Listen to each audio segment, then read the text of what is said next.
Alright, what is good guys, and welcome to this full free NQ course. So what is this, right? In this video, I will show you guys my full entire NQ system from start to finish, and I promise you guys, nothing will be held back. To get the most out of this course, I want you to treat this like a working session. Imagine I would teach you now one-on-one my entire system. Really important, watch this entire thing in order and take it step by step and make sure you always understand each concept before you head to the next chapter. Really important, I want you guys to not take my word for any of what I say. Always verify everything I say by backtesting the concepts in past chart data, right? So go to TradingView and backtest the concepts by yourself. That way you will also trust those concepts once you see it with your own eyes. And I promise you, once you have gone through this entire course, you will walk out reading the market differently than you do right now. So what you'll walk away with, you will walk away with a full system you can implement straight away. You will know how to read NQ and all the indices, what they will do before it's about to happen, and I will give you all the concepts from one clean source of truth. And I will also show you guys the patterns that make you keep failing prop firm trading and how you can stop repeating them in the later chapters of this full free course. And I also will show you how to journal in a way, we call that PDCA cycles, that show you exactly what to improve and what to double down on. And that's the exact process I run with my one-on-one students, who some of them have over $500,000 in prop firm payouts. So then quick to me, I have been trading full-time for 6 years and I have coached thousands of students through this exact system. And my students combined are sitting on multi-million-dollar payouts between them. And I will keep my background short because that's not what this course is about. What matters here is if the system actually works, and I will show you that it does work. And as some of you guys know, last year I've put out a 12-hour free FX course, and thousands of traders have gone through that one. It got over 100 5-star reviews, and this will be the exact NQ version of that one. So you already know what you can expect quality-wise from this course. Now, before we get into the actual topics, I quickly will let you know how you are supposed to go through this course. The first chapter, chapter 0, that is a foundation, right? If you are an absolute beginner, then watch this chapter. I will show you guys all the important basic concepts, such as liquidity, ranges, the PD areas we use, and the overall basics done properly. If you're new to trading, then make sure to watch that one. If you already know all of those basics, feel free to skip ahead to chapter 1. You can see the timestamps down below. All right, let's get straight into the foundation. First of all, how does the market actually move? You have to understand the market is not moving random. It moves from one pool of liquidity to the next one. Why it's doing that? Because we have orders resting above old highs and below old lows. And that's the whole idea. We want to read where's the market drawing into, and step 2, how it's going to draw into that target. And everything in this chapter will give you the tools to read exactly that. You can see here in that schematic here how the market is trading below old lows to then trade towards old highs and vice versa. Then the next topic is when to trade, the sessions, right? NQ is open almost all hours of the day from Monday to Friday, but it doesn't mean you want to be in the market, obviously, every hour of the day. The best hours to trade are within the sessions. We have 4 main sessions. Those are the Asian session, the London session, New York AM, and New York PM. And the most important event of each day is the Equity Open at 9:30 New York time. The main sessions are Asia from 8 p.m. to 12 a.m. New York time, London 3 to 5. Then we have New York AM starting, as mentioned, from 9:30 towards 11:12. And then the last session of the day is New York PM from 1 to 4 p.m. New York time. Then the next topic is liquidity. So what actually is liquidity? Liquidity is pretty much the orders that are resting within the market. And most of those orders, they cluster in obvious places, which are above old highs and below old lows. And price is always drawing around those clusters because that's where orders are. So taking liquidity pretty much means price runs through a level, triggers the stops and the orders resting there, and then oftentimes you will see a reaction from those levels. You can see here how the market is trading above old highs, below old lows, and then continues to expand in the opposing direction. So we can see here the market grabs liquidity from a low, delivers higher, retraces, again grabs liquidity, runs again in this case above an old high, and then continues to expand in the overall higher time frame direction towards again all of those liquidity pools which are resting below those old lows.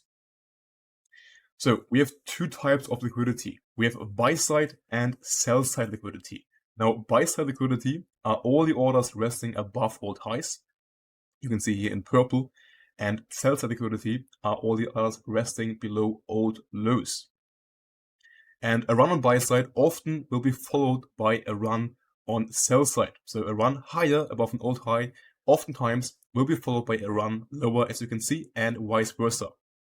If we trade below an old low, that means the market is likely to trade higher if we have a draw higher, meaning above buy side, and vice versa.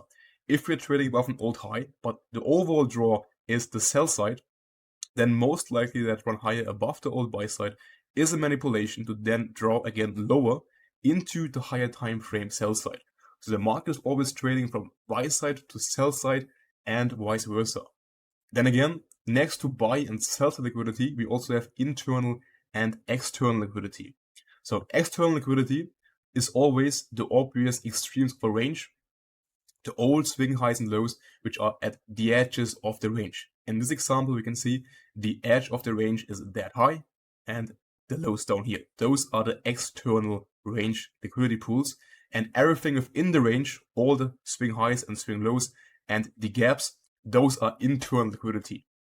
So inefficiencies within a range, or also highs and lows within a range, they are inside the range, and therefore that's what we call internal liquidity, right? So we have external and we have internal liquidity.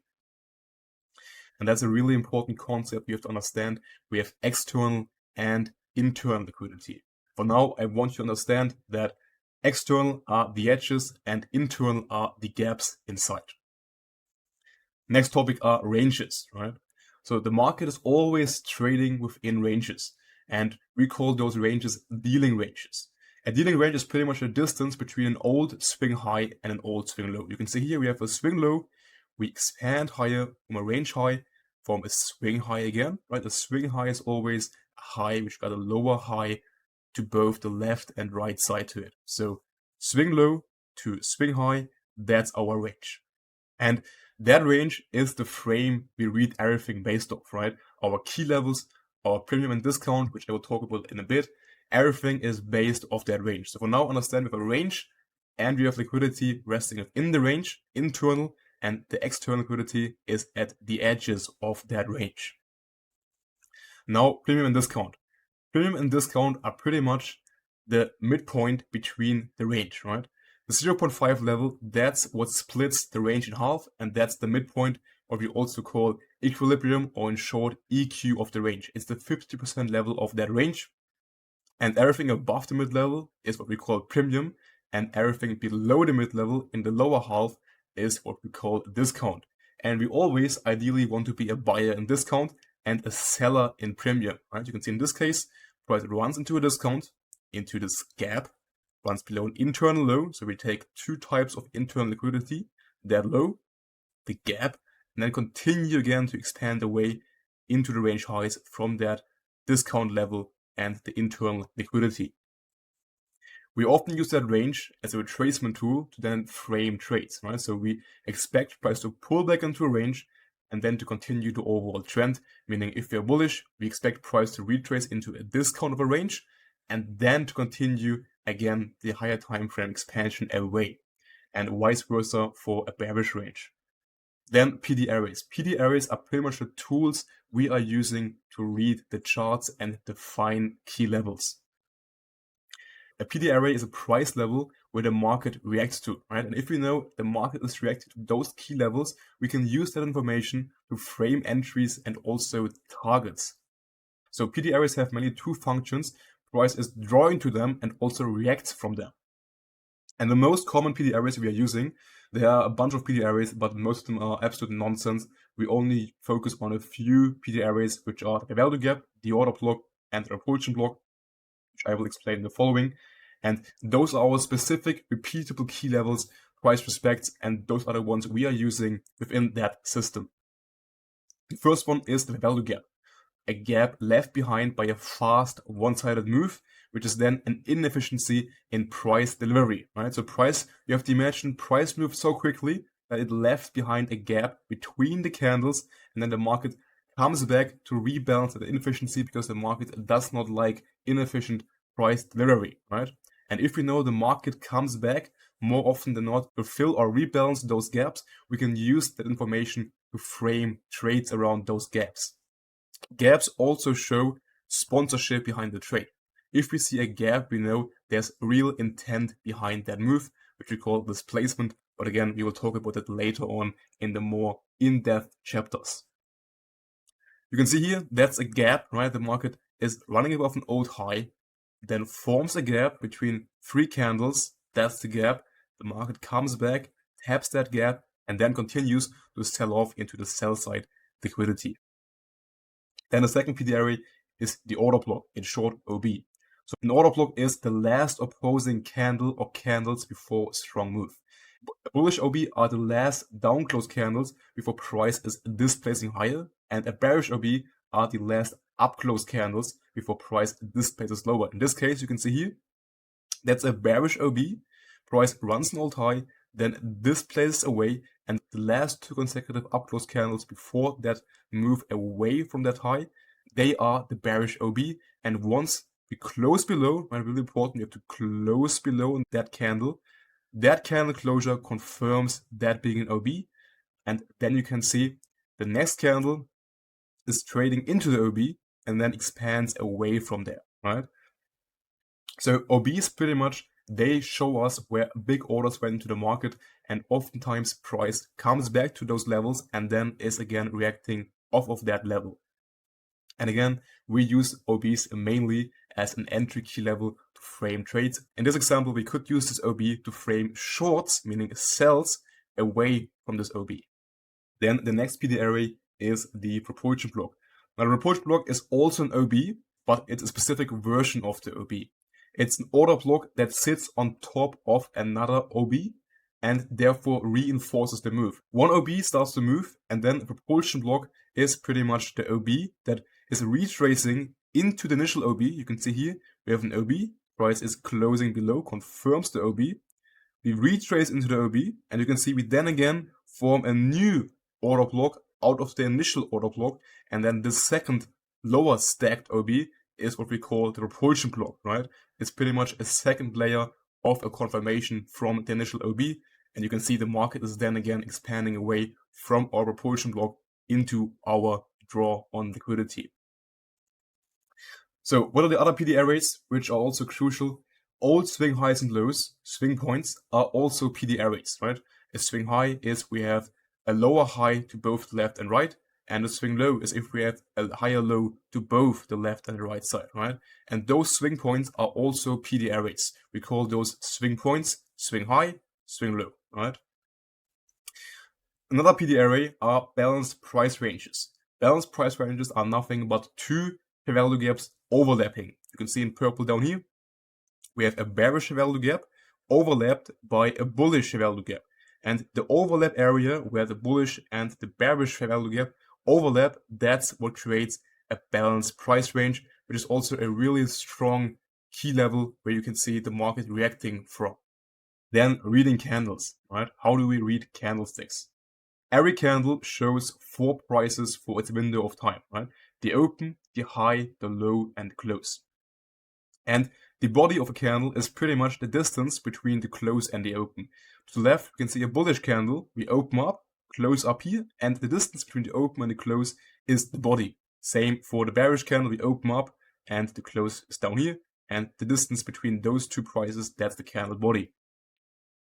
The wicks of the candles, those show the extremes of that candle, meaning the lowest or the highest price point the market has been trading at within that candle time window. Really important, a bullish candle is always closing above its open and a bearish candle is always closing below its open. And the candles have obviously different time frames. We have a 1 minute candle, we have daily candles. Any time frame you can imagine, you can find a candle, and then the candle shows pretty much those 4 informations of price that happened within that candle time window. So how was the candle forming? A bullish candle opens up, forms a low, and then expands away. We open up, right? Manipulation. Then we start to expand, form the high, and then close, right? So we call this open, low, high, close. That's how a bullish candle shapes. And the same goes for a bearish candle, right? We open up, form the high, we then start the expansion, form the low, and then close the candle. That's the open high, low, close. And you always want to ideally position yourself, if you are in a trade, within the manipulation or the early expansion phase of the candle. Meaning in a bullish candle, you ideally want to position yourself within the wick to the downside, and in the bearish candle, you want to position yourself ideally in the upper wick, right? Since that's where manipulation happens, and then you want to ride that expansion lower on a bearish candle and higher in a bullish candle. So what is displacement? Displacement are candles with intent, right? Meaning we have a strong, big-bodied candle that moves decisively in one direction and showing the market's intentions to where it wants to trade. And a strong displacing candle usually is behind an fair value gap, right? So displacement and fair value gap, they go hand in hand. You can see here, on the right side, we have a chart with no displacement, right? We're pretty much in a ranging profile. There is no sign of displacement to the upside or the downside. On the left side, you can see clearly the market is displacing lower with a big bodied candle, and the market also leaves behind a gap on the way down. So we always want to see displacement to confirm a move is real, and if you don't see displacement, meaning indecisive candles, that means there's no intent and we're better off to wait. So wicks versus bodies, right? Body, as mentioned, is where the candle is opening and closing, and the wick is telling you pretty much how far it spiked and got rejected. If we see a long wick within a candle, that means price has rejected hard, right? For example, here we open up the candle down here, price trades lower, forms the low of that candle. That's the lowest price the market has seen within that candle. We trade, for example, to key level, and then the market is displacing away from that key level, and you can see the displacement within that wick, right? We have a sharp rejection from that key level, and that's what we can see in form of a large wick. And this large wick is telling us the market wants to defend that key level, right? We see the market giving a reaction away, which is information we can use to frame trades. And we can also get information from a candle body closure. If we see the candle body closing strong in one direction, that tells us acceptance and the move is likely real, right? If the market would have closed somewhere down here, that would more likely speak for a bearish continuation below that key level. Then the next core element is the sweep, right? We already talked about this. A run on buy side is often preceded by a run on sell side and vice versa. Meaning before we displace into sell side, we often see the market running a buy side out first as a manipulation to have fuel for a run lower. In this case, you can see we sweep those old highs, right? A run on buy side, we grab liquidity, and then the market is reversing. And same thing here. We expand away from a new range. The market is taking liquidity from those old highs and then again expands away. And the sweep is always the core trigger that sets up the expansion away from the buy side into the sell side. So we can use that information to frame our trades around sweeps, right? Every time we see a sweep, that gives us an opportunity to potentially frame a trade around once we have all the elements of a trade coming together. So now, how do we put all of this together, right? We always run the same sequence, right? First of all, we need to identify where is liquidity resting within the market, meaning buy or sell side liquidity. Once we have identified where the market is likely trading into, we have our draw on liquidity. Once we have the draw, we want to wait for the market to form a range, and then we can use that range to find key levels within the range, again, internal liquidity. Once you have determined the key level within the range, we use that key level, wait for the market to retrace into our key level, and then we look for a reaction from that key level into our drawn liquidity, and that reaction from the key level gives us our entry opportunity, and then we can frame our trade setup based around the reaction off of that key level. And this is always the same loop we are applying when it comes to finding trades. So really important that you remember the sequence: liquidity, where's the draw, a range, a key level, and then the reaction from that key level, which gives the expansion into our draw liquidity. So if you're a beginner, you've got now the language which you need to understand the following chapters. You know now liquidity, ranges, premium and discount. So you now have the foundation to understand the following chapters, and you speak now the language the rest of this video is in. And from here on, we focus on how the entire system is built, from the draw, ranges, premium, discount, and the entry models, all the way down to timing, management, and mindset. So if anything of this for you was new, that's totally fine.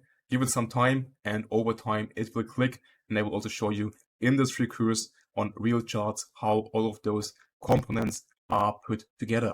Then let's get into the first proper chapter, which is higher time frame analysis and market profiling. The goal of the higher time frame market profiling is that we know before we touch the lower time frames where price most likely wants to head. So the order of finding a trade is always similar. We start with trading conditions, then the draw liquidity, the market profile, the key level, and then the final step is the entry. That's the funnel we always go through when it comes to finding a setup.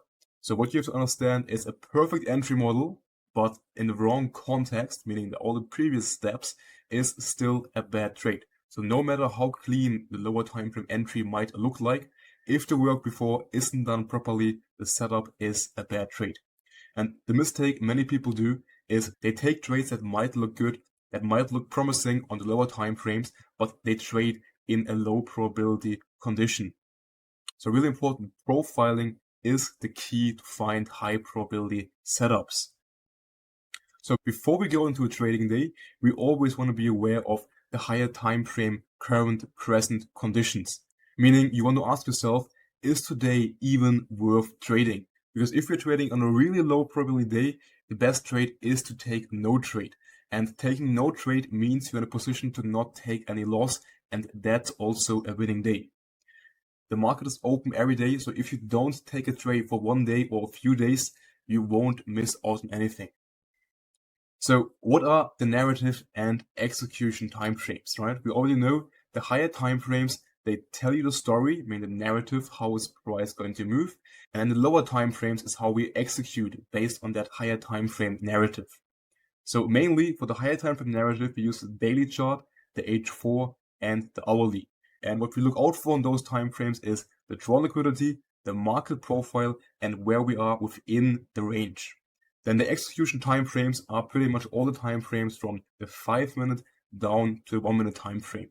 And that is the ideal time frame for executing on NQ or any of the other indices such as ES and YM.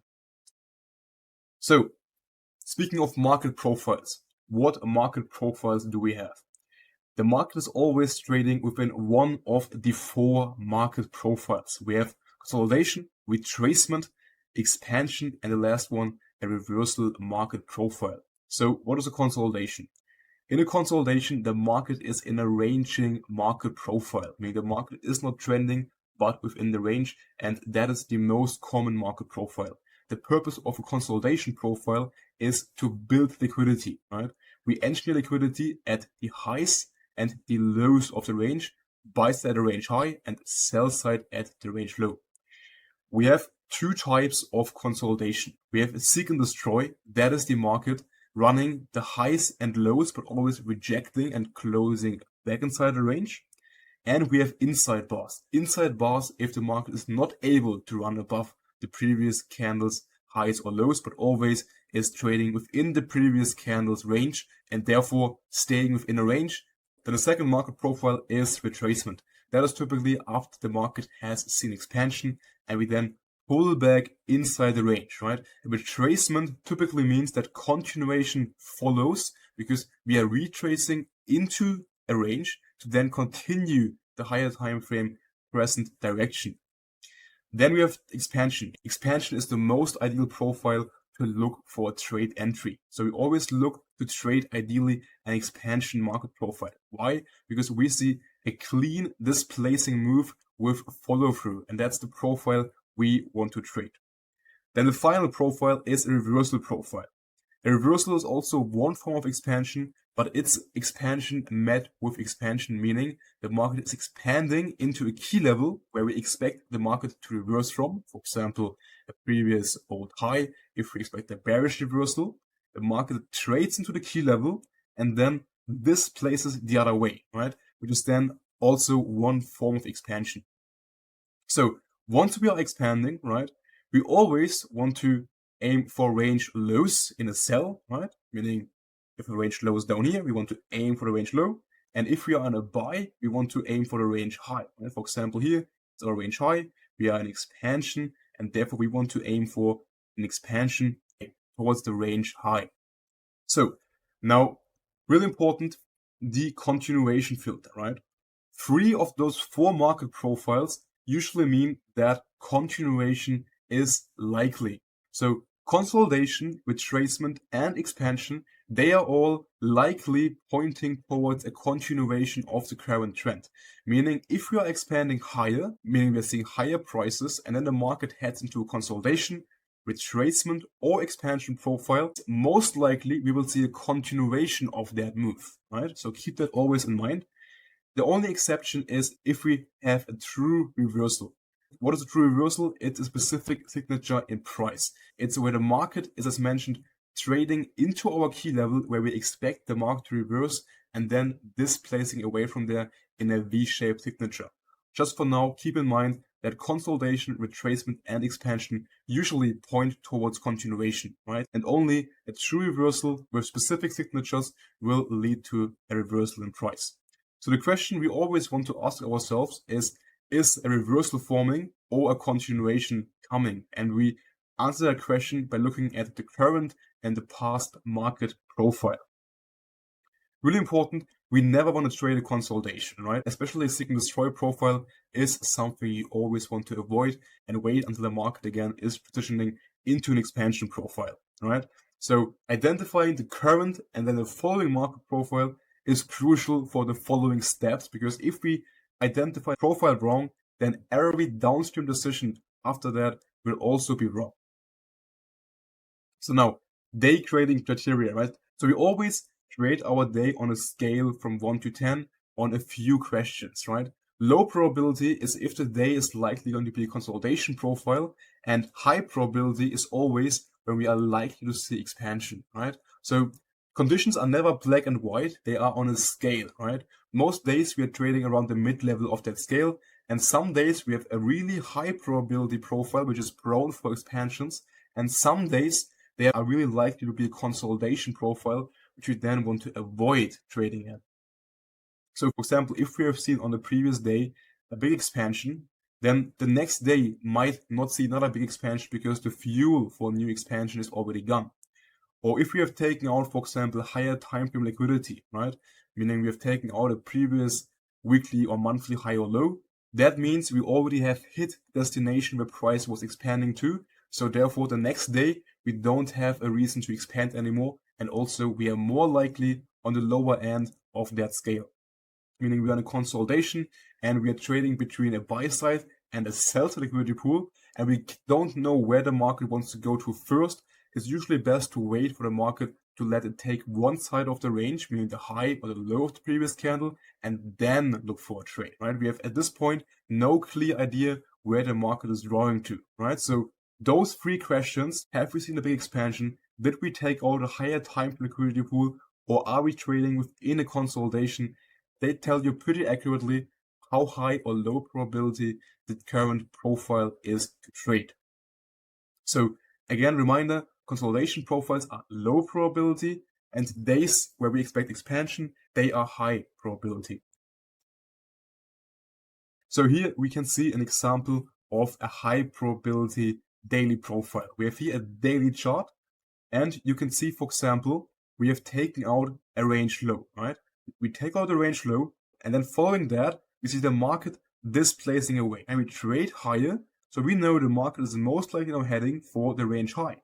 Meaning trading down here is low probability after we've taken out that low.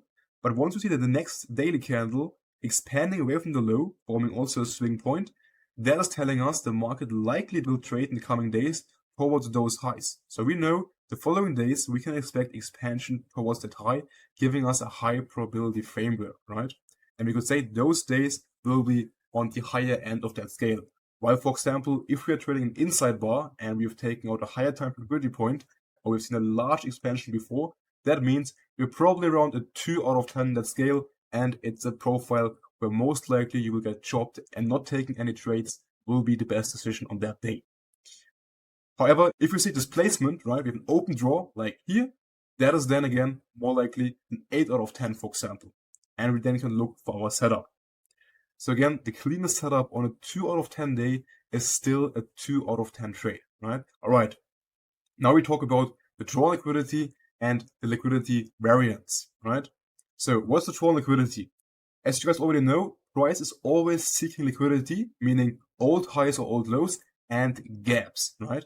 And the draw is the magnet to where price is drawing to. In this case, where's the market drawing to? We have those previous buy side highs. The market just took out the sell side. So we know the following candles should be trading towards those equal highs, right? And that draw anchors everything, right? Our buyers, our entries, our targets all depend on where we think the market will be expanding towards to. And we only trade when we can identify the higher time frames a draw liquidity. When we don't know where the market will be heading to, we don't have a high probability framework to look for any trades. So always wait until you can identify draw on liquidity. So what acts as a draw? We already know we have external liquidity. Those are old swing highs and lows, the extremes of a range. As you can see here, we have a range high, we have range lows, and those are the external draws on liquidity. Then we have internal liquidity, fair value gaps and inefficiencies within the range, right? We can see here we have a range, and within the range we have that gap, and the market comes back to fill that gap, right? Then the other two draws liquidity, which are minor but also really important, and we haven't talked about those yet, are opening prices and round numbers, right? Weekly openings, daily openings, or also the 9:30 equity open, they act as draw liquidity, and the market will often come back to trade around those opening prices. For now, just beware of opening prices also acting as a draw on liquidity. Then the last one, also a minor one, are round numbers, right? If we have, for example, an old external high or low aligned with also a round number, for example, recently we have seen NQ trading into the 30Ks, and you can see here we had an old high right around 30K, and that's aligning with the swing point, right? So we have a round number aligning with an old swing point, and that round number acts as an additional draw on liquidity. So the more of those liquidity types you have stacking together, the stronger the draw will become, right? So if you have a round number on a gap, on an old high, right? For example, let's say there's a gap above as well, that draw will be really strong because we have an old gap, we have an old high, and a round number all sitting at the same level, and they stack together to a really strong and high probability draw on liquidity. So now the next crucial concepts are the liquidity variance, right? So we know we have internal and external, right? In short, IRL and ERL. And the market is always trading in one of those three sequences between internal and external, right? The first sequence is internal to external, meaning the market is trading below an internal low, for example, and then continuing from that internal low towards an external high. And that's what we call the continuation sequence, right? Then the opposite of that is external to internal. We sweep an old external high or low, and then come back to rebalance a gap. So we take out the external first, and then go from external to internal, and that's what we call a retracement profile. Then the last one is external to external. That is pretty much with a range, where we have the external range high, the external range low, the market takes one side of the range and then trades all the way towards the opposing side of the range. And that's what we call a reversal, which is an external to external. So really important that you understand those three liquidity variants: internal to external, a continuation; external to internal is a retracement; and external to external is a reversal. All right. So now the variant identification and the market phase, right? So you have to be able to identify, first of all, liquidity variant, right? Are we in internal to external, external to internal, meaning continuation, retracement, or reversal? So once you understand this logic, you will be able to tell every time which phase of price we are currently trading in, and the charts will stop being random to you. Then next we get into the range. So we already talked about the dealing range. So dealing range is always the external range high to the external range low. And the mid-level, the 50% of that range, that is the EQ, the equilibrium. And that level splits premium from discount. And if we are bearish and we're in a bearish range and we want to be a seller, we ideally always want to look for sells in the premium, meaning the upper half of that range. And you can see here, with our range, we have an old high and the gap. If we have an internal liquidity pool and the gap stacked together, that's a really strong magnet in price. So price comes back to take that high and fill the gap to then continue again to the external low. So that will be price going from internal to external, which is a continuation sequence, right?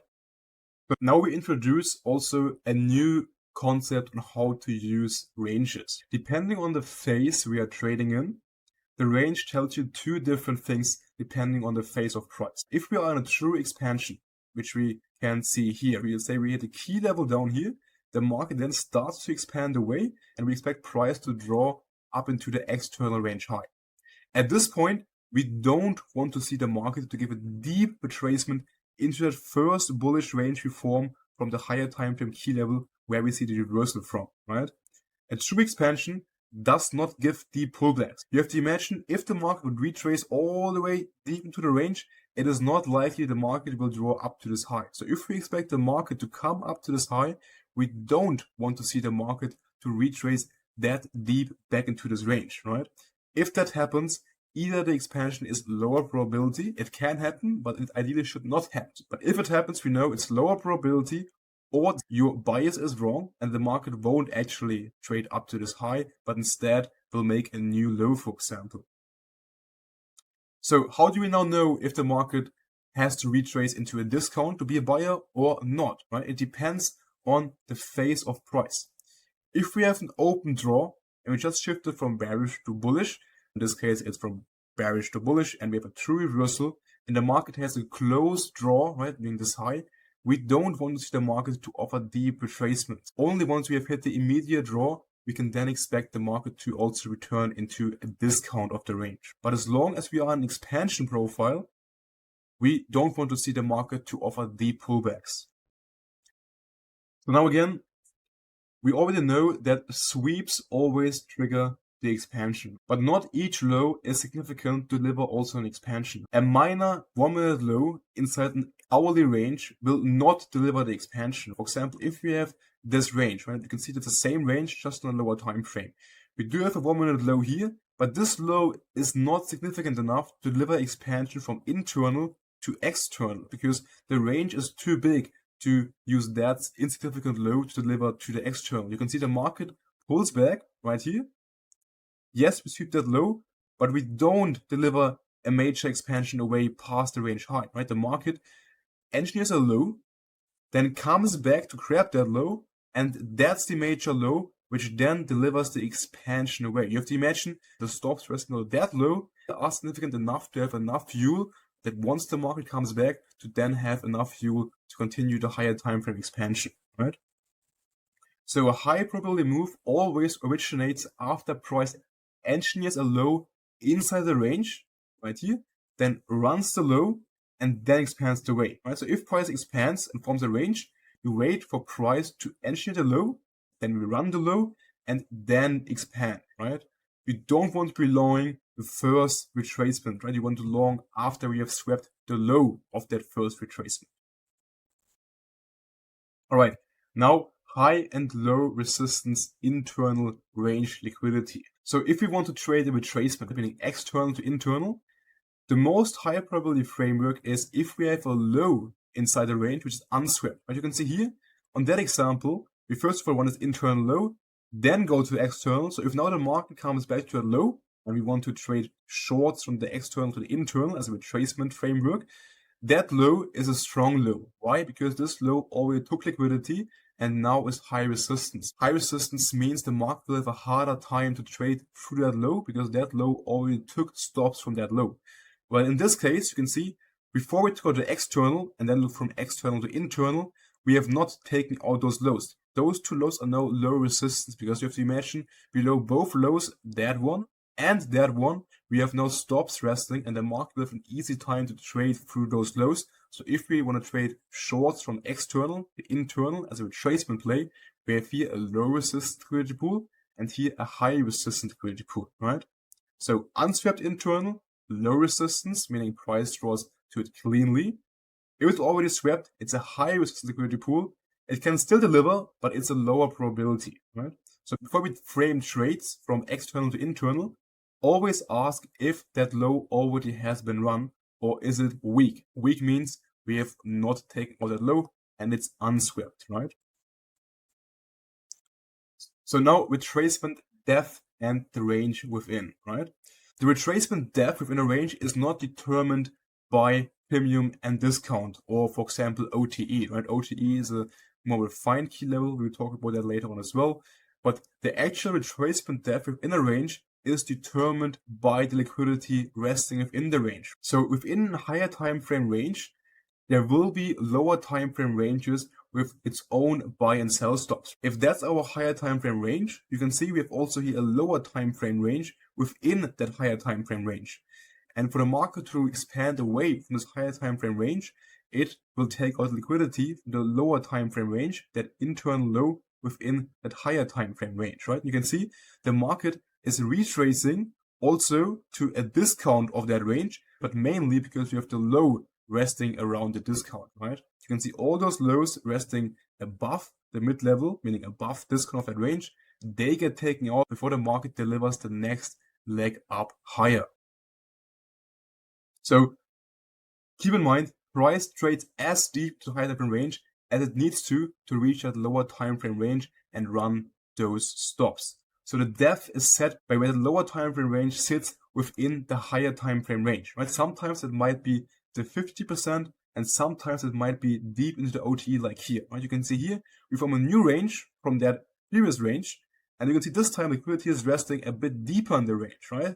And this time you can see the market comes back all the way to the OTE, which is the 0.62 and the 0.79 retracement depth of a range, to then continue higher. So the market didn't actually come back because we have the OTE here of those Fibonacci numbers, but actually because that's where we have liquidity resting within that higher time frame range, right? So always be aware of where we have liquidity resting within our higher time frame range, and that way you can anticipate the retracement depth and it becomes also predictable for you.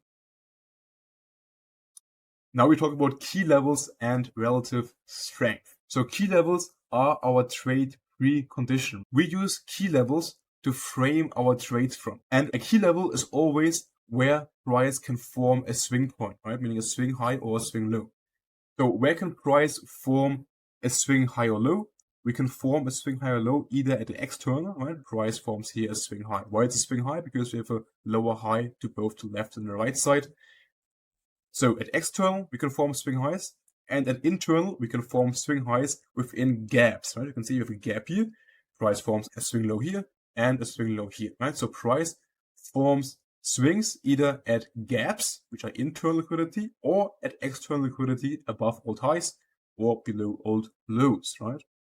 And also really important, if we have a range, you always want to be aware of the higher time frame. Right? You always want to go from top to bottom, meaning that's the range on the highest time frame, and that's where we look for our key level. And we don't zoom further in on a lower time frame. We stay on that higher time frame where the range is forming on mainly, right? Not on like a lower time frame chart. If that's, for example, an H4 chart, we don't want to zoom out to like the 5-minute chart and then find the key level on the 5-minute time frame in that range.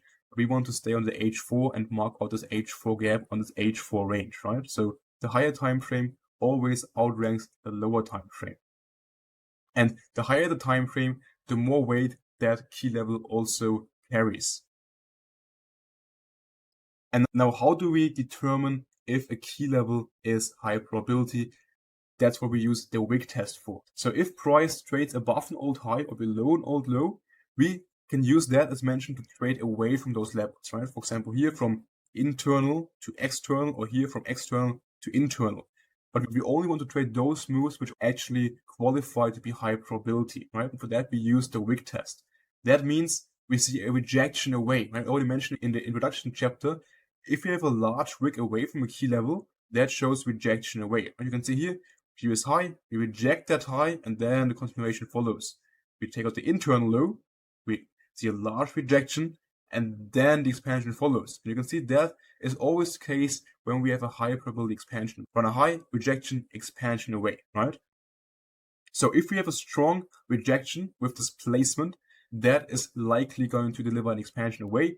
If we don't have that, right, we have maybe no displacement, we have a body candle closing through the low, that is telling that it's likely not going to deliver expansion away. And also, we never trade away from a weak low. And a weak low is, as mentioned again, a low which has not taken out liquidity before. Right? For example, this low, we don't want to trade an expansion away from this low. Why? Because this low has not taken liquidity from previous lows in the range, right?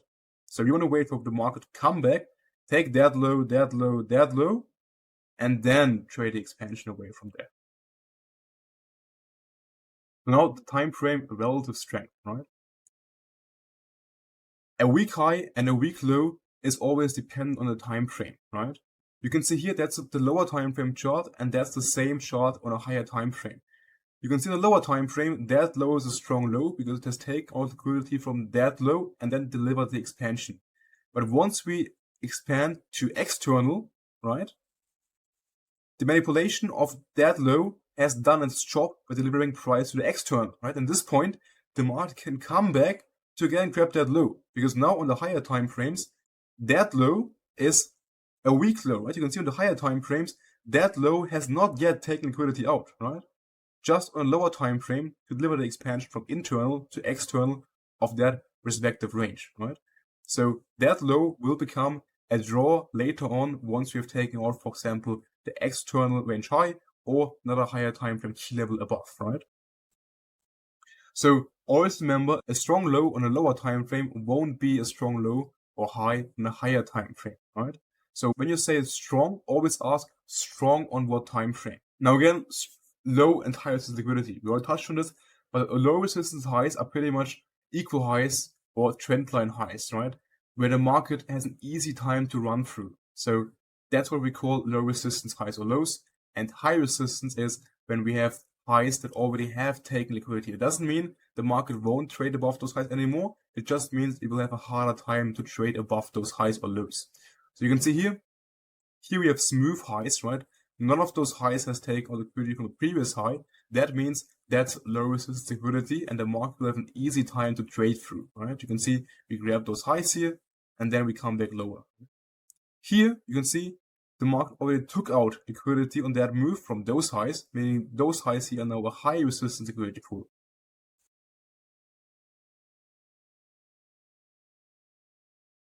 Also really important, when we see a candle with no wick, right? Meaning a candle opens up, expands immediately, but has no wick to the downside, for example. That means we don't want to trade long on that candle because we have not seen a manipulation yet within that candle. That's also something you always want to be aware of. When price takes out external liquidity, you don't immediately drop to lower time frames. You first of all want to wait, how is the candle that took out liquidity closing, right? You can see here, if the first candle is closing the body above the previous high, that doesn't mean we will continue. It just means it's likely the next candle will again run above the previous candle high and then can potentially reverse. You can see here, we run above the high, close again above, but then the next candle fails to close above, it sweeps the high, is closing inside, and then that what initiates the expansion away, right? So Most people, they get trapped by dropping immediately to lower time frames, and then they get chopped trying to short immediately after we take out the range highs. Instead, you're better off to wait for the higher time frame to confirm the high and then trade a continuation away from that reversal. And simply having that one habit will help you to reduce lots of unnecessary stop outs by trading a reversal. So again here, if you have a reversal candle with a large wick and a small candle body, we close inside the candle that took out liquidity. That tells you the high or low is likely in. If we, however, close above that high, right, we know it doesn't mean we can't reverse anymore. It just means the next candle or the following candles will likely manipulate deeper and trade again above the previous high that took out liquidity and then could set up for a reversal. Imagine we don't see those candles, right? The market is trading above this previous high.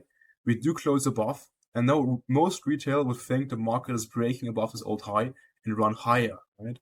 What actually happens is price runs this internal high within a gap, closes above, which just means the next candle likely will run again above this previous high, which it does. Then again, runs above the high again, and then we expand away, right?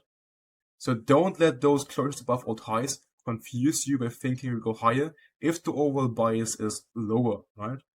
So a close beyond the extreme is the manipulation that sets the high or low, and that is not a breakout, right? And if you imagine, the bigger and more convincing the move beyond this, the better is the trap for retail, right?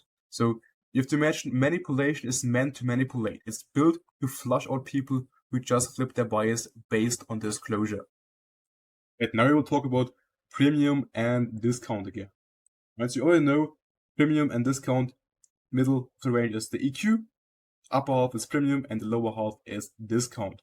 Now we introduce another level within that range, which is the OTE. The OTE is the fine pocket inside discount and premium, roughly the 62 to 79% level of a range.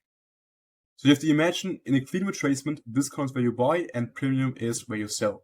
And the deeper prices retracing to discount, the cheaper the long will become, right? That's how you can imagine it. But only if the phase is right. We already discussed about this.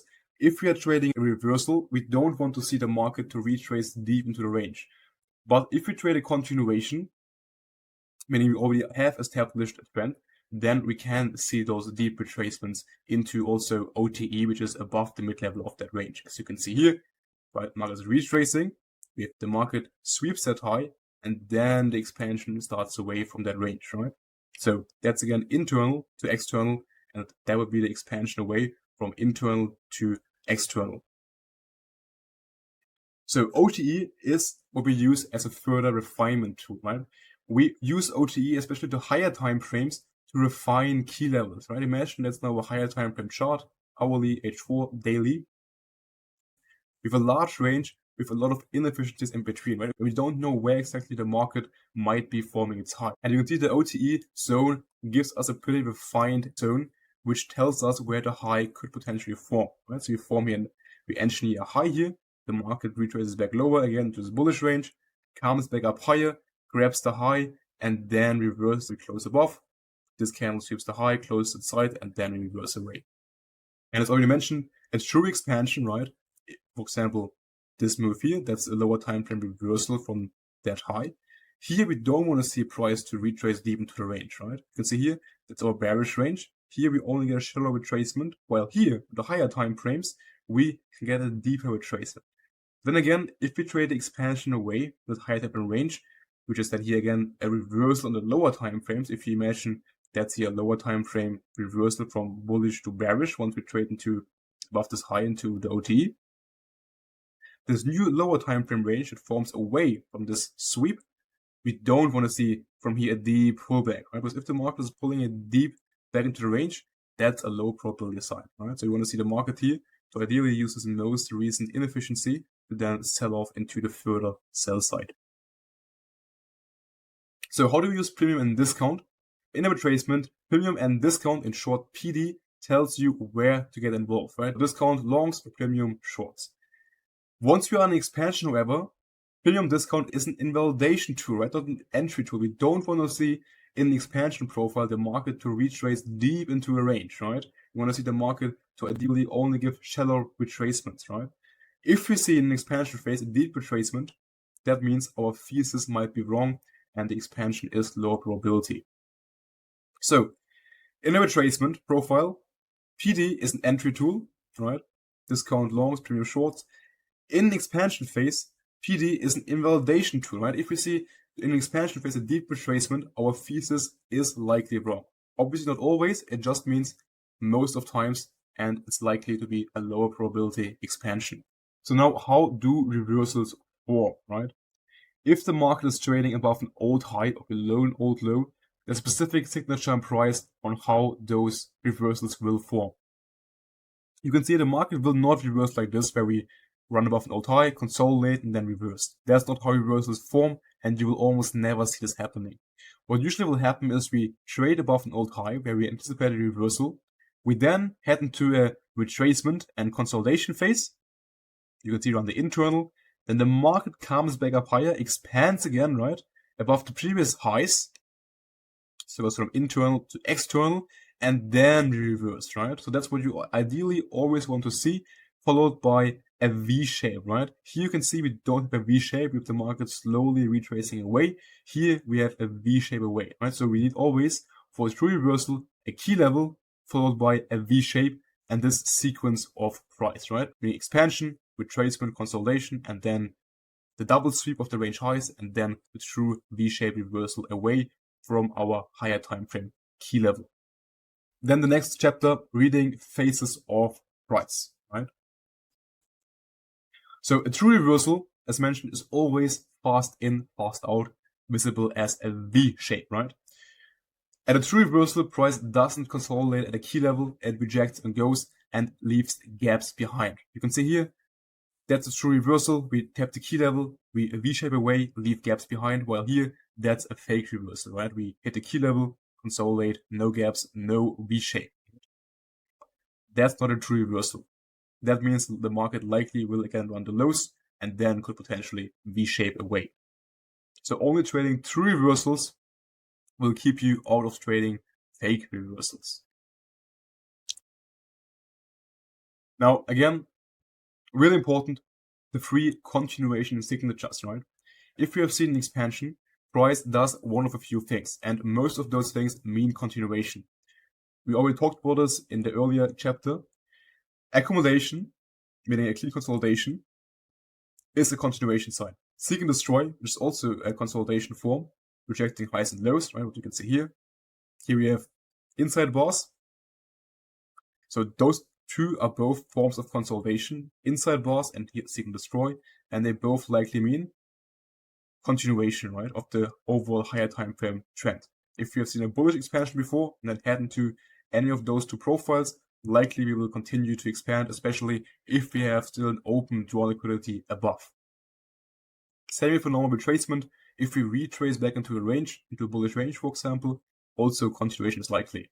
So all three, they likely mean continuation, and only if we see, after taking out a higher low, a V-shape away, that means we will likely see a reversal, right? So always ask yourself and filter for a V-shape reversal or a continuation shape. So now again, here we can see all of that put together, the reversal phase, right? Key level, the market expands in the key level, heads into retracement and consolidation, where we engineer internal liquidity, those lows. The market takes out the external again, right? Sweeps the high. Then the market runs to the internal, V-shape, right? We don't see a bullish reaction from that low. We close below and we displace the low, and that tells us we will likely continue lower, right? So key level, we hit it the first time. The market heads into consolidation, where we engineer liquidity to range lows. The market takes out the range highs first, then V-shapes away, and then that sets the stage for further reversal beyond the internal. Right? So market goes from external to internal, and then continues again to external. So one phase leads to the other. So now leg grading, right? We only want to trade certain phases within leg, right? The most high probability phases to trade are the expansions that are aligned with the higher time frame. In this case, in purple shaded areas, right? You can see those are the expansions which are in direction of the higher time frame bullish trend, and those are the moves we likely want to trade. So we know expansion is always followed at some point by consolidation or retracement, and those are the profiles which we ideally don't want to trade. We can trade higher time frame retracements since they are lower time frame reversals, but they are not as high probability as the overall expansions with the higher time frame trend. You can see here the white shaded areas, those are consolidations. We don't want to trade in those profiles. The purple ones, they are the high probability ones, and the medium ones, the green ones, are the higher time frame retracements, which are lower time frame reversals, which we can also trade. And you have to imagine we can trade short from the range high to the mid level of that range, and then we can try to short this retracement, right? So now phase sequencing, right? The market always moves through the phases in order. I already mentioned after expansion, retracement and consolidation are always the following market profiles, right? The market cannot jump from consolidation to reversal. The market always is a consolidation, then runs again the external highs, which is then the expansion, and then we can reverse. The sequence is usually consolidation, expansion again above the range highs, and then reversal away. We cannot go from consolidation to reversal without that manipulation of the range highs, right? So lesson in that, never trade a reversal out of consolidation, right? You never want to trade a consolidation and short a consolidation without that previous expansion as the manipulation, right? Higher time frame retracements are lower time frame reversals. You can see here with a higher time frame chart, you can see here we have here a higher time frame retracement from those lows where we trade back from the lows up to that high, right? And that higher time frame retracement here, this move from the low down here up to that internal high of that bearish range, that's a lower time frame reversal. So if we zoom in, you can see that lower time frame, that higher time frame retracement is a lower time frame reversal, right? We have here, we hit that low, this one right here, market consolidates, runs again expansion, right? Runs the lows, and then we have a lower time frame reversal, which again also allows us to trade longs from that low up to here, right? So always remember, a higher time frame retracement is a lower time frame reversal, right? When the 1 minute time frame is reversing, that means the higher time frame, the M15 hourly, is retracing. So if we expect a higher time frame retracement, we need to see, first of all, a lower time frame reversal signature, right? If there's no lower time frame reversal signature, that means there also won't be a higher time frame retracement yet, and we have to wait, right? Typically, when we have a large expansion in AM session, that means PM session will likely be a consolidation. So again, if you see AM as a large move, we take out liquidity, expand, let's say, a large number of points. That means PM will likely be consolidation profile. So we know PM is a low probability session to trade. All right. And also in PM session, you don't want to long because we have hit the targets. And you also don't want to short early because we know we need the market, first of all, to run the range high, right? Before we can, again, look for an expansion away, which would be a reversal. So now the summary, the filters, and the entire workflow, right? And then after that, we will go into the charts and I will show you examples on how we put all those concepts of theory together into one practical workflow. So one filter we use is also the average daily range, right? If we meet the average daily range, meaning the typical number of points we trade on a day, that means the move for the day is done and we don't want to trade anymore. If you see we trade into the ADR, then that means we don't look for any further longs here because we already have met the average daily range, right? If we, however, hit the average daily range and also a key level where we can reverse from, that means we can still trade on that day, but we can only look for a reversal away if that sets up, right? If we set up for reversal away, then we can look for shorts, but not if we have not hit yet a key level, but only hit the ADR, but we still have an unfulfilled draw above, for example. Then that means we likely will consolidate to then continue the expansion the next day, for example. So what's the top-down pre-session workflow before we get into a trade? On a daily time frame, we always determine the overall draw liquidity and the overall range, right? On the H4 time frame, we confirm direction, we find our key level. Then on the hourly time frame, we do the same work on the H4, we just refine that even further to H1 key levels and what's the immediate draw on the H1 time frame. Once we have done that work, that's the majority of our focus, we then drop down to the execution time frames, meaning the M5, all the way down to the 1 minute time frame. So what's now the complete market profiling read? Right? We start with trading conditions. Are we trading on 1 to 10? Meaning likely expansion or not. Step 2 is what's the draw liquidity? Where's the market heading to? After that, we want to be aware of, okay, are we trading IRL to ERL or any of the other variants? Then what's the profile, right? Are we in the consolidation, retracement, expansion, reversal profile? Once you have determined that, we identify the range, meaning are we trading a retracement? Are we trading expansion profile? And which is the right tool for the phase? Remember, if you are on an expansion, we don't want to see deep retracements. Once we've identified the range and we know what phase we're in, we then determine the key level, right? Meaning a key level is a gap or an old high or low, which we use to trade the continuation from. Once price trades into the key level, we look again for our lower time frame signatures away. Then again, we always want to know what's the phase, right? Are we trading a V shape or are we trading a continuation, right? We filter for that by looking at the current market profile. If we see seek and destroy, if we see consolidation or retracement, that's a sign of continuation. If we see a V shape away, that's a reversal sign, right? Then the last filter is the ADR, meaning do we still have room to expand on that day?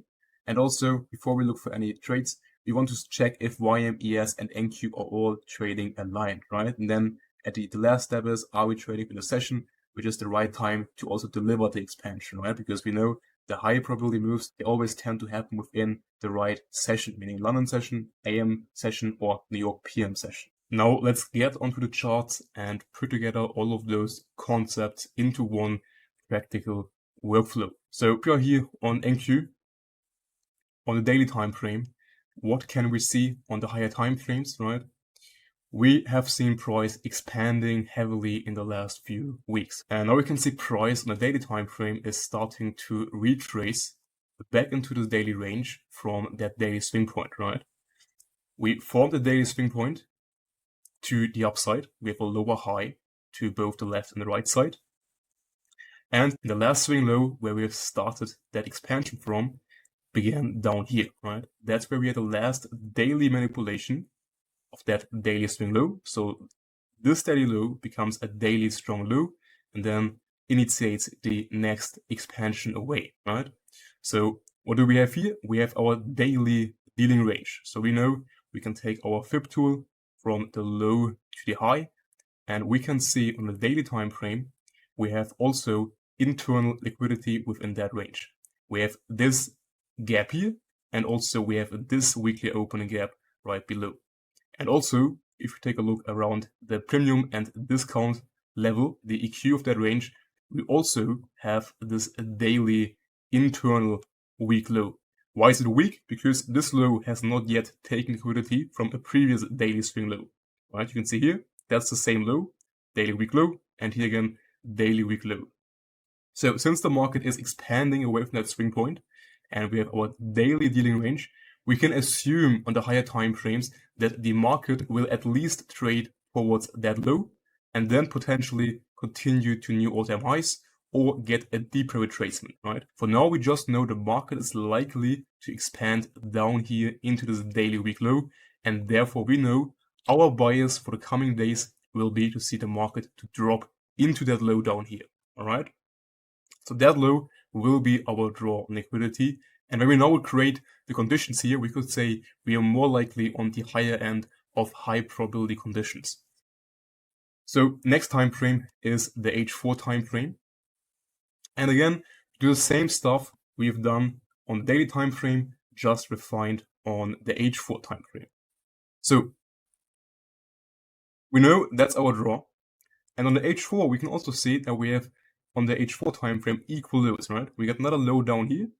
So we have equal lows, meaning low resistance liquidity, which is a high probability draw liquidity.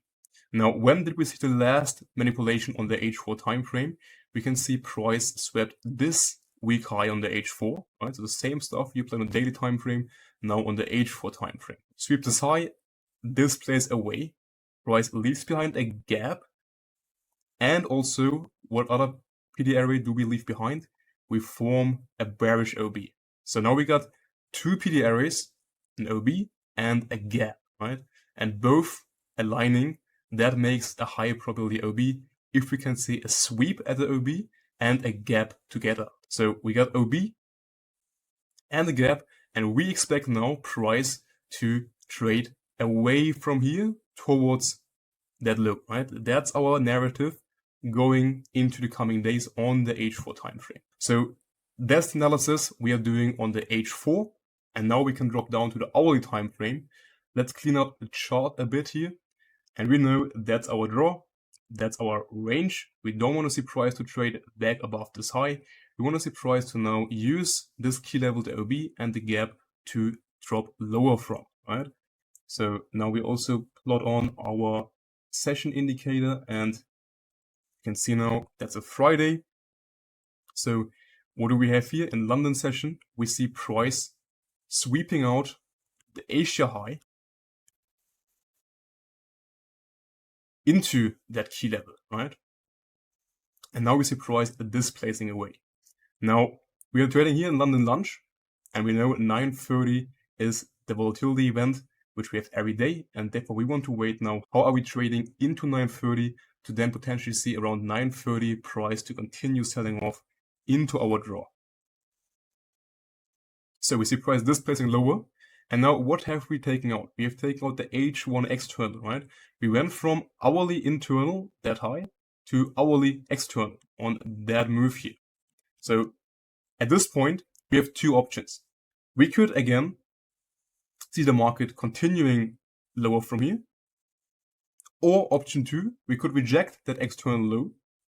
And you can see now that hourly low, which is a strong high, on the H4 time frame is a weak high. So what also could happen is that the market comes back up one more time, grabs that H4 high, and then drops, right? Both could happen.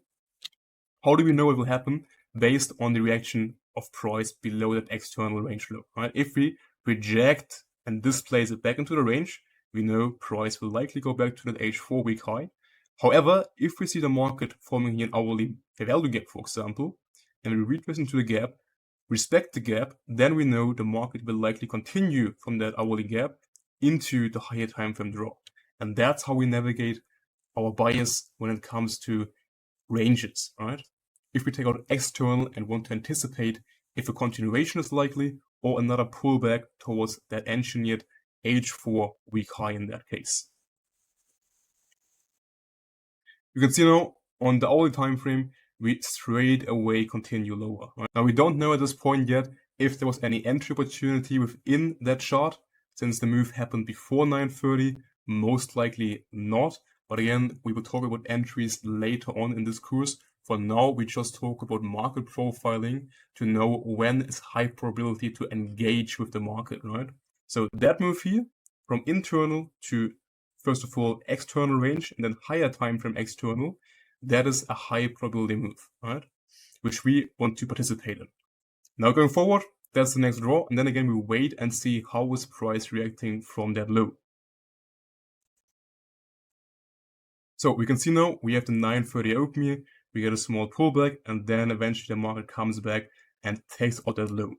Now we know at this point a large expansion into a higher time frame liquidity pool.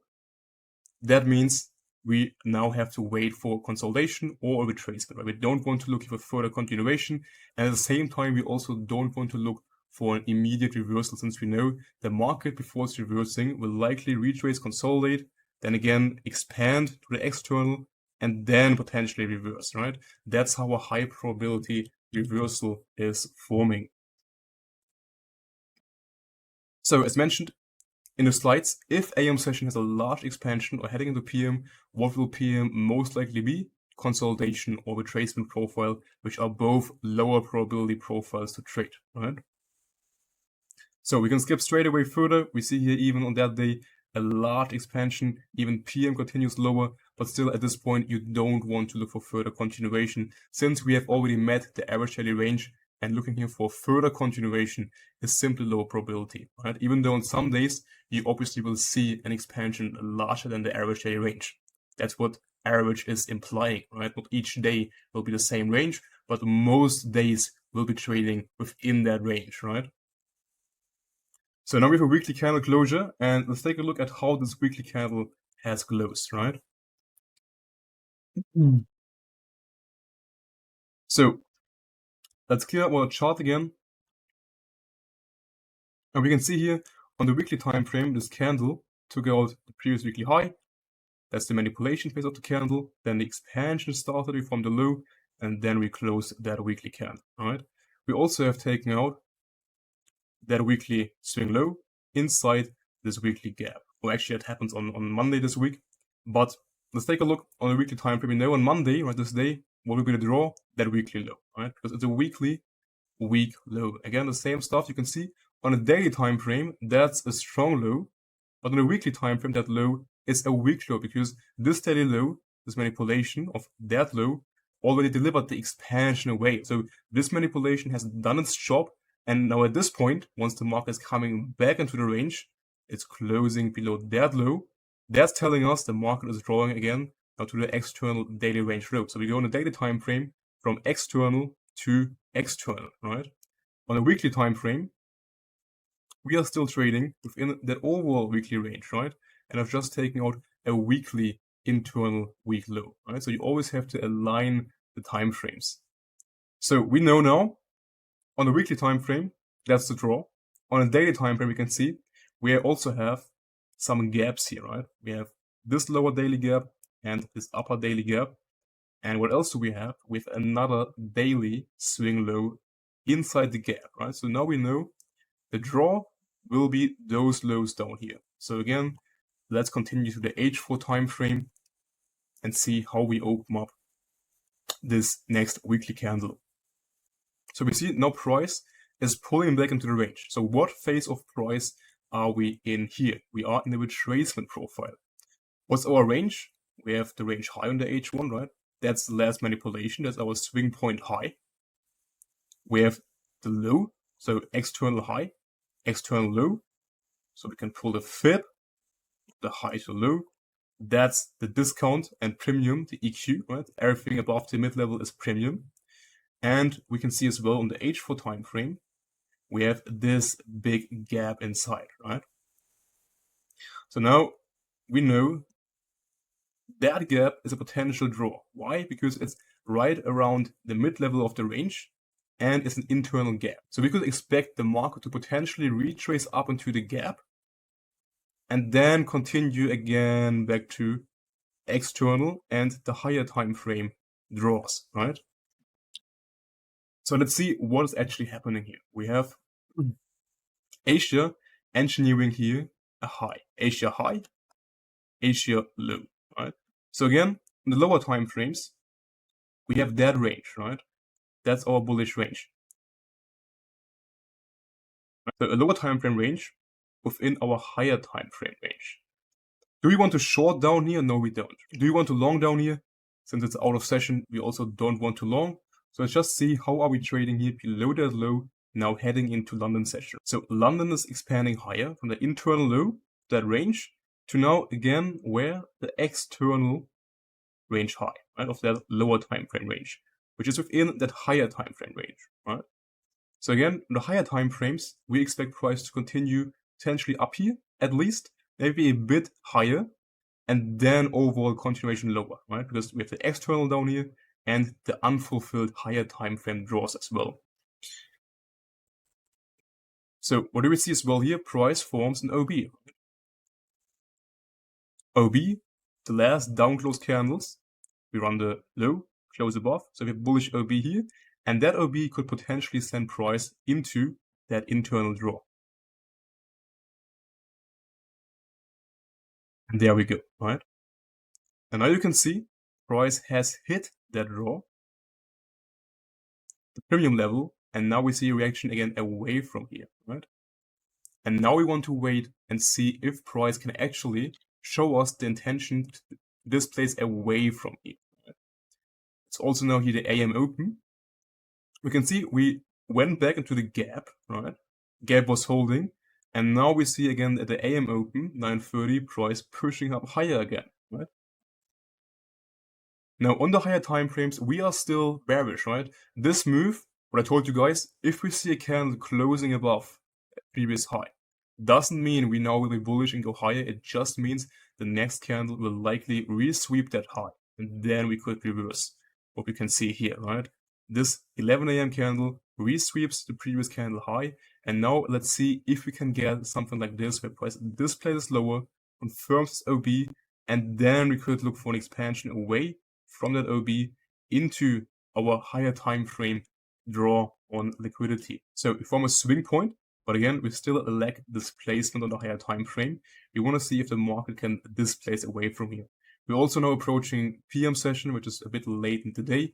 So we will see if today still has some room to go. But what do we have here as well? We have a new bullish hourly range, right? If we take the low where we start the expansion from, we have that high, right? So we have a bullish range now, and within that bullish range, we have that internal low, right? So we know now the market can come back to the internal low and then potentially come back again to the external high of that range the next day. If you keep in mind, how could the next daily candle form, right? The daily candle open, low, high, close, or open, high, low, close if it's a bearish candle.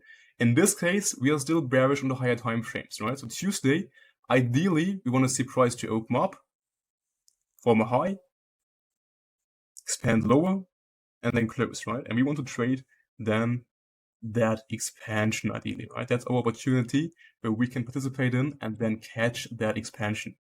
So let's see what are we doing on the next daily candle. So you can see we run the low of that range, have also again discount of that range. And now we see the market displacing from internal again towards external. So that's also a move you could be trading. Again, happens in Asia, not the ideal session, but just for the logic, internal to external, right? That will be continuation on the H1. And now we see price taking out the high, right? And you can see we form a swing point, we reject the high, we don't close above. So the next candle does not need to trade back above this previous hourly high, right? Because we already rejected the range. And then we see the market displacing away. Now, where do we know is the market likely heading to? Exactly, to that higher time frame, external low, right? So we can delete all of that. You can see how the market is going from higher time frame, from higher time frame range, lower time frame range, internal, external. Then we go to internal of the higher time frame range, where we form a new bullish range, an internal low. We go from internal to external, and now we can see that high here, the external range high of that lower time frame range within the higher time frame range is an internal high of that range, right? On the H4 time frame, you can see again the same thing, right? That's an internal high on the H4 within that range. You can see as well the H4 rejecting that internal high. So now we know the market will likely expand towards that external low and the higher time frame lows below. There we go, right? We take out the higher time frame lows, right? So now again, we update our ranges. What do we have? That's our high. That's our current low.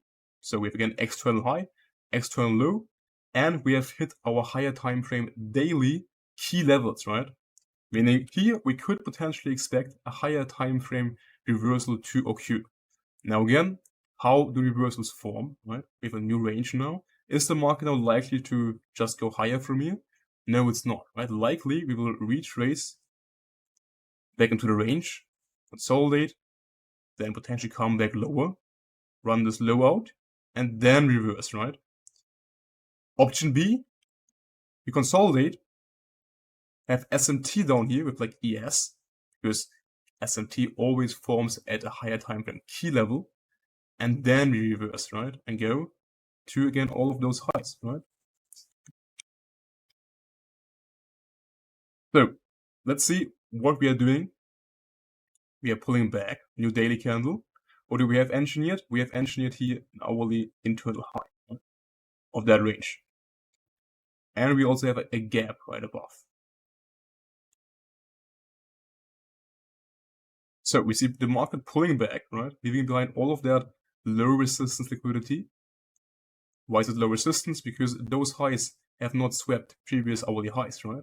They all leave behind highs, meaning they are all low resistance.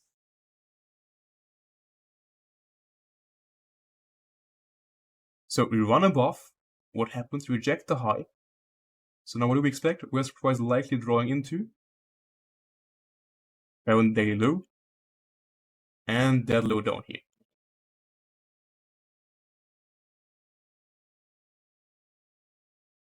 So now let's check if we actually have a potential SMT here with ES, right?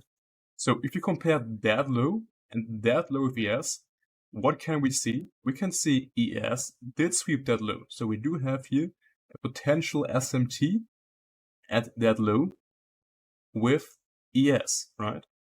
And that equals a stop run of that external low, right? Because ES took out the external low. So NQ does not need to run this low out because ES already took out the low and then V-shaped away from there. So let's continue and see what is happening. Right? So what would now be the bias? Again, let's keep in mind the higher time frame context, right? We have hit our higher time frame key level here. That weekly low, the daily gap. We even took out that lower gap down here. And now you can see we have an SMT at a daily low, right?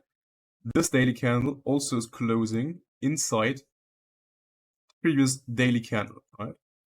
That's a reversal signature. So what could we expect here? We could expect price to, first of all,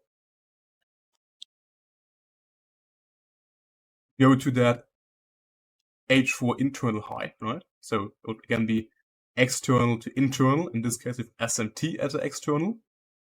But since we're trading at a higher time frame key level, where the higher time frame reversal could occur, what could also happen, we could also go from external to external of that range, meaning all the way up here.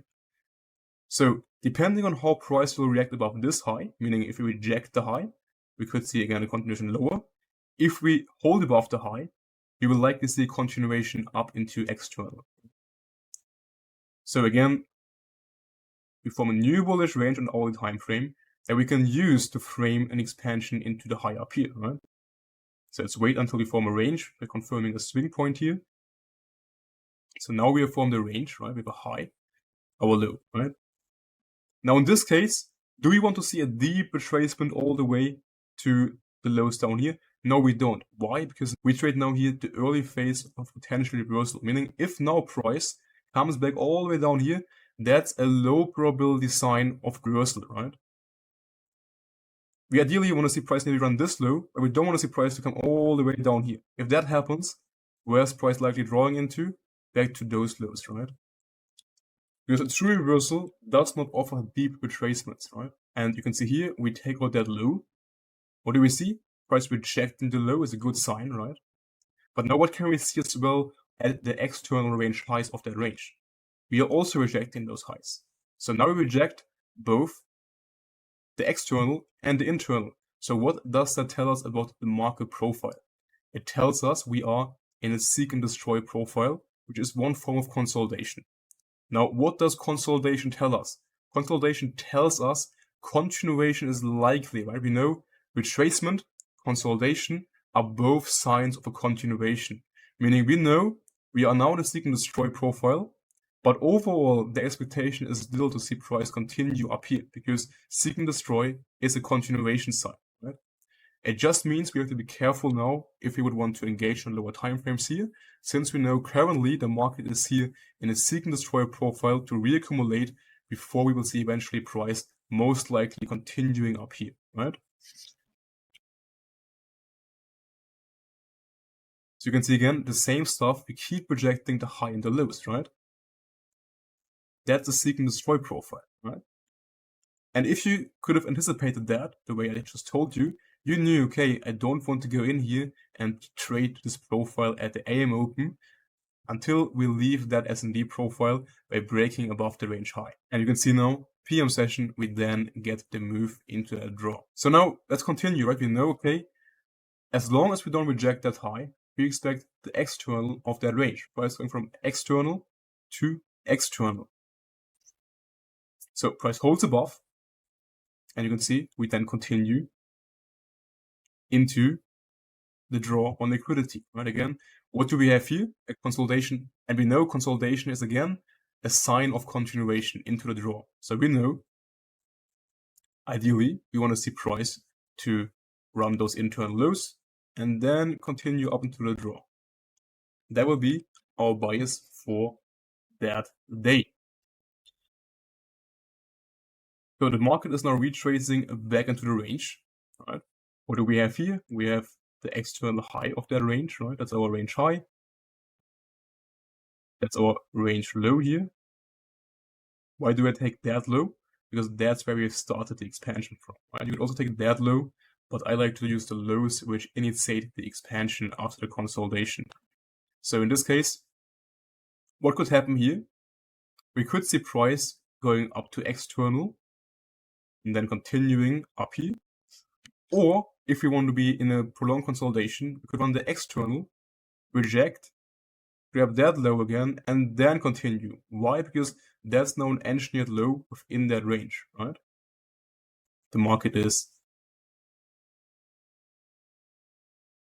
higher, comes a high, it's retracing, engineers a low within that range, right?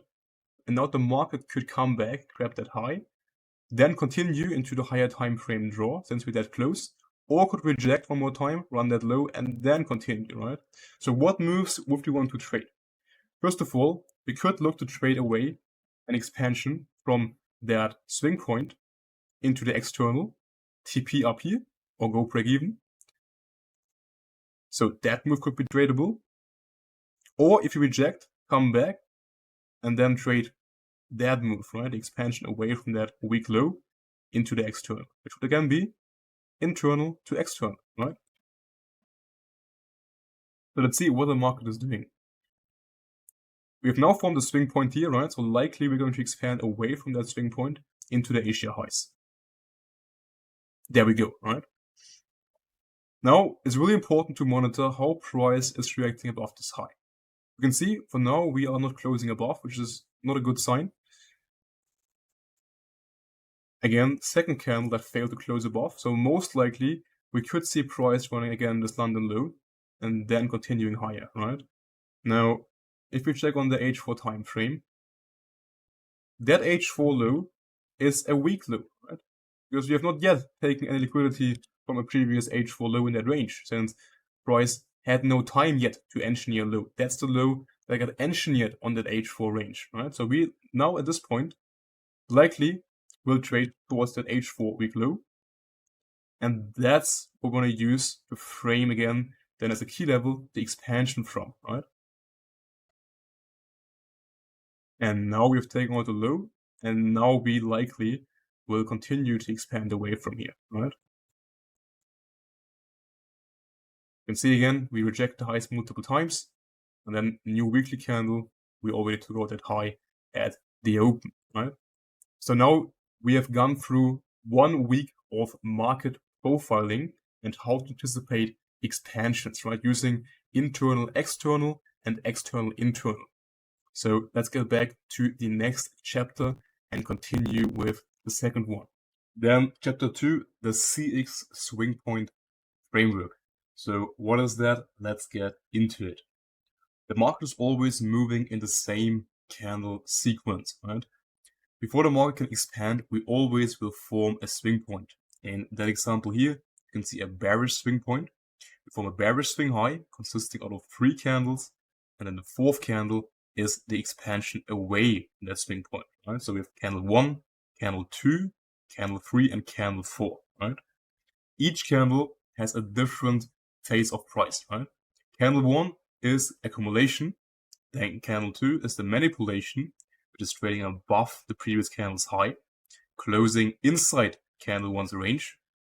Then we have candle 3, which is the expansion after the manipulation, and candle 4 is the continuation of that expansion, right? And the most ideal candles to trade are within candle 3 and candle 4. We can also trade candle 2, but the most ideal candle to trade is always candle 3 and candle 4, since we have the mechanical confirmation of the candle 2 closure. Now, if you zoom in on the lower time frames on those swing point formations, you will see that those swing points are lower time frame market maker models, right? You can see here on the higher time frames with more range, price forms a swing point here, candle 2, and then candle 3 the expansion. And if you zoom in to the lower time frames, you will see that we have a market maker sell model, right? Consolidation, reaccumulation, reversal, first stage of reaccumulation, and then the continuation of that expansion leg.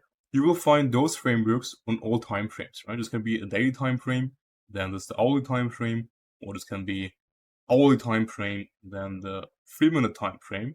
You will find you can apply that concept practically on all time frames, right?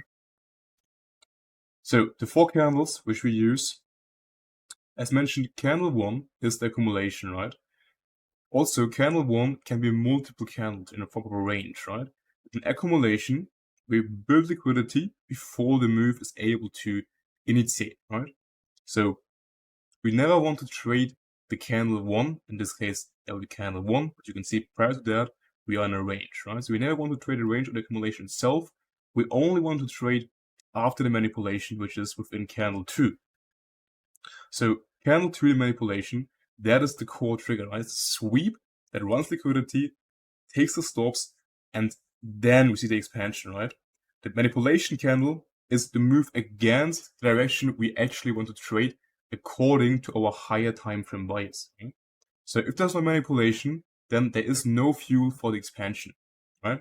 So this entire manipulation is what sets the stage for the following expansion. Then the expansion candle, candle 3 itself, right?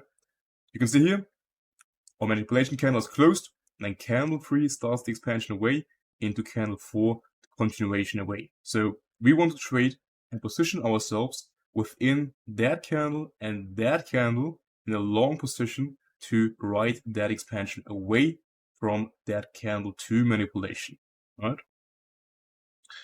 Also really important, we always want to see on candle 3 and candle 4 a thick body closure. We don't want to see the market to expand away and then come all the way back and close again bearish, for example, of a large wick. It's ideal for continued expansion away from the manipulation, right? So ideally, we also define a gap on the following candles, which you then can use later on for further continuation away from that gap, but that's what we will talk about later on. Then candle 4, right? So candle 4 is a continuation candle, right? The follow through after the expansion, price keeps delivering towards the draw, right? So if we still have an open draw below, for example, then we expect candle 4 to keep expanding, even though candle 3 already has seen expansion, obviously, right? So if we're trading candle 4, we mainly trade SC entries, right? Single confirmation, since we're trading a continuation, right? We don't trade the 1-minute reversal anymore. We are trading a continuation away. We only want to trade C4 ideally if candle 3 did not overextend or we have not yet hit the draw, right? So the most ideal framework to frame an expansion on candle 4 is if we use a gap forming within candle 3. As you can see here in the lower time frames, that's our higher time frame chart. If we drop to a lower time frame, you can see here we have a gap within candle 3, higher time frame value gap. We trade into that, sweep liquidity resting below, and then continue into our draw, right? So we open a new candle, form the high, expand away, and then close. So then a quick summary right here. We have candle 1, accumulation, we form the range, and you do nothing at this point, we just wait. Then candle 2, that's the manipulation against the bias, and we only trade candle 2 if we have a valid reversal signature and a double confirmation on the 1-minute time frame. Then candle 3, that's the expansion candle. We see this placement, and our job is to trade the expansion. Same with candle 4. Candle 4 is the continuation of candle 3, and we want to trade the continuation of that expansion into our higher time frame draw on liquidity. Then chapter 2.2, the mechanical core. So you don't want to trade any candle 3 or any candle 2, right?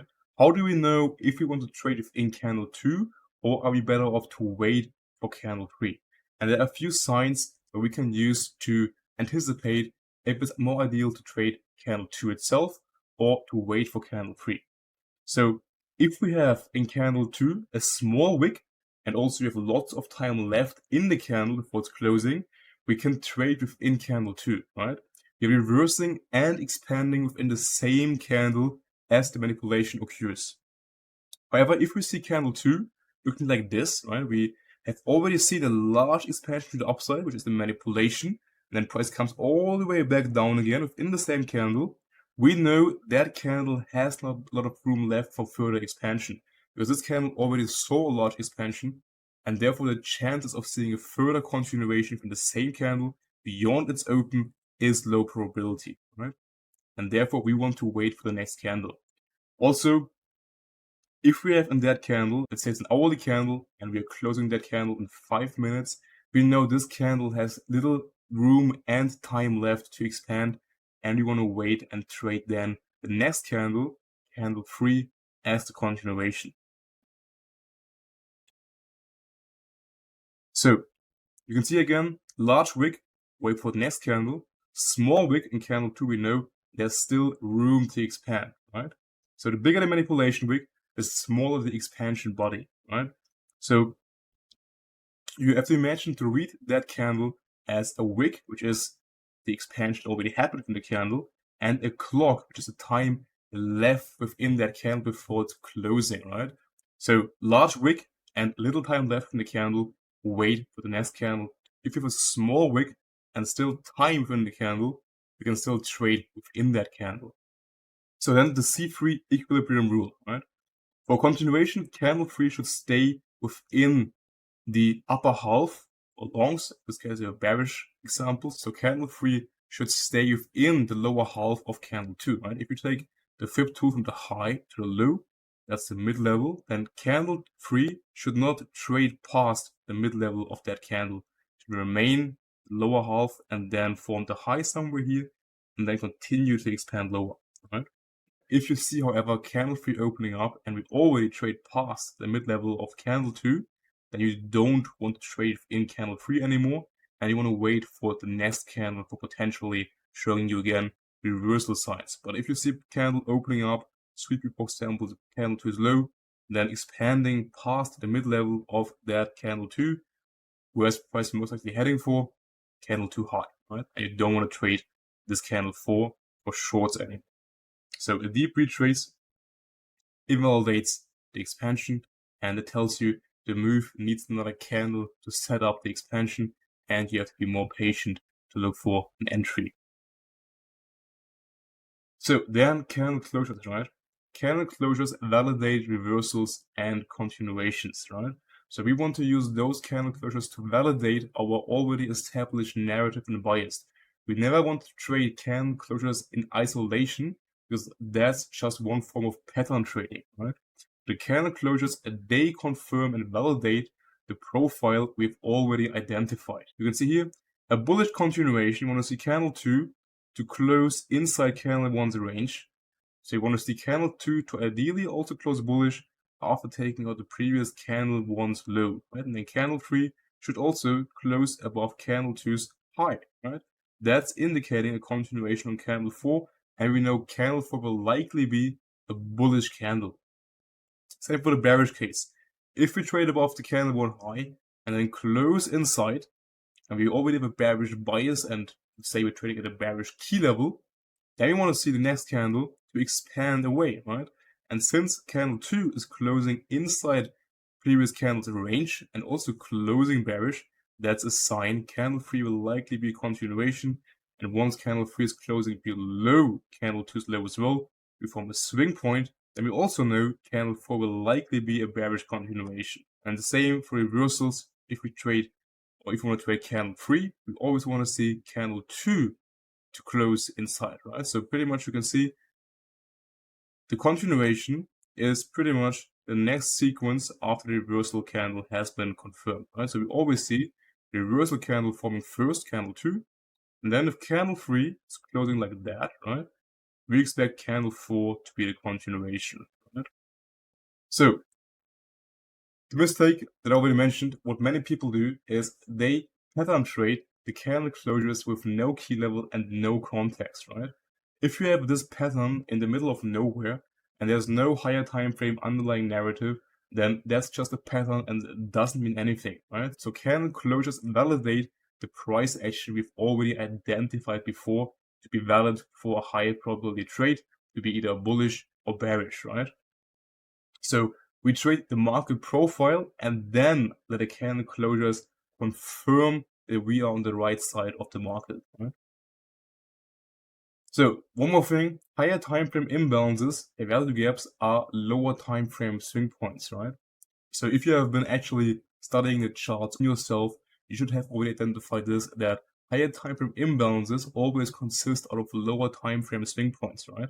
You can see in higher time frame value gap, the lower time frames, that swing point high is forming that imbalance, right? So a higher time frame imbalance is nothing but a lower time frame swing point combined with displacement, right? And that combination is then visible in the higher time frames as an inefficiency, right? So at the end of the day, everything is ranges, right? We have a range with an internal high, price runs that high, then sells off. In the higher time frames, that high is the low of that higher time frame value gap. Then alignment and positioning, right? So before we enter on the 1 minute time frame, we always want to ask those two questions, right? Do we still have time within the candle to expand? If yes, then do we also still have room for price to expand? Meaning, have we already seen a large wick from the same candle? If yes, then we have no room to expand anymore and we want to wait for the next candle. If we still have time to expand and price room, then we know all candles are in agreement and we can look for an entry on the lower time frames, on the 1 minute time frame, for example, within that same candle.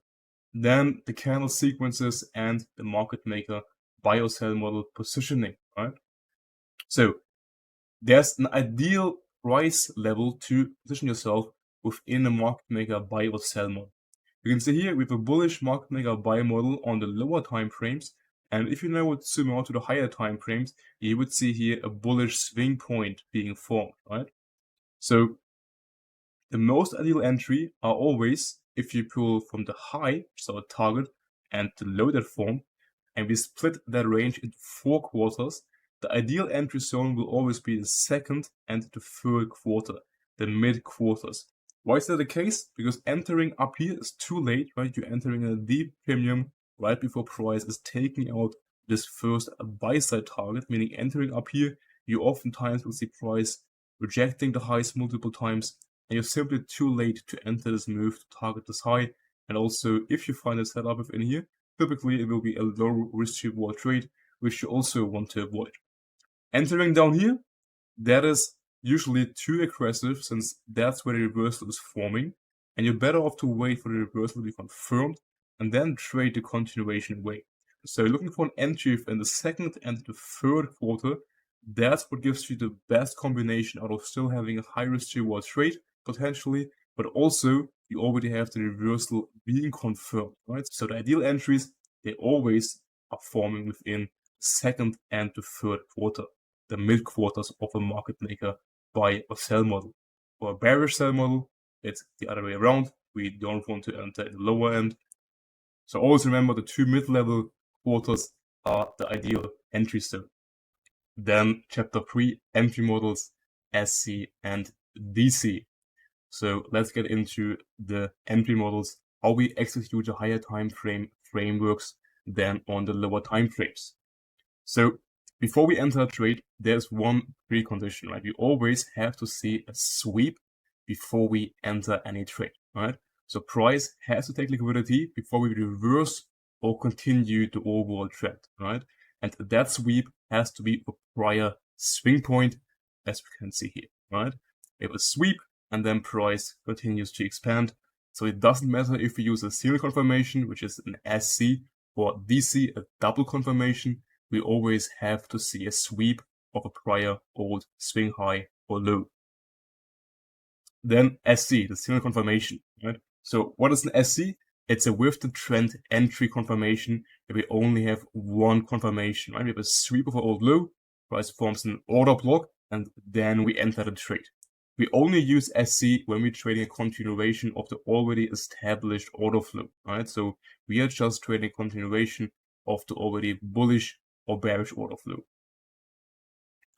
Before we enter a trade, once price hits our key level, we always need a confirmation, right?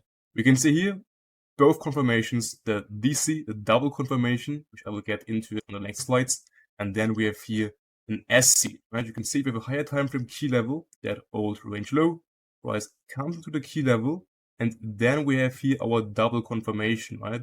Price forms first OB here, retraces back, shifts that low, forms a second OB, closes above, and then that's our entry, invalidation low. That's the double confirmation entry. And then the SC is a continuation of an already established order flow.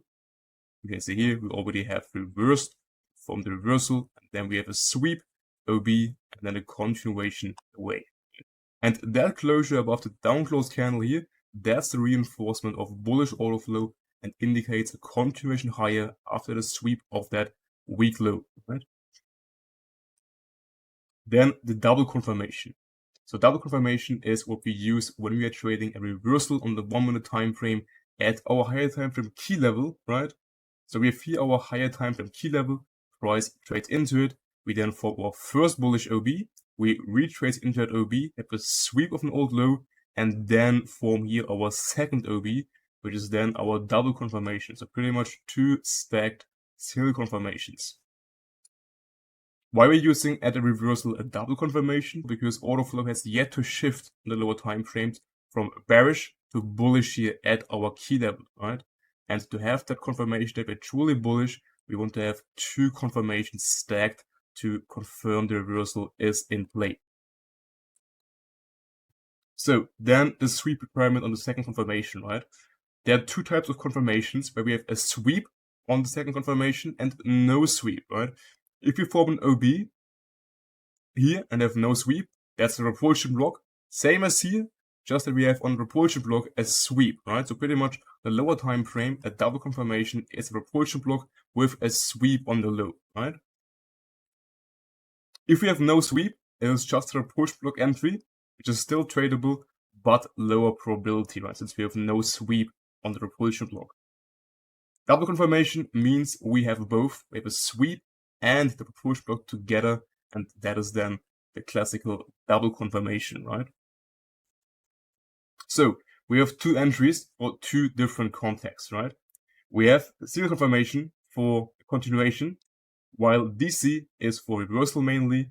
Order flow is already established on SC, while for DC, order flow has yet to shift, right? SC, one confirmation, DC, double confirmation, obviously two confirmations, right? So we can see as well, right, on the schematic, double confirmation is if we're trading a reversal, single confirmation is if we trade a continuation of an already established trend. Then the confirmation timing. When are we mainly using a double confirmation? This is when are we mainly using a single confirmation, right? We know candle 2 is always a reversal candle. So within candle 2, what you can see here, we look for a double confirmation.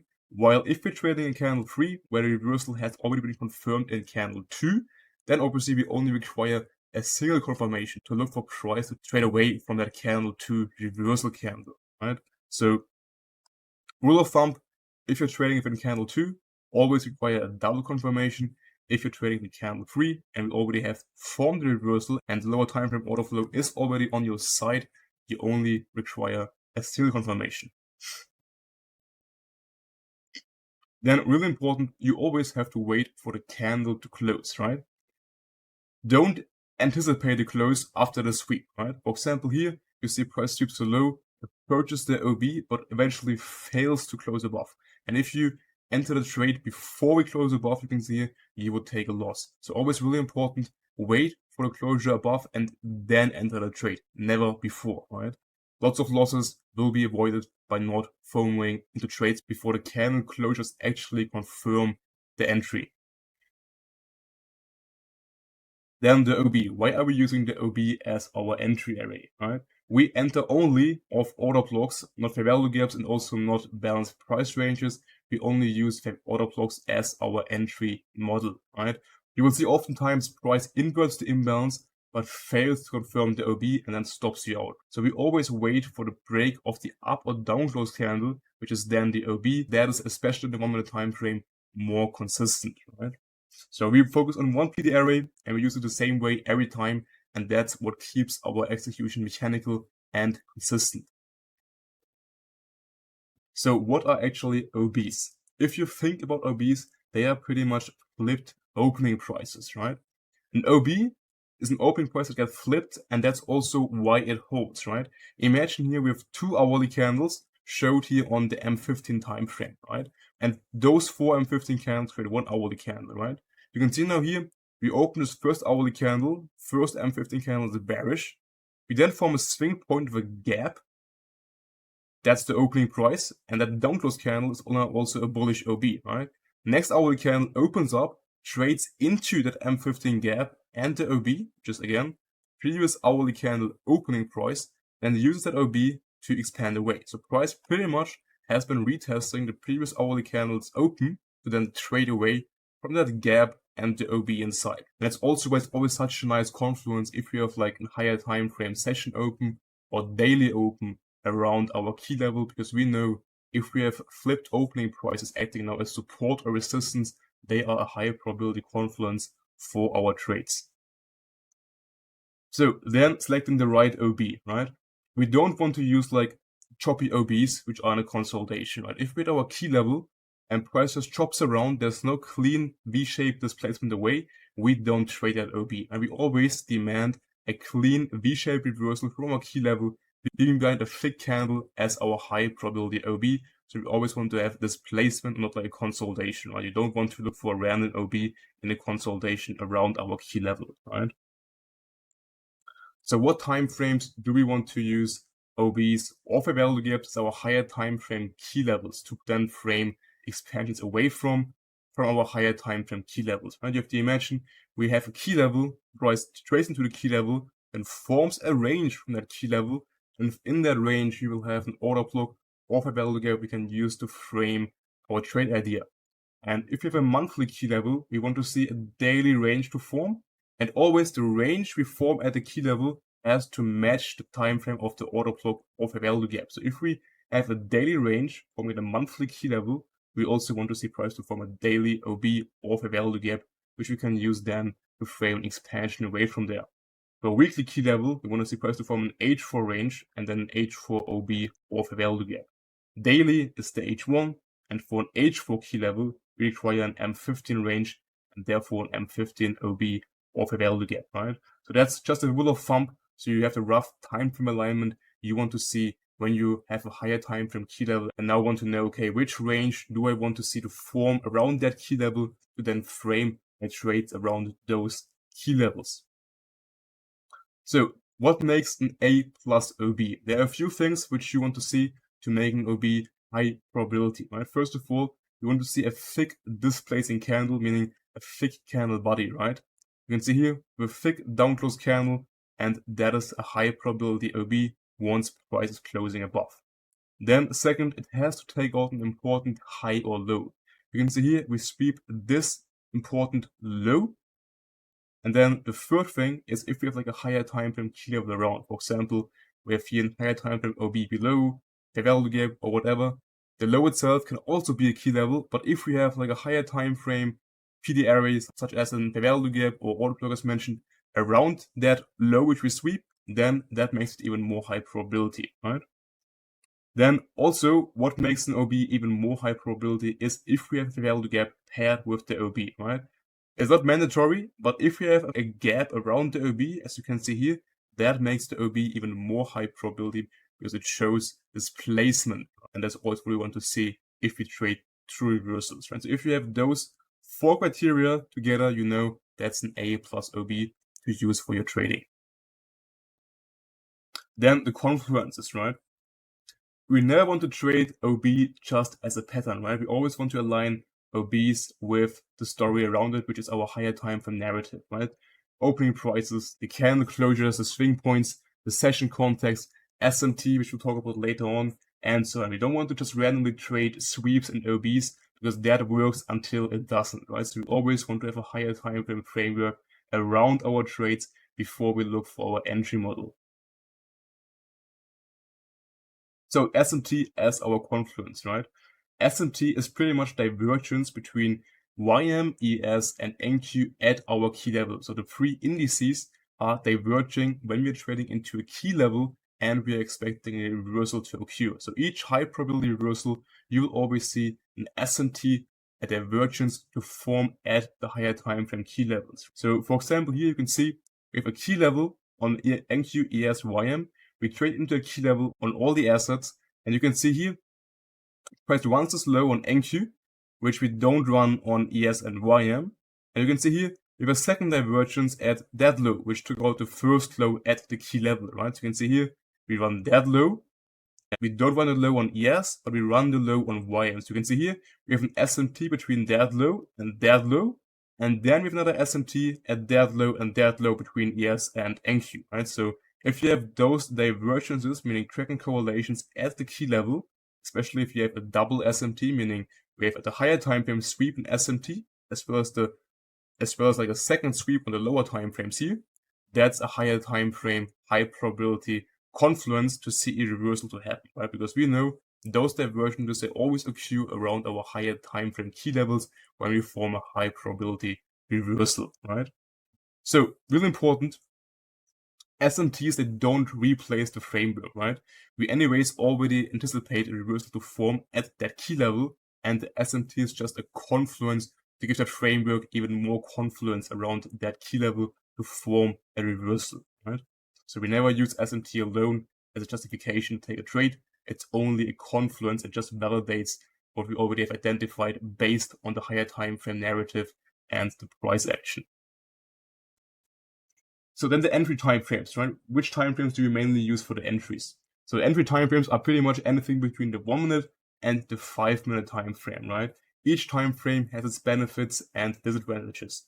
For example, the M1 for execution, you have less decision time, but also you will be able to have sometimes tight invalidations and have the ability to catch some moves you might miss on the M5 or M3 time frame, right?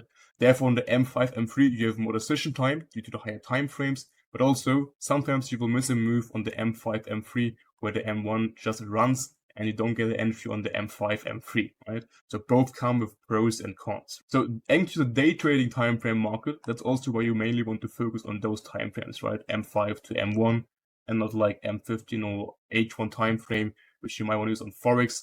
NQ, the best time frame to trade, typically are the lower time frames, since NQ is mainly a scalping and day trading time frame market, right? So always match the execution time frame to the price action, right? If you see, for example, the M5 providing a clean setup, there's no reason then to force an M1 setup, right? But if you see on the M5, it's a bit too high of time frame for the current price action. You don't really see the market giving anything in the M5. You can drop down to a lower time frame and see if on the M1 time frame you will find a clean entry model according to your higher time frame framework. All right, then how do we enter continuation entries, right? There are two options. We are entering either often higher time frame value gap or often higher time frame OB. We can see here, for example, if we have candle 2 and candle 3, then let's say we trade candle 3, we drop down to a lower time frame. For example, if that's an hourly candle 2 and we drop to the M15 time frame and we find a gap within candle 2, we also have an OB here, as you can see. We can use that gap for the candle 3 open, low, high, close to have a key level for potential entry, right?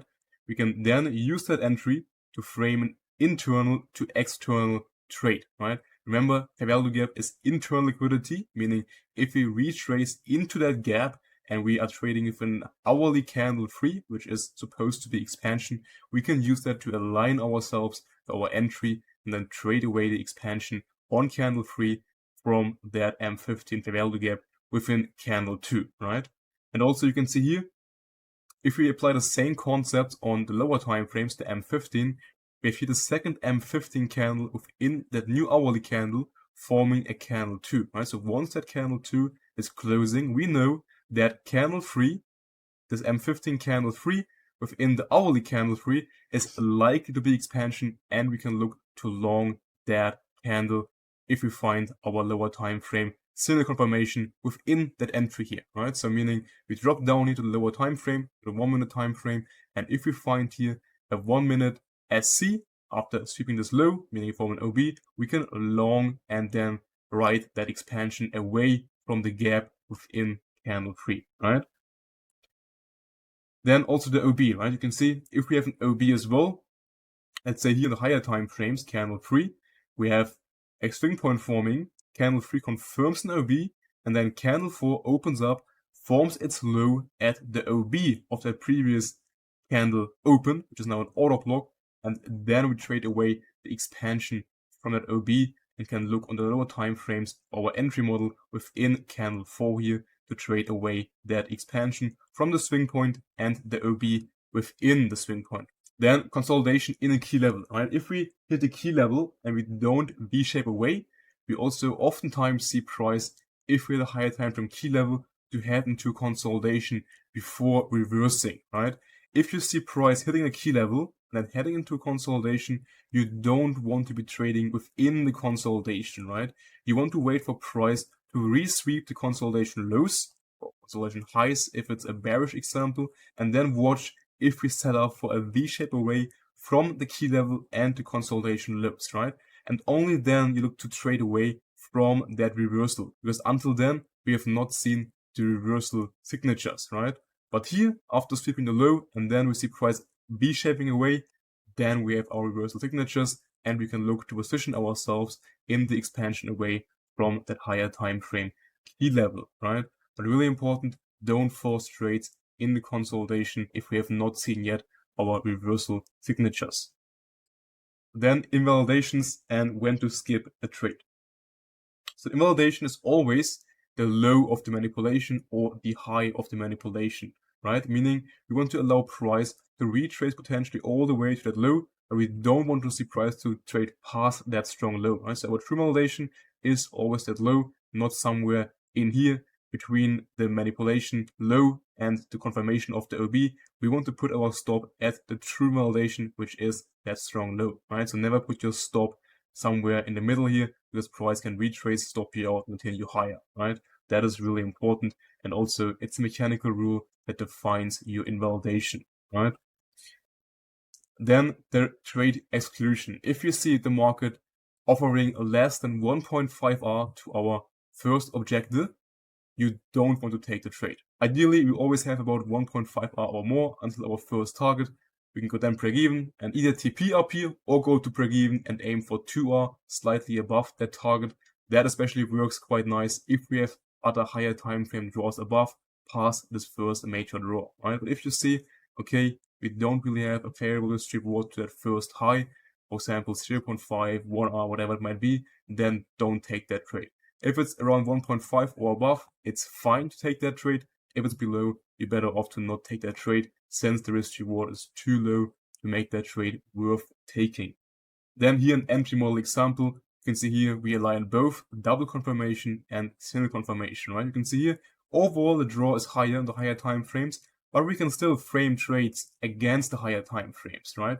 You can see here, for example, we have external of that range to internal, right? We run the highs, have a consolidation, we V-shape away, see our double confirmation, and then we can target that internal low, which we overall expect price to use in the higher time frames to deliver from that internal low to that overall higher time frame draw. Meaning here, if we trade against that higher time frame draw, we obviously require a double confirmation because we're trading here a lower time frame reversal.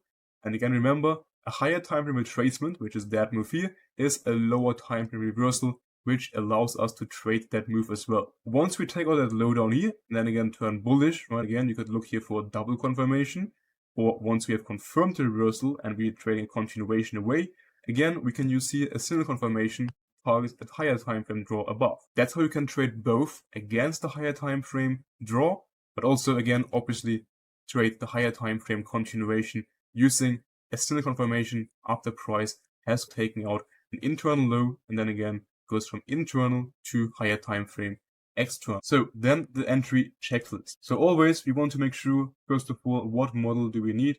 Do we need an SC for continuation or a DC for reversal, right?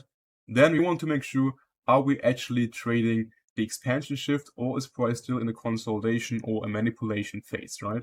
Really important.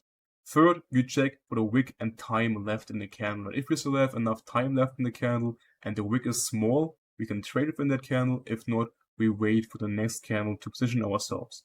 Fourth step, we need to see a clean OB, right? And displacement. If we have no displacement and a low probability OB, there's not a high probability entry as well, right? We have to see price to close above the down close candle or below the up close candle and not just a wick through, right? So really important, always wait for the closure. Then the next step is, do we have any confluence, just S&T, opening levels, and so on. Then next, our validation, where is the strong high or low? That's our true validation, and that's where our stop belongs. And then the final step is checking if the risk reward is even worth taking it, right? If it's below 1.5, then don't take the trade. If it's at least 1.5, then you can take the trade. So let's go into the charts and actually apply those things we've just gone over in the actual live markets, right? And we will go over now a trade I've just taken while recording this last chapter. So that's the ideal example to show you guys how to align those things together. So the higher time frames, we have just hit on NQ a monthly imbalance down here. And you can see here we have a bunch of low resistance liquidity above, right? All of those hourly equal highs. And now if we take a look here, the hourly time frame, we have at the AM open, we see price dropping lower, right? And then what can we see in the hourly time frame? We have formed here 10 AM candle, an hourly C2, right? So we close inside the previous candle and we have taken out all the intraday lows and obviously we have hit here our monthly imbalance, right? Now we also take a look at YM and ES, and what else do we have? We can see we have S&T at the previous hourly low between NQ and YM and ES, right? NQ swept the 9 AM low, while ES and YM have not done so, right? So we have here our divergence at our key level. Now, what is the draw on liquidity?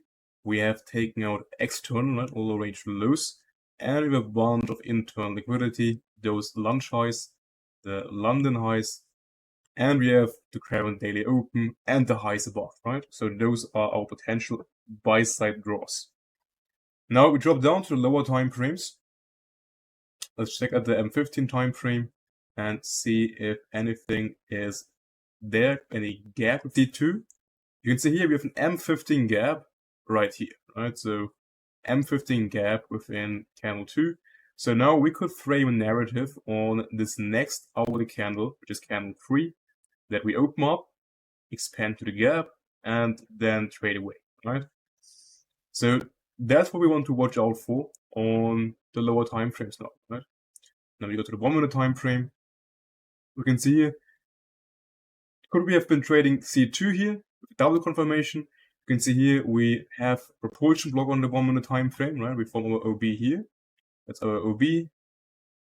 That's the last down close candle, right? And then we push higher, form this propulsion block. But as you can see, we don't have a sweep in the propulsion block, so we don't have here a valid double confirmation. We only have propulsion block, right?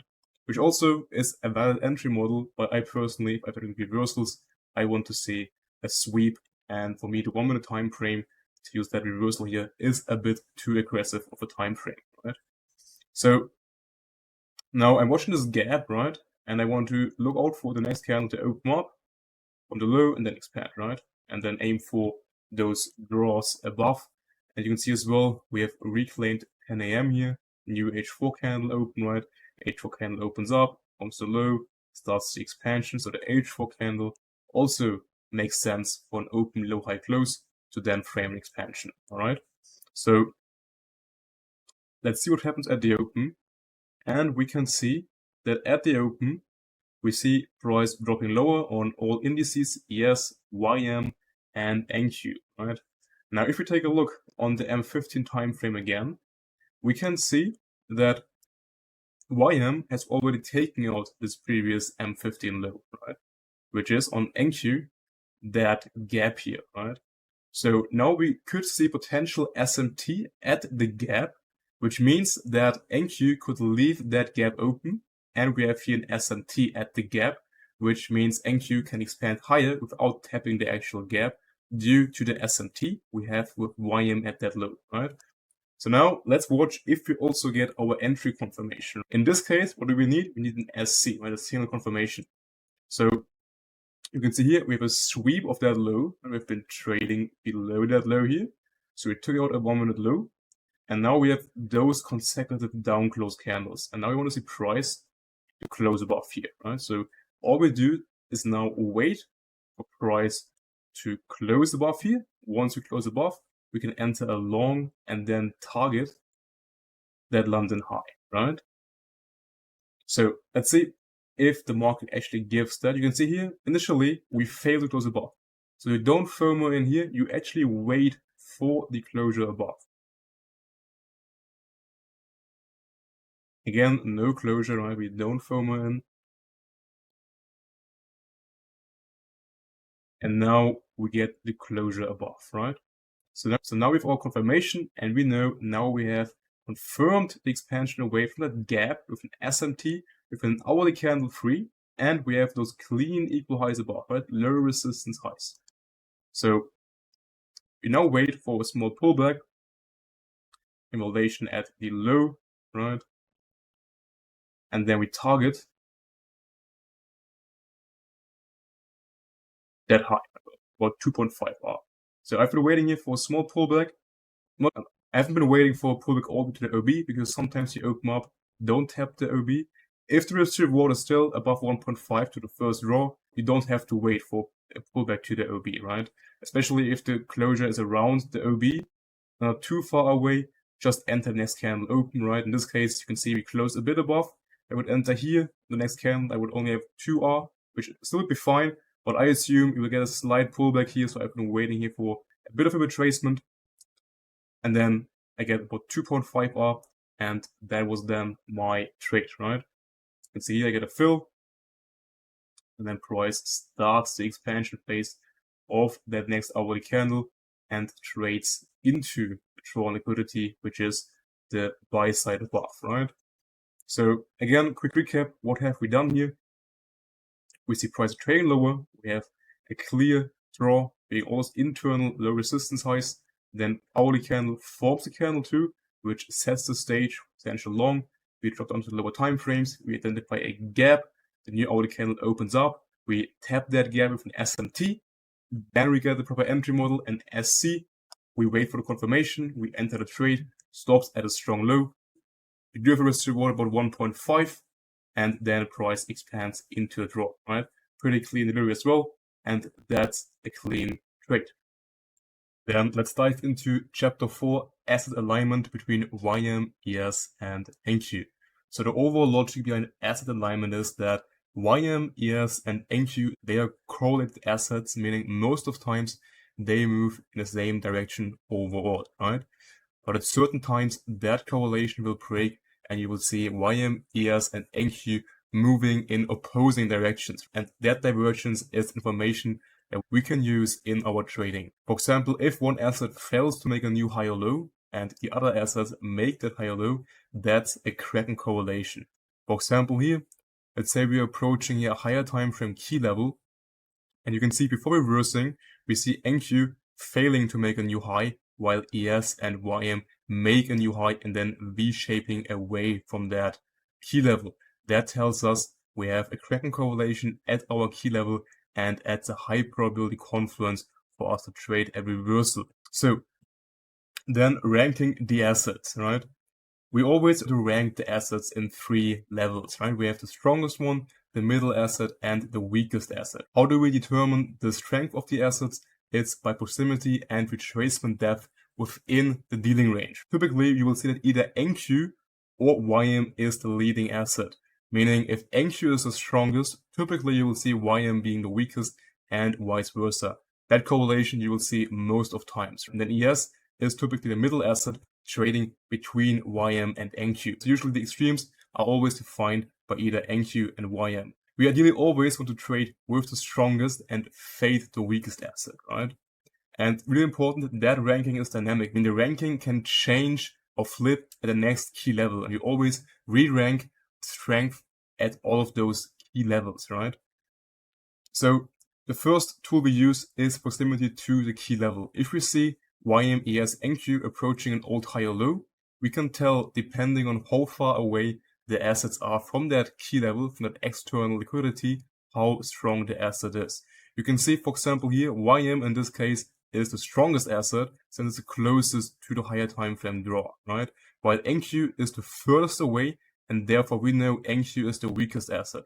And remember, I told you, ES is typically the middle asset, and you can see as well, ES is in the middle. See, ES is right in the middle between YM and NQ when it comes to strength, since NQ is the furthest away from the key level, and YM already hit that key level. And that proximity tells us the leading asset and which asset is the one that lags behind, in this case, NQ, right?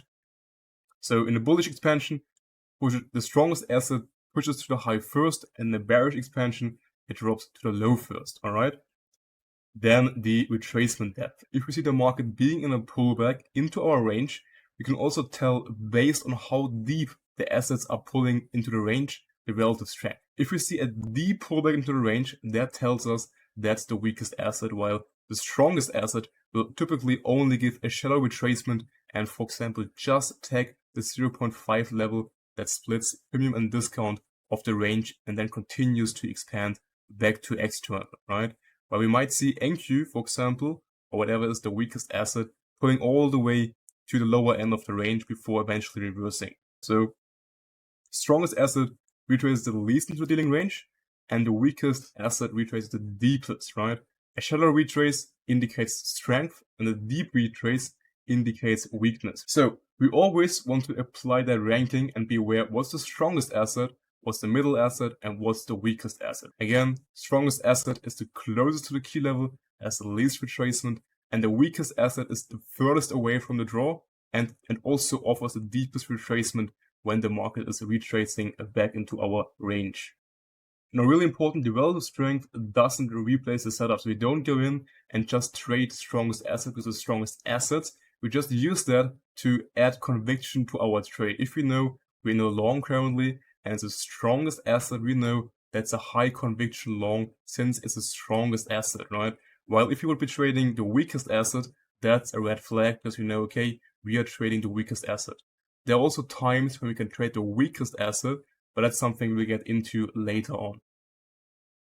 Then SMT, right? SMT is pretty much what we can see happening based on the relative strength. SMT is a divergence between the assets at the key level, for example, where one can form the higher low, the others do. And we always watch for SMT at our higher time frame key levels, for example, old highs or lows, or within gaps, right? For example, one asset taps a gap and continues, while the other assets or assets don't tap that gap. And how do we anticipate SMT formation? We watch the lagging asset as price approaches the key level, right? And if the weakest asset is struggling to take that high, then we can anticipate the divergence to be forming, right? You can see here, we are approaching an old low on all the assets. And we can see here, in this case, NQ is the strongest asset, right? You can see while YM already took out the higher time frame low, NQ is still trading above, right? And then on the second re-sweep of that first low, a double sweep, we see NQ also fails to run this low. Why? Because NQ is in this case the strongest asset, and we can anticipate price to not run this low, right? So once price V-shapes away from the key level, that confirms then the SMT. It's also really important, an SMT is only confirmed once we also have a reversal being printed and we see our reversal signatures. As long as price is consolidating at our key level, we are in a consolidation, and the SMT we might have at the range lows is not yet confirmed. So then the SMT quality. Sometimes we see one SMT only at the higher time frame low we sweep or high, and then occasionally you also see a second SMT forming at that low which took out the higher time frame key level. If we only have one SMT, that's one divergence, and it's also valid to trade. But if we see the key level at double SMT, where we have a second SMT, for example, on the low, which initially took out the first higher time frame low, that's a higher grade SMT and is even more trustworthy than only having one SMT. So then switch in relative strength. Oftentimes you will see the assets also switching relative strength after trading into a higher time frame key level. For example, the manipulating asset momentarily reverses the strongest and it sweeps a key level and closes back stronger inside the range while the others lag. And that switch, the weakest asset becoming suddenly the strongest asset, also confirms the reversal and the SMT, right? You can see here, for example, NASDAQ trades into our higher time frame key level, which previously was the weakest asset, and after taking out this higher time frame key level and displacing away, we can see suddenly NQ becoming the strongest asset. And we know, okay, if NQ is the strongest asset, that means YM will typically be the weakest asset, right? And then ES will be the middle asset. In this case, we can use that information. So, okay, instead of longing YM, we will focus here on NQ longs, right? And we can trade them longs away that reversal. For example, we talked about if a gap here, we trade into the gap, and then we can trade a continuation away from that gap. So how else can we use that switch in relative strength, right? If we see the market being in a retracement, right? Again, understand a higher time frame retracement is always a lower time frame reversal, right? If we see price in the higher time frame retracing into our range and we take out some internal liquidity, then go from internal again to external. And once you see at that internal liquidity level that switch in relative strength, where, for example, NQ, which retraced the deepest into the range, becomes the most bullish asset after taking out that internal low, that tells us the retracement is done. And again, the market is ready for the next phase of expansion, right? So we can use that switch in relative strength to time to continuation and not only reversal. Again, because we know higher time frame retracement is a lower time frame reversal, right? Before the higher time frame can continue to expand, we have to see here a lower time frame reversal from that internal low. So we use switch in relative strength for two things: to confirm a reversal and also to confirm that a retrace is done. Then the phase read. So when the assets are decoupling, that happens especially quite often at the 9:30 equity open, we know the market is currently in a manipulation phase and we do not want to trade in the manipulation. When the assets are decoupled heavily, that tells us we are manipulation and we don't want to trade within the manipulation. We want to wait until the three assets again align and expand the same direction. Then we know the manipulation phase is done. Right? You can see here, for example, oftentimes at the open, you will see YM pushing up, NQ pushing lower, ES somewhere in the middle, ranging maybe. And then once we have, for example, hit a higher time frame key level, then you will see the market again realigning and you will see the assets expanding in the same direction again. And once you see the realignment, that tells us the manipulation is done and we can look to trade away the expansion, right? So when they're decoupled, we wait and we know the true move has not started yet. So what I mentioned, realignment means the market is again ready for expansion, right? So we wait for realignment before engaging and looking for a trade. You can see here, once all markets hit the high time key level, we again resync before we've been decoupled, and then the market starts to expand again. And you can see we also have some SMT in the lower time frames here, and then that confirms the reversal away from the key level. And if we align that logic with the CX sequence, we know that especially in candle 2, we will have that decoupling. Why? Because candle 2, that's where we form the reversal within, and therefore we know, especially in that candle, you will see that decoupling happening most times. And then again, within the expansion candle, candle 3 or candle 4, that's where you'll see the assets again being realigned, right? So you align both the candle closures and the candle formations of the swing points, candle 2 and candle 3, to know, okay, when do we time our expansions, right? And then you also oftentimes see the SMT at those swing points. For example, you will see an SMT between candle 1 and candle 2, candle 2 and candle 3, and then the expansion starts, right? Now, when you are on the trade and you find the correlation breaking down, that's also oftentimes something you will see. So if you enter the trade and all is aligned, you have high conviction. If you then are in the trade and you want to look for potential further entries, and they're still aligned, the conviction is still the same, right? But once you see the assets start to split, especially, for example, after taking out a short-term target liquidity pool, then you know, okay, we no longer want to look for further trades because the correlation is breaking, and also we have already hit the drawn liquidity. And if that decoupling continues, you just again want to reduce your risk and protect your equity and not look for further entries, right? So ideally, when you're trading, you always want to see the markets being aligned and trading overall in the same direction, right? Obviously, some assets will be trading more bullish or more bearish than the other ones, but they should all be trading towards the same direction. Now, how do we put everything together using that knowledge? So first, we always rank the assets, right? What's the leading asset, the middle asset, and the weakest asset, also called the lagging asset, right? We can use that again to predict SMT, and also if we have a double SMT or a single SMT, it's also a high probability confluence for reversal, and a double SMT is the most high probability confluence we can find at a reversal at our higher time frame key level. Then changing relative strength, we can use that again to time reversals and confirm retracements are done. And really important, before we enter the trade, we have to see the markets realigning, right? We never want to enter a trade when the markets are still decoupled, because we know decoupling means manipulation is still going on. And after the entry, we just want to make sure that correlation is holding and not breaking against us, right? If we see suddenly, after sweeping an old higher low, the strongest asset becoming the weakest asset, that is a red flag, right? Meaning should then go break even on our trade, for example, and not look to add further entries, right? So we always want to be aware of the correlation also being reinforced when we are in the trade. And next up, the time of the day framework, right? So all the time element aspects of our trading we will talk about in this chapter. So a perfect setup outside the right window is still a low probability trade, as I've already mentioned before, right? So the sessions a day tell us when the profile is likely to deliver, right? And also what I see most with my students is that the overtrading happens in those low probability time windows when you're taking one entry after the other, and you might get stopped out multiple times before then the actual move happens within a session, right? So we always ask, is the right time for it to deliver, right? So the profiling gives us what and where, the time gives us when. So the main three tradable sessions are the London session, 3 to 5 a.m., a.m. from 9:30 to 11:12, and then we have the p.m. session from 1 to 4 p.m., right? The Asian and lunch session we are mostly skipping.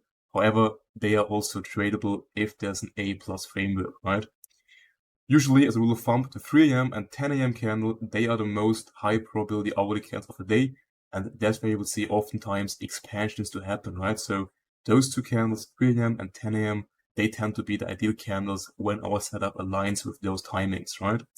And as mentioned, 9:30 is our daily volatility event, the equity open. Besides that, other volatility events are red folder economic events. So,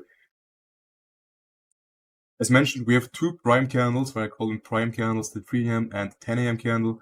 3 a.m. is the London session and 10 a.m. is half an hour after the equity open, right? So when our setup aligns with two of those timings, then it's go time and it's a high probability time element to add to your setup, right? So the first session, the London session, right? London session actually already starts at 2 a.m., but the best entries typically come after 3 a.m. and 2 a.m. is oftentimes consolidation or manipulation, and the best entries then usually arrive at 3 to 5 a.m. window, right? So London session, we want to frame the profile of the London session based off what Asia is doing, right? If Asia is a consolidation profile, we will see oftentimes the London session at 3 a.m. manipulating above the Asian high or low and then reverse, right? If our higher time frame framework supports that bias, right? If we are bearish and we see Asia being consolidation, London runs above Asia, then forms a swing point, for example, or with a double confirmation, then we can look to target the opposite side of the Asian range, right? So Asia and London both, then the profile of those two sessions, that would carries over into AM session, right? we grade AM session based on what Asia and London has done. AM session, we have already 2 sessions we can use to identify what's the market profile based on London's and Asia's market profile. Then the AM session. In the AM session, we have the daily volatility event, which is the equity open. Now, the equity open, usually you will see increased volatility. And oftentimes you will see at the open to either see manipulation against the opposing bias, right? If you are bearish overall, oftentimes you will see AM session to open up, sweep an old higher low, rebalance a gap, as we can see here in this example, and then we will see price to reverse heading into 10 AM, right? But also, oftentimes when we have seen already manipulation before the equity open, then 9:30 just opens up and continues the expansion since the manipulation occurred before the equity open, right? So what you can take from that is if we have seen manipulation before the open, the AM open 9:30 tends to be distribution, meaning expansion straight away, while if we have not seen the manipulation before, then the AM open itself will be the manipulation event. So always, before we drop to the 1 minute time frame with the equity open, always be aware of the higher time frames, the hourly, H4. Make sure your narratives always established and you don't get confused by the lower time frame noise at the equity open, right? You can see here in this example what happens at the open, right? We open up, price manipulates into a gap, rebalances the gap, and then drops lower, right? And then heading to 10 AM, what can we see here? 10 AM opens up, we get price accumulating above 10 AM, then we sweep an old high, and then price breaks below 9:30 and 10 AM, confirms here a bearish OB, so we have here a single confirmation, and then price expands away. So we could enter short here in validation of the strong high, and then have a short framework here. One advice I can give you, especially if you're a beginning trader, don't try to enter a trade right away at the open, right? Let time do its thing, watch the first 10-15 minutes, maybe even into 10 AM, we don't have a clear framework yet, and wait and see what the opening is doing, right? Once the opening volatility has passed, then oftentimes you will have a clearer picture of what will happen in the rest of the session, right? And also what I see often with my students is the win rate in the first few opening minutes is much lower than if they wait for 10 AM, for example, right? So only take something at the first few opening minutes if you really have a proper framework, right? Don't take some mediocre setups on the 1 minute time frame because they just look good on the 1 minute time frame. Oftentimes that's just a manipulation, right? So then the 9:30 10 AM window, right? That's the window between the equity open and the new H4 candle opening at 10 AM, right? Oftentimes, or what is ideal profile to trade is 9:30 manipulates, and then 10 AM is reversing and expanding, meaning we open up 9:30, as you have seen on the previous slide here, we manipulate, and then 10 AM is reversing, continuing the overall higher time frame trend, right? That's something you will see quite often, and is ideal profile to trade the AM session heading into the new 10 AM H4 candle. So oftentimes you will also see that price is trapped between the 9:30 and the 10 AM open. You can see here, with the 9:30 open, we run lower, go higher again to 9:30, then 10 AM is opened up as well, price comes back, and you can see 10 AM and 9:30, they form a range. Price is trapped between both openings, and if you see this happening, you don't want to be trading within that trapped open order flow. And if you see price being trapped between both opens, you don't want to take a trade, especially around mid-range of that range, right? You want to see price again to break through one of the opens, right? Especially, obviously, you want to have that aligned with your bias. You don't want to be trading the open prices as a pattern. You want to align it with your bias. For example, here, if you have a bearish bias in the higher time frames, and you see price opening up here 10 AM and being trapped between 9:30 and 10, you don't want to go in and short into 10 AM before price actually breaking through 10 AM. So the better short would be here in PM session then. You can see once price flips 10 AM, comes back, sweeps an old high, forms an OB, and then sells off, right? So the high probability shorts would be below 10 AM once price flips 10 AM, respects 10 AM, and then we can trade a continuation away. Then the PM session. So the PM session is a session you only want to trade when we have not hit yet our higher time frame draw on liquidity in the AM session, right? Meaning if we already have hit all the targets for the day in AM session, you skip the PM session. Why? Because if AM session is a large expansion into a higher time frame draw, again, what do we know will happen? Price will either consolidate or just chop around, right? Option B is price expands in AM and hits a higher time frame key level where we expect a reversal to occur.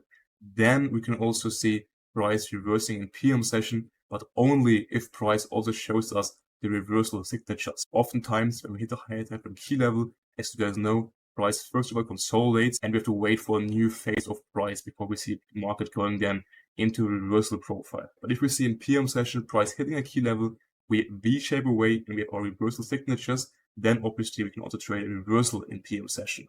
You can see here that example, we have a PM continuation, right? We have a range high, range low.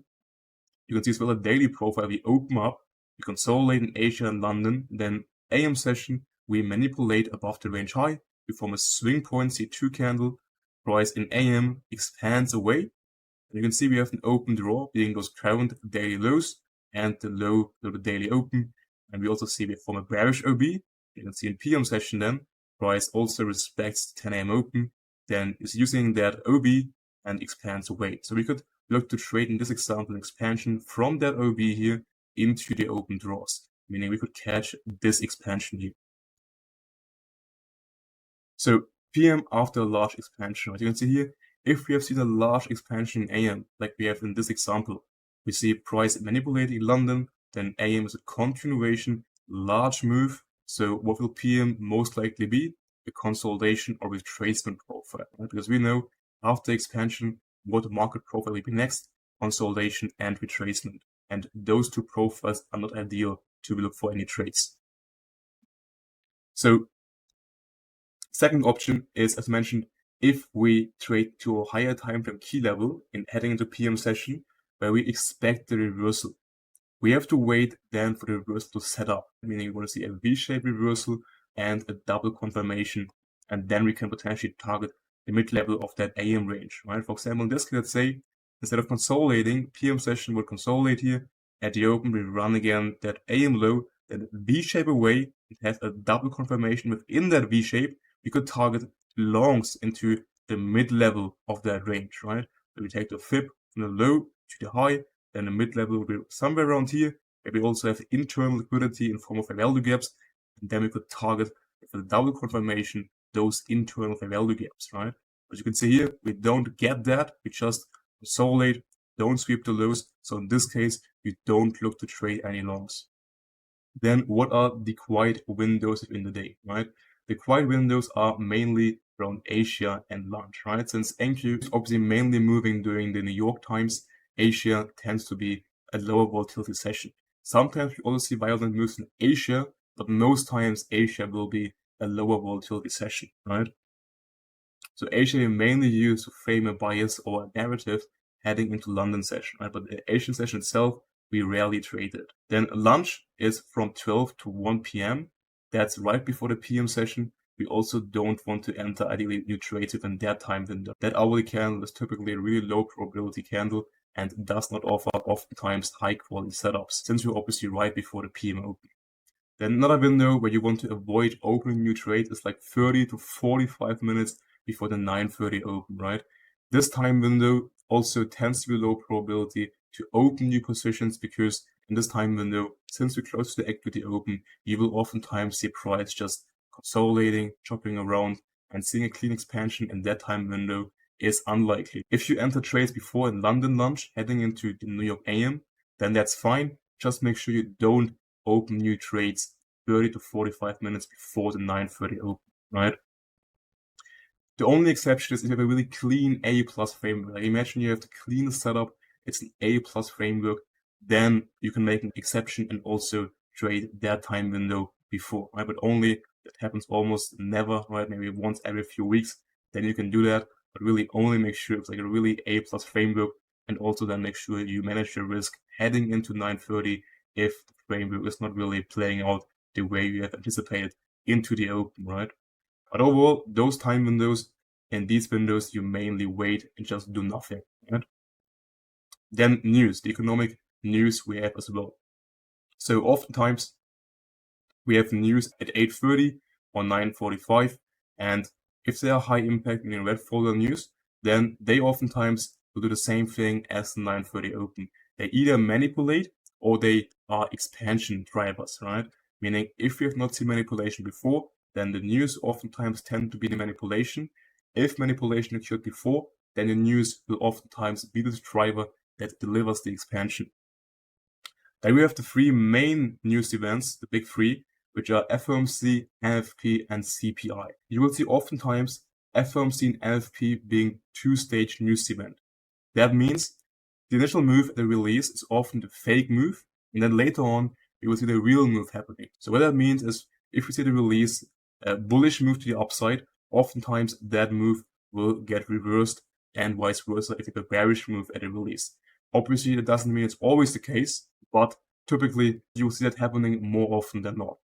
Then opposing to that, we have CPI, which is most times a one-sided news event. Again, not always, but oftentimes CPI is a news event which is just the news come out and price immediately pushes into one direction, right? So we don't have that two-stage signature on CPI.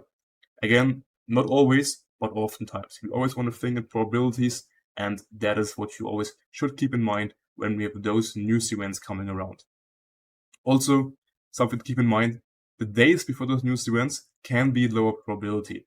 That does not mean you can't trade those days. Just keep in mind that if you're trading a day before NFP, FOMC, CPI, and you already see the price action being in a consolidation or really choppy, and you know the market will likely remain in that consolidation or that choppy PA until those news events the next day, right? So always keep that in mind.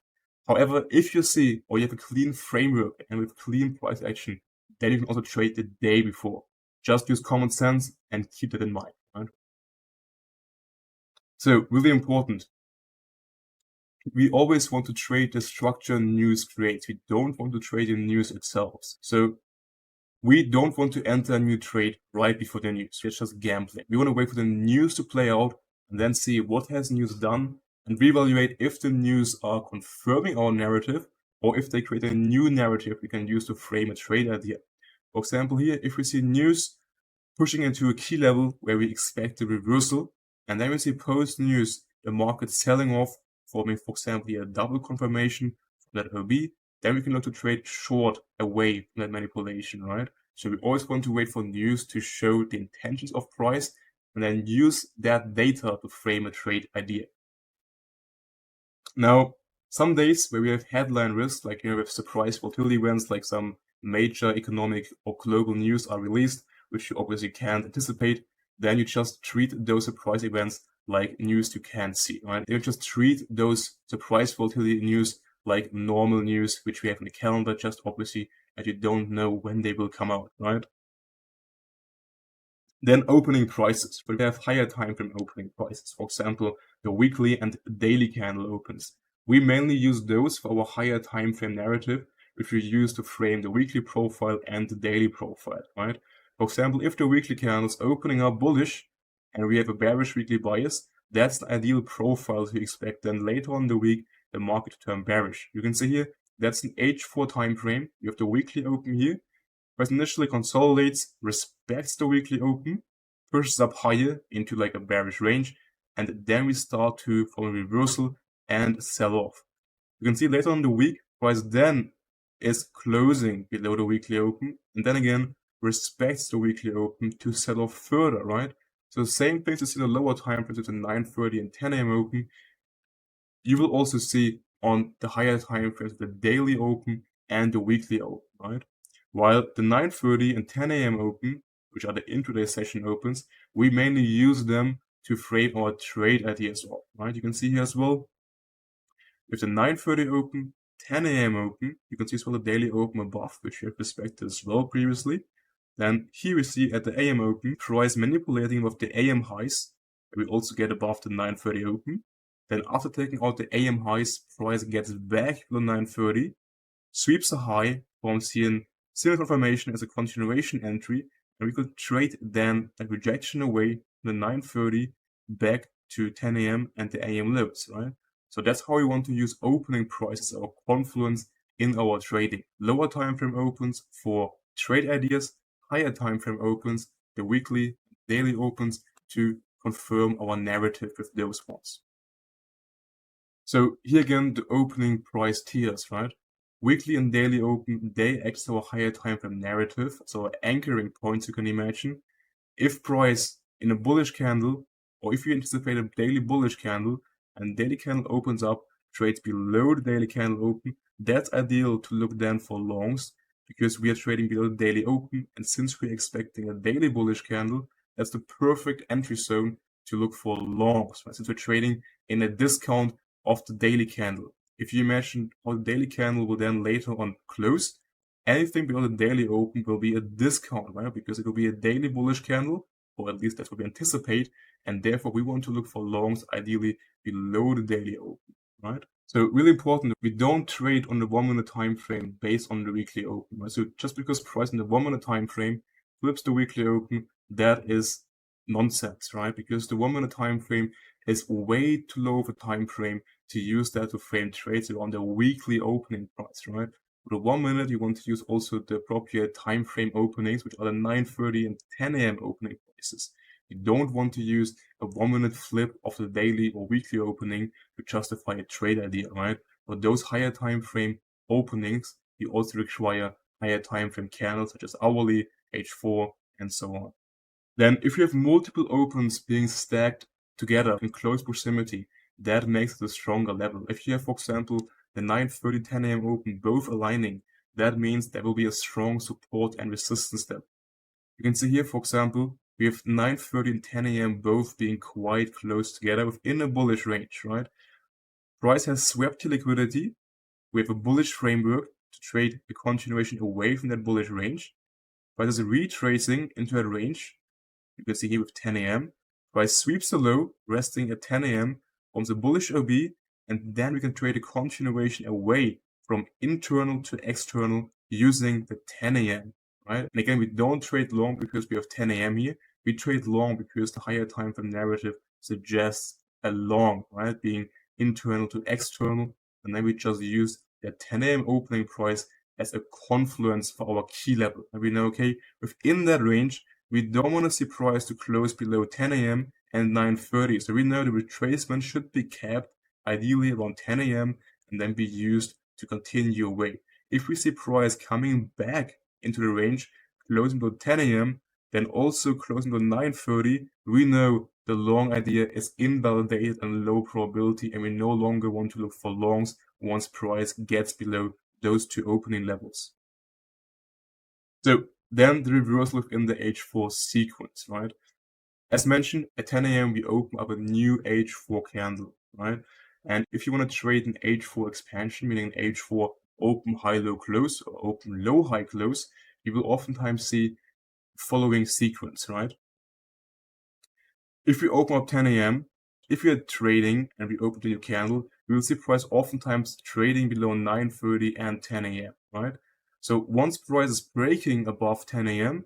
and we have a bullish bias for a 10 a.m. candle, we know that likely now we'll see the expansion of that H4 candle since price flipped 10 a.m. and is holding above, right? However, if we see price only flipping 9:30 but still being below 10 a.m., we know that 10 a.m. could still cap the upside and we could be in that trapped order flow where I showed you earlier, guys, on that previous slide, where prices here trapped between the opening prices, right? So that's what this means. Then we can long from 9:30, 10 a.m. We don't want to long right below 10 a.m. because if 10 a.m. acts as resistance, price can roll over from here, right? So if you want to long and you don't get an entry right at 9:30, you wait for 10 a.m. to get flipped and then look for an entry above 10 a.m. and trade a continuation. And also the last option, if price is getting above 10 a.m. but then immediately gets back below, that tells you the market is likely going to be in extended consolidation, right? Because if price would be truly bullish, it would not flip 10 a.m. and then get back below. If you see price getting back below 10 a.m., we have 9:30 below, assume price will then remain stuck between, again, 10 a.m. and 9:30. So then, again, the timing and the execution windows, right?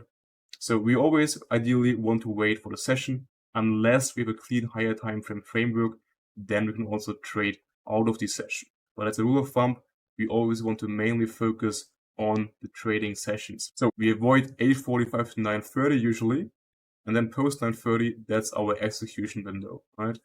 Pre 9:30 window, we only trade if we have an A+ framework, right? And we also want to manage our risk, and we want to make sure that if the market is not moving already towards our take profit area before 9:30, we want to move our stops break even or close the trade before the open, right? Because we don't want to get slipped by the 9:30 open volatility. Then the higher time frame context, right? I'm typically always inclined to trade all sessions of all days if there's a framework. But Friday PM session, I typically always skip because it's the last session of the weekly candle. And typically the weekly objectives have already been hit by Friday AM, meaning Friday PM is typically low probability. There are exceptions when we have, again, for example, still open targets heading to Friday PM and AM was, for example, also a slower session. Then I also might trade Friday PM, but again, that's a rare occurrence and almost never happens. Typically 9 out of 10 Fridays, I am done with my trading by the AM session, right? So you don't want to go in on a Friday PM session and try to trade breadcrumbs of the week. As mentioned, usually by Friday PM session, all the high probability moves in this week have already played out. So always be aware of where we are in the weekly candle. Same for Mondays, right? Typically Monday's London session, I also tend to skip because it's the first proper session of the new week and I want to wait and see how is that session playing out. And then typically Monday, I only trade the AM session, right? Since then, in the AM session, I already have the Asian and the London session of Monday and can use that one to frame my bias and narrative for Monday's AM session. Then also really important, the gaps. Right? Oftentimes you will see on Monday at the weekly open, I will see a weekly opening gap forming. Those gaps can be used the exact same way as fair value gaps from a logical point of view for your trading. If you see the market pulling back to the gap and you have a bullish bias on that week, you can use that gap as a key level to trade away from, right? Another function the gaps have is they will act as a draw on liquidity. If you have an opening gap, at some point during the week, it doesn't have to be on Monday, it can also be on Tuesday or Wednesday or later in the week, that gap oftentimes tends to get filled, right? So because the market wants to come back to rebalance that gap. Meaning if you have an opening gap on Monday, you can use that either as a key level if it aligns with your higher time frame bias, or you can use the gap as a draw on liquidity. And for example, we open up, hit the bearish key level, we have our reversal signatures, and then we can trade into that gap as our draw on liquidity. Then the AM PM correlation, right? We talked about this. AM and London session, they tell you the likely profile for the PM session, right? So we look at AM session and then that tells us what PM will likely be. If AM is an expansion profile, PM will likely consolidate, and we know PM is lower probability. If AM, however, is a consolidation or seek and destroy profile, we know PM can likely offer the expansion of the daily candle, right? And we know PM is a more high probability session now. If we have AM being not really clear, gives you mixed or unclear signals where we can't really see clear expansion, we also don't really have consolidation profile, where we don't have a higher time frame narrative framework, what's being the draw for PM session, then PM session also is a more lower probability because again, we don't have a clear edge if we can identify what is the likely market profile. We only have a clear edge if we know what market profile will likely be the case, meaning an expansion and in what direction. So then the decision tree, right? How do we now use that information in our trading, right? So first of all, we always need the draw liquidity and the daily profile, right? Meaning, will the daily profile be an expansion, consolidation, or unclear, meaning we have not really a clear idea if the daily candle will be consolidation or expansion, which also is fine, right? It doesn't mean you're a bad analyst if you can't always identify the profile. Sometimes you simply can find arguments for both sides, right? Meaning consolidation or for expansion. And if you can't clearly identify the profile, it's always best to sit out, right?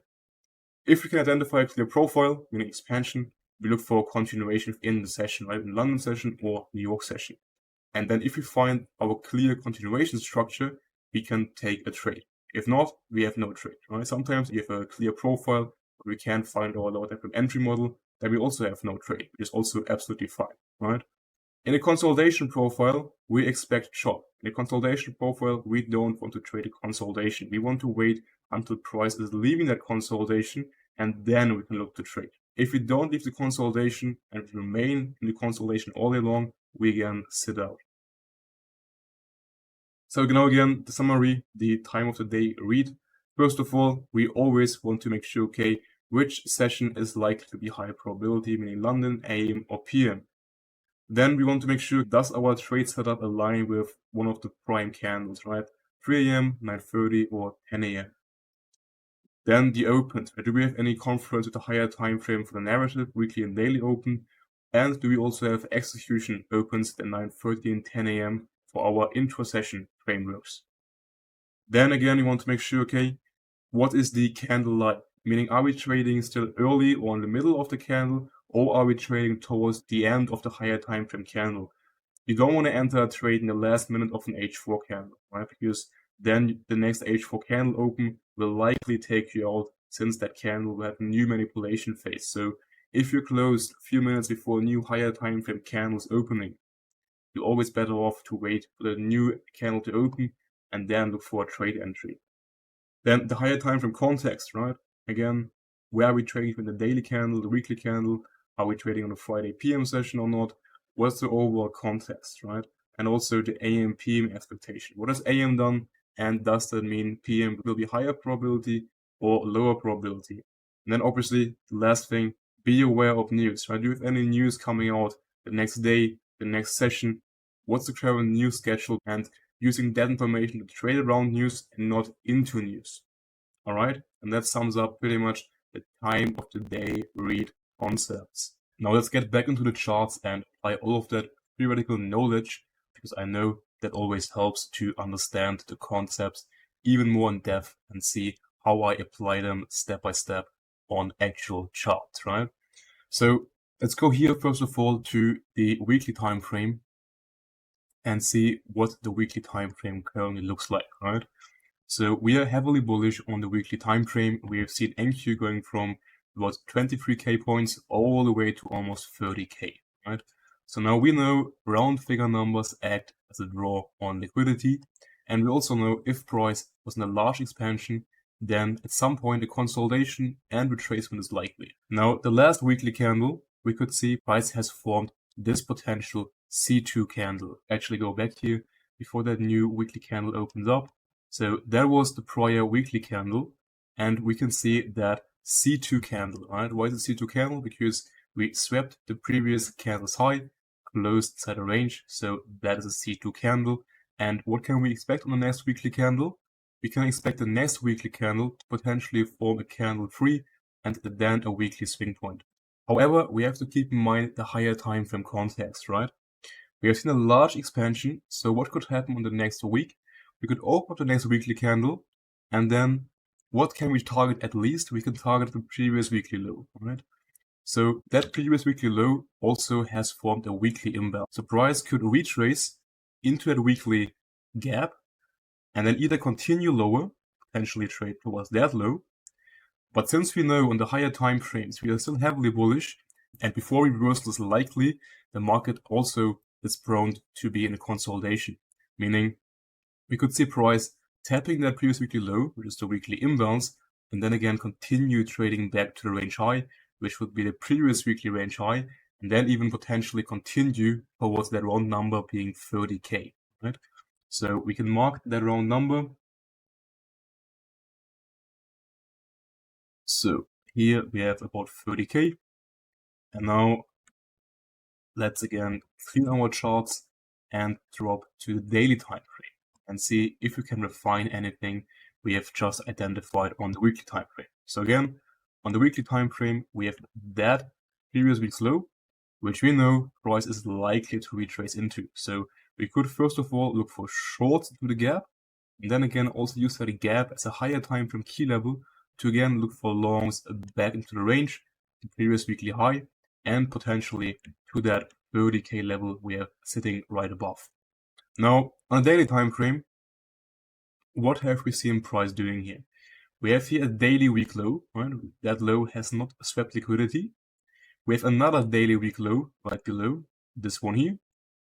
And we obviously have our previous weekly range high. And what else on the daily time frame? We have formed here a daily swing point, right? Candle 2, candle 3. So we could now expect the next daily candle to open up and already be a continuation lower, right? So what we could expect is early in the week, some downside lower to trade into the previous weekly low, potentially that daily low right below as well. And then again, use that to trade back into the weekly range and potentially again continue to that 30K level. So that's all the analysis we can do on the daily and weekly time frame. And now we just drop down to the hourly time frame and see how that next weekly candle will open up, right? So you can see here we have a small weekly opening gap, right? We open up down here, we close the previous weekly candle here. So that's our current weekly opening gap. Now, as mentioned, we want to wait and see what is Asia doing. Trading to London session, and now we can see price initially went lower in Asia. Then in Asia we came back to the weekly open. Then London session we came back to that weekly open, traded above a bit.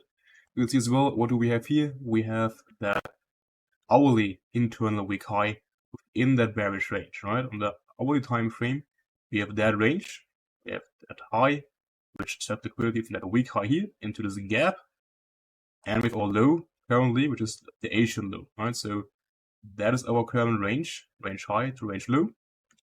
And if we pull the fib from the high to the low, you can see as well, that is right around the mid level of that range, premium of that hourly dealing range.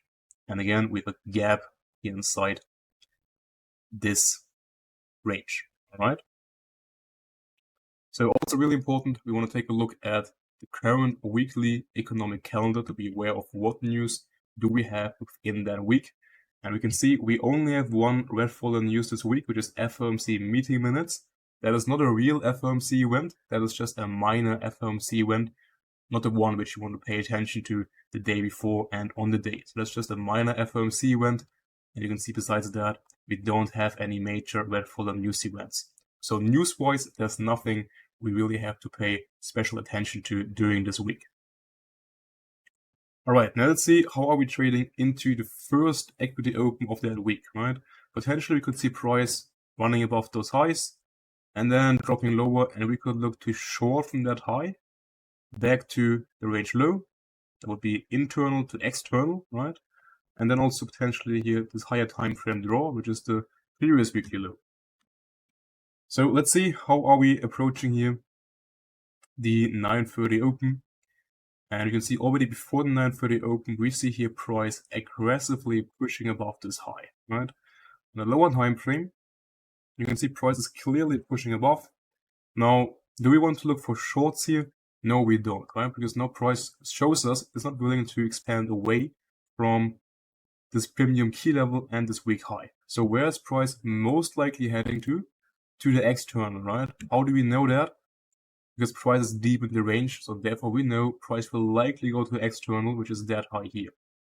So also always really important, we watch the correlated assets. In this case, ES and YM. All right, so let's take a look at the hourly time frame, what they have been doing in the same time, right? Unfortunately, I can't go into replay here, so we have to deal with that, but you can always see where this vertical line is sitting at. That's pretty much this price action where we at in the past. So you can see here, that high here, which we still have to take out on NQ, has already been taken out by YM, right? You can see YM already has been trading above this high, right? So actually it happens in the next candle, so let's go here one candle forward.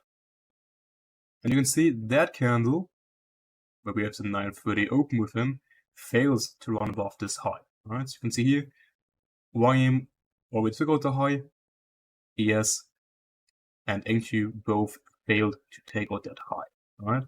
So we do have an SMT at that high with YM. So let's then again go back to NQ And we now know price has taken out this high on YM. So we don't have to take out that high on NQ as well, since YM already took out that high, that external high, and then we see price V-shaping away at the open, right? So we see manipulation pre-open, we open up, and we immediately V-shape away. And where's price reaching to? You can see the weekly open, and that's where we bounce away from. Now, let's drop to the lower time frames, the 5-minute time frame, and see if we can find any trades for potential continuation lower, right? Into all of the current intraday lows. And as mentioned, we also obviously have the weekly gap below as well, right? So we can see the market is reaching up here into that gap we had on the M5 time frame, small gap here. Still need this higher time frame imbalance. And now we know we have here a new H4 candle opening. So let's see how this current H4 candle is closing, right? You can see that candle is closing inside the previous candle's range. So we do have here an H4 C2 with an SMT at that previous high with wire, right? So we know at reversals, we always tend to see cracking correlations, which we have here right now. So we could look now if the market is setting up for a move from here to the range low and beyond, right? So let's see how we open up this new 10 a.m. candle. So 10 a.m. opens up, and you can see here we have swept. So remove that line here. Those internal highs, right? Before 10 a.m. and then seen the market again giving here a signal confirmation, right? Why? Because price has here formed this bearish OB after a sweep, and we already have formed here a reversal. So that will be a signal confirmation. What can we see? This confirmation, this SC got confirmed on the first 1-minute candle here, right? So now obviously we could go ahead and say, okay, we will short this. We wait for a small retracement. Invalidation would be up here. I'll put my stop here above the mid level of that wick, but I should not really come back up here. You can see the stop size would be 108 points, which is quite big. And we also still have the daily open below, which could cap price from going lower, right? So that is not a setup which is too ideal, although it would give us 2.5 R towards the range lows. But for my liking, that stop is a bit too big, and also the fact that this H4 candle, this new one, has not seen yet a major manipulation at its open is also a red flag. So I would not take that setup yet. I would wait for more information and see if we can catch another signal confirmation. You can see again, price sweeps this low at the daily open and bounces back, and now we have here the 10 a.m. open, right? So 10 a.m. for now is holding. Now we got above again, it's holding around.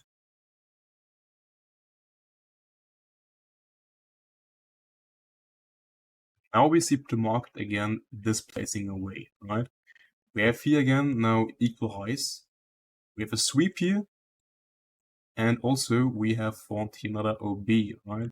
So I will now check if we have an SMT up here at those equal highs, again with YM or ES, all right?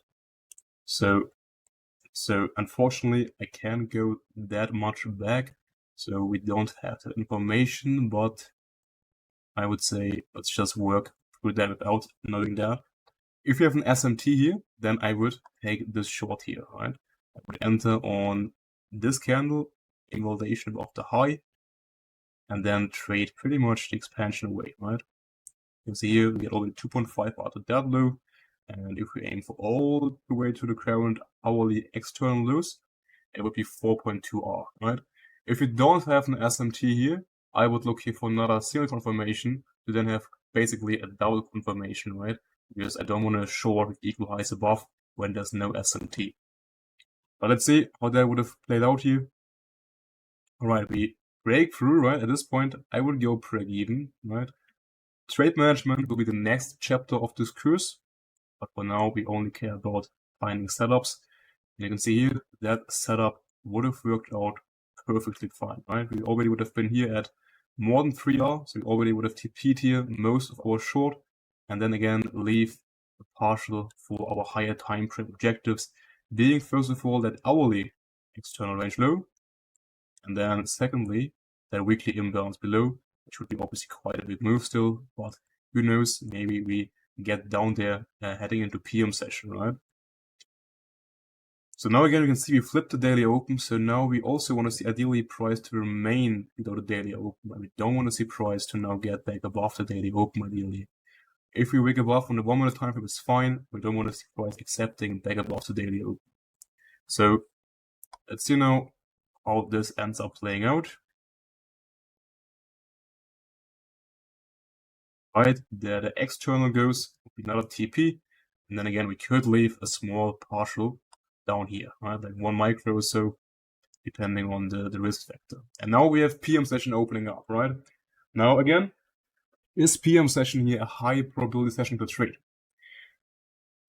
We still have that weekly gap below, but we already have hit major sell side, being that current daily low, right? So yes, we could still see price dropping lower.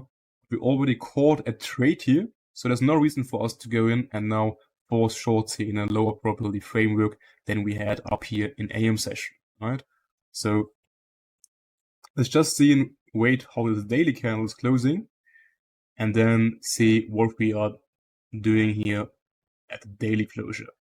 You can see price sweeps again this pre-session low, it gets back into range, runs this external out, and then we have here the daily candle closing, right? So that will be our first trade, right? Fire trade, easily 3R.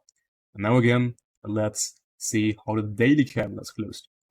Again, recap right off the framework. We had price running to the external with an SMT.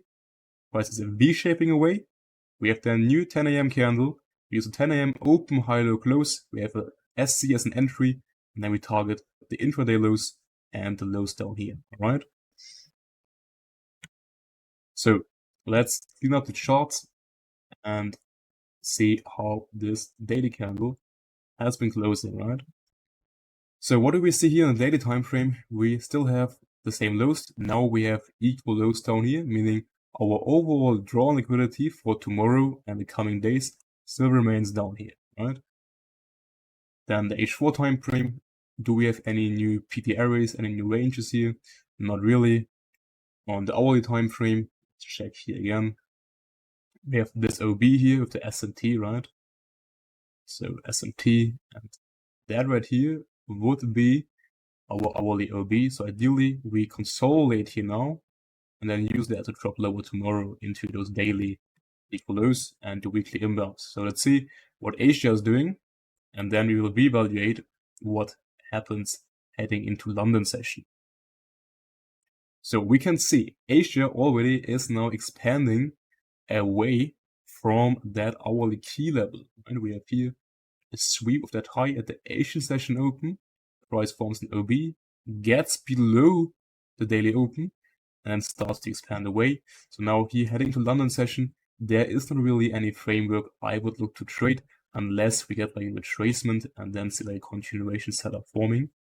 So with a 3 AM candle opening here. Now let's see what are we doing here at the open. If we get any signs for continuation lower on this Asian range, right? We have here the Asia range, the high, the low, and we're not trading into a premium, taking all those internal highs, daily open as well. Or option B, price again comes back for the Asia highs.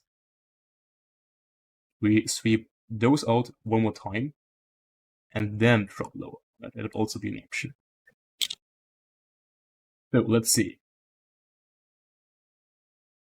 So we're now trading at a daily open. Also, you can see the weekly open now is lining up as well with that level. So, and we see price displacing away. Not on the 1 minute time frame. Let's see again. All right, we have here our V-shaped signature. So far, we have not seen an entry. Let's see if we can get here. All right, we have here now a sweep of a high and an OB forming. Right, why don't I take this OB? Because that's a really small candle. I want to see those thick candle bodies. So the closure below that OB here would be our SC confirmation. We close below here, so we could short this candle, right? And then target the lows down here. So what don't we like about the setup is the fact that we have seen heavy trades materially. We have seen price, V-shaping and then just here consolidating. So not really an A+ setup, but let's see. Also, again, we can check for SMT on the higher time frames, right? If we have any SMT between the Asia high and London high. So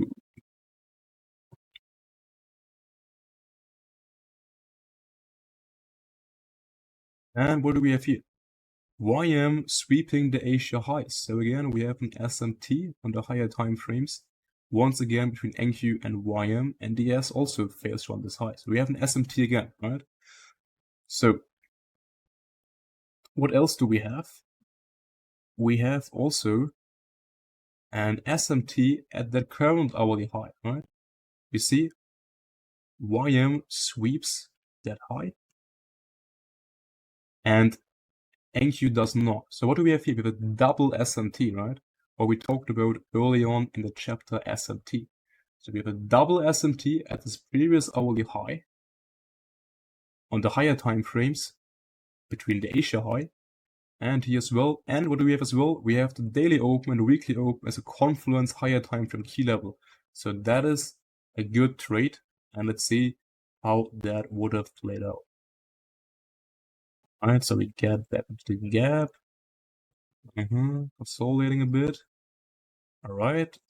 Now it would be break even already. Let's see if we can get to all the way to the lows down here. There we go. Alright, beautiful trade once again.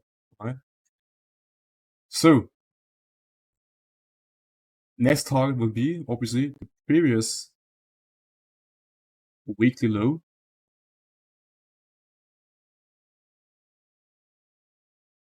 Down here.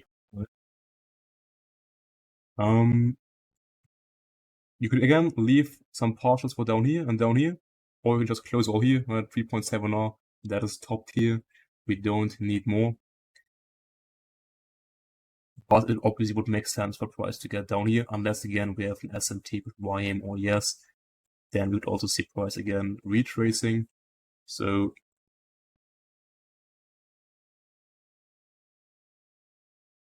yeah, time frames. We are now within London lunch. So let's see, how are we trading now into the 9:30 open, right? So we're approaching here 9:30. We're in a consolidation, right? Pre-equity open. Nothing what we don't expect. And now let's see what the opening is doing here. You can see right before the open, we run that low. So what could happen at the open is that price spikes back to internal to take out those highs, right? And then potentially go from there down here. Or we could just open up and immediately drop here, since we are that close to the draw.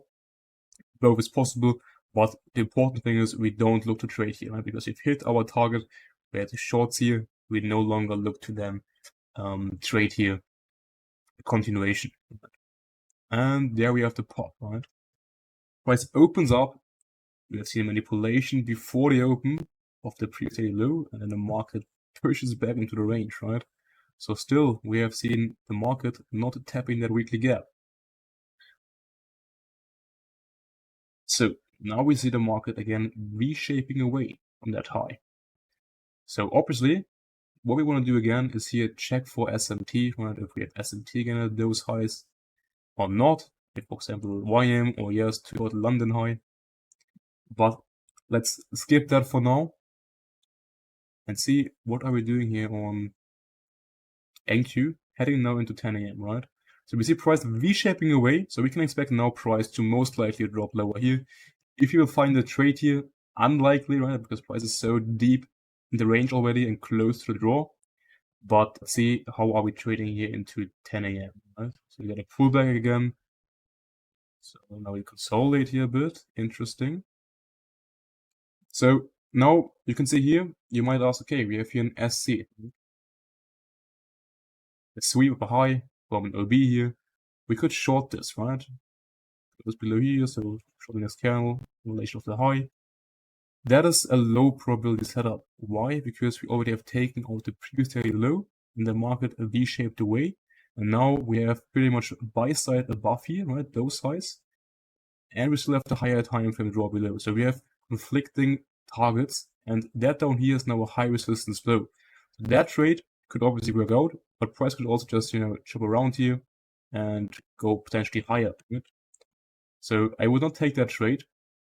Let's see and wait, how are we trading 10 a.m., right? We have 10 a.m. also coming up in 3 minutes, right? So that's anyway too close to 10 a.m.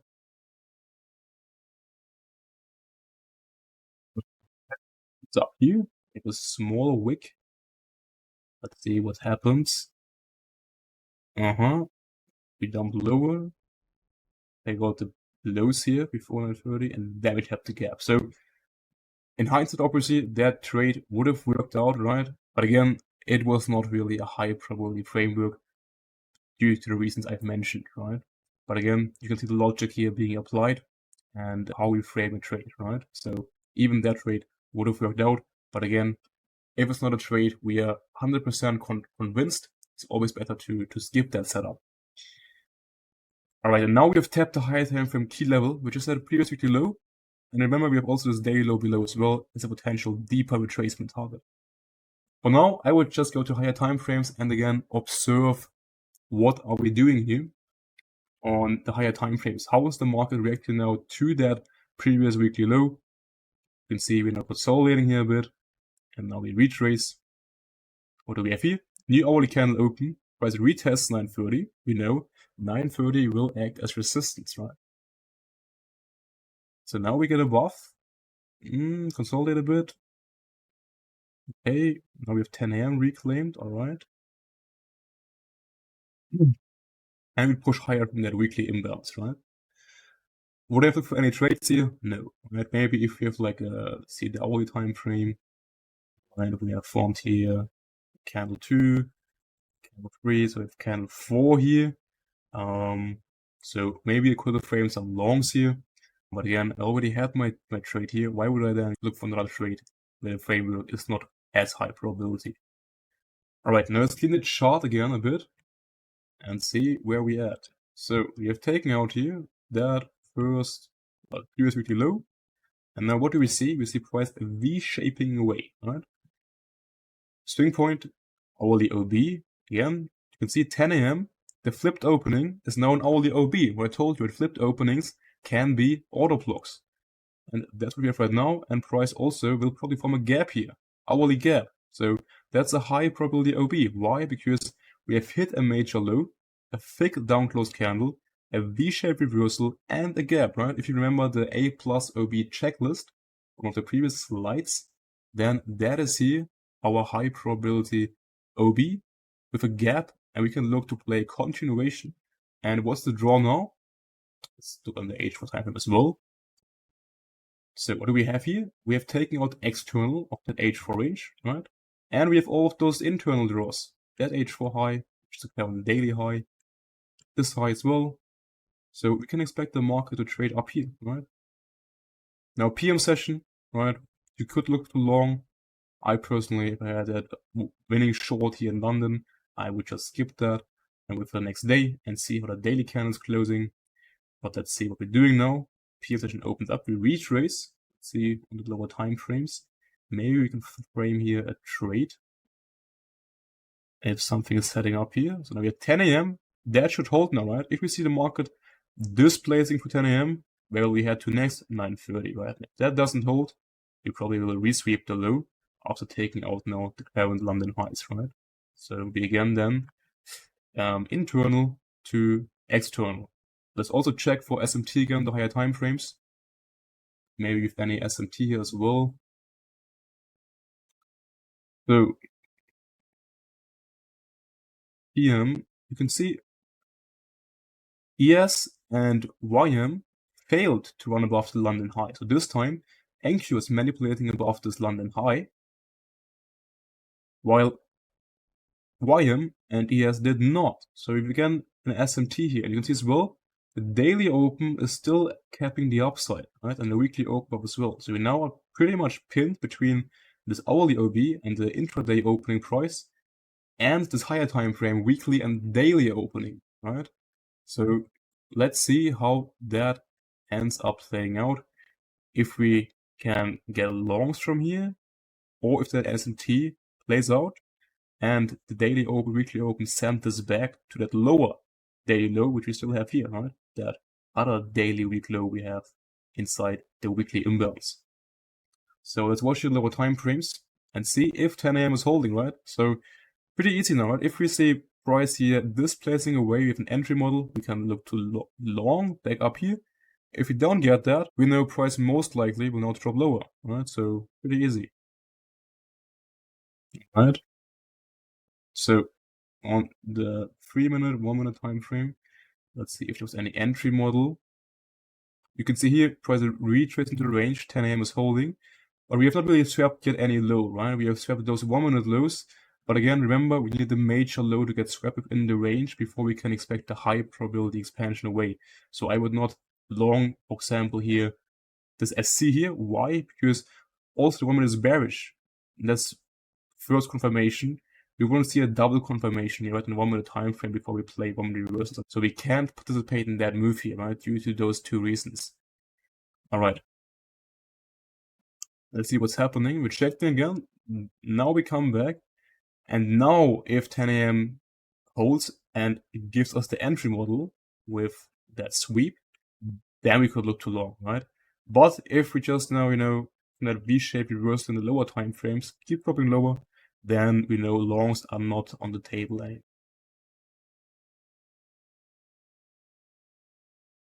10 AM keeps holding for now. And now it looks like 10 AM has given up, right? See, we flip 10 AM now. Where do we go back? 9:30 most likely, right? And now the PM session is over anyway, so that would just be a PM session where we watch price, but there is no trade, right? All right, let's see how this daily candle is closing.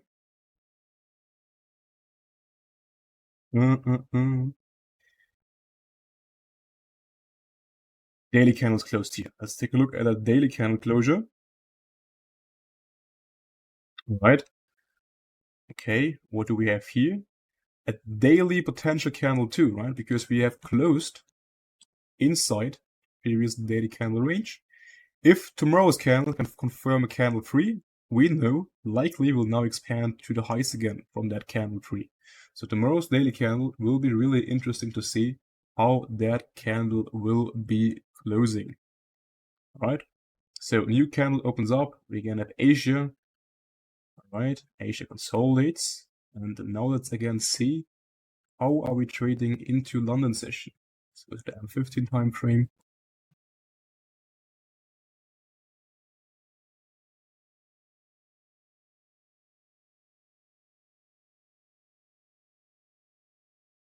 So London open here, but what's the market profile here on the hourly time frame? It's a consolidation, right? We're consolidating. We have sell side down here, we have buy side up here. If we again clean the charts a bit, right? What do we have here? We have a bunch of buy side above, some sell side here, and we are in a range, right? So do we have here a clear draw or a clear bias whether the market will go up higher first or back to lows again? Not really, right? We just know the daily time frame, it could be forming a reversal here, but the hourly time frame, we don't really have here a framework for London session. So we don't even have to look here in the lower time frames. We just wait and see what are we doing here heading into the AM session, right? Now again, the weekly open, right? We have to reclaim that a weekly open if we anticipate here this daily candle form a candle 3, and then tomorrow there'll be a continuation. So you can see we're consolidating around the daily open, weekly open. We swept that internal in lunch, went back to the highs, swept the external. So now we have that framework, right? That I also mentioned earlier. If we view that range, we have taken out this internal low. We have the low, from internal low, price sweeps the low, comes back up, and now that's a high resistance internal low, right? So looking for shorts from the external down here is lower probability because it's here a high resistance low. And anyways, we don't need a clear framework, right, for any directional trades yet. We are still the Asia highs here. So we have equal highs now. Let's take the hourly time frame. All right, also in the consolidation here. So let's see what the open is doing, right? So one more candle at the open. So now we have the open coming up. The next 5-minute candle will be the open. There we go. Let's see, price swept again that internal low now. So we went from external to internal to external to internal. So we're kind of in a range here, right? Anyways, let's see what we're doing at the open here. So price immediately pushes higher. And then rejects again the weekly open, right? We just grabbed those 1-minute equal highs and then went lower. Right? So let's see now. How are we trading here around 9:30? We get back above, again rejecting the low. So you can see here, we're kind of here seeking destroy profile. Right, now we see the market pushing up higher and taking out that Asia high, right? The previous day. Those equal highs are now gone. Now let's see again, how are we closing here at 10 a.m. candle? So at 9 a.m. candle into 10 a.m. If we reject, we're rejecting. Right, so we kind of V-shape away from that high. Let's see how that 10 a.m. 9 a.m. candle is closing here. So here we have the closure of that candle. Let's take a look at that H4 closure. And we can see that candle is not looking too bullish, right, on the H4 yet. We have here H4 candle 2 after taking out this high here as well, the previous daily high. And you can see the weekly open is still capping the upside. So not yet really too ideal for longs. You can see in the hourly time frame, what do we have? What is that profile? If you reject highs and lows and get back into the range, it's a seek and destroy profile, right? So we can also take a look here now at gas and YM again. Maybe we can find something that we can use to use different more information for on NQ, right? So let's go to the H4 time frame. Let's see if we have any SMTs whatsoever. Right. What do we have here? We have an SMT here, right? We can see YM did run below the previous daily low. Right here. NQ did not, right? So again, we have an SMT. That is good stuff, right? Adds confirmation to a reversal.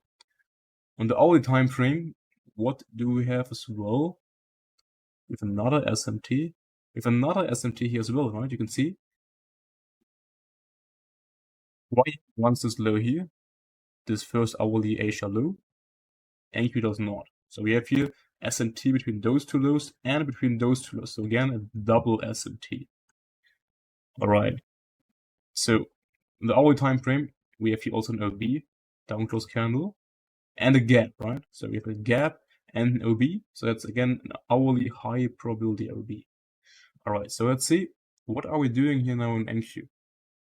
We also know seek and destroy is a form of consolidation, and consolidation is indicating continuation, right? So knowing that we could form potential candle 3, and we have here consolidation now, and with an SMT down here as well at the previous daily low, I would be more inclined to see a continuation here from that hourly range, right? If we take the high, the low to the high of that range, right? You can see as well the gap and the OB are resting right below the mid-level in a discount of the range. So if the internal liquidity in form of a gap and an OB, but let's see if we can get something like this, right? Price runs again lower a bit, and then expands higher into the daily closure. So let's go to the lower time frames and see what the 10 a.m. open is doing here. Ideally, if you have a bullish H4 candle, we see the open going lower first, right? And that's also what we see. We open up, we sweep the previous hourly low again, and then we get back into the range. So now let's see if we can get here a reversal and reclaim 10 a.m., right? You want to see price to reclaim 10 a.m. now? We go, we just shoot up higher. So exactly what I've outlined, right? We see price tapping that hourly gap into a discount of this range and then continuing higher. So again, we check the high. Now we have here that a weekly open. Let's see if price can now hold the weekly open and 10 a.m. We now don't want to see price to lose this zone, right? That zone is what price should hold now, right? If we are truly bullish, we should expand higher from here and not get back below, right? Below 10 a.m. especially. So let's see if we can confirm here this OB, right? We have here a sweep of a low.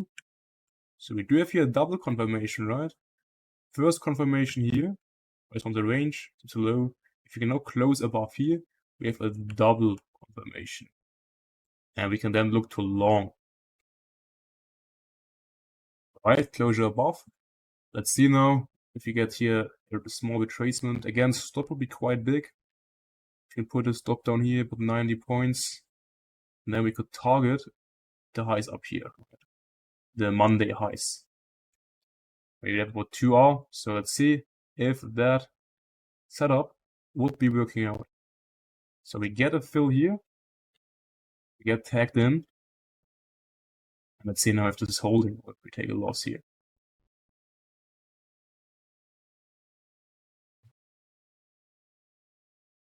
Bit choppy here. Also, I would check here for SMT. Or if this SMT, I would go break even. So meaning if ES to that high already, or YM, I would go break even. If not, I would manually manage my trade, right? Because I don't want to see price to V-shape away here. But if we could consolidate here slowly, I would not go break even yet. Alright, so let's see what happens. Lunch here, so we are having here a bit of a slow delivery. We have PM session now coming up right here, so let's see. Now I would close my trade here at break-even because I know we have PM session coming up here, and I don't like how price is here rejecting, right? If you have SMT up here at the price, I would definitely go break-even, but since we can check that now, that's what I would do, right? If I were to trade this. So let's see. I will close the trade here. Let's see if that would have been a mistake. But obviously, we always want to think process-oriented and not outcome-driven. So PM session open here. Let's see if we get another manipulation lower, or if this just immediately expands higher. But yeah, that delivery here is definitely slow, right? That is a pretty slow delivery. I think eventually this will play out, right? Yeah, now we would have the session close here anyways, and the daily closure, so even if I were to hold this trade, I could not get my full TP. I would have to close my trade here manually due to the new daily candle. But you can see again, the same framework, right? In this case, that's also part of trading. Absolutely slow delivery, but the logic is hopefully making sense to you guys, right? Alright. Let's again check this daily candle closure. We again clean up the charts a bit, remove all of that stuff here. Check how the daily candle has closed. And what can we see now? We have formed our candle 3 and therefore a swing point, and we also have an SMT down here. So now what do we know for the coming days? The bias will be to look for longs back to those highs and potentially 30k. Alright? And also you can see we now have closed above the weekly open. So on the H4 time frame, we now have that new range. Let's see how are we trading over Asia into London session and then AM session of first day. So we open up, we retest here the weekly open at Asia, or the daily open. Asia is then already expanding a bit, right? So Asia already then takes out here those equal highs, which we wanted to target previously. We have those highs here as well. Let's see, how are we trading here into London session. London opens up here, and you can see we are rejecting away from that high, right? We have here that current daily low. So I would want to see if the market can come back, run that low, and then continue higher, right? That's what I would want to see here. And also again have a potential SMT down here. So let's see how that is playing out. And we are rejecting higher again. Let's see if we have any SMT down here.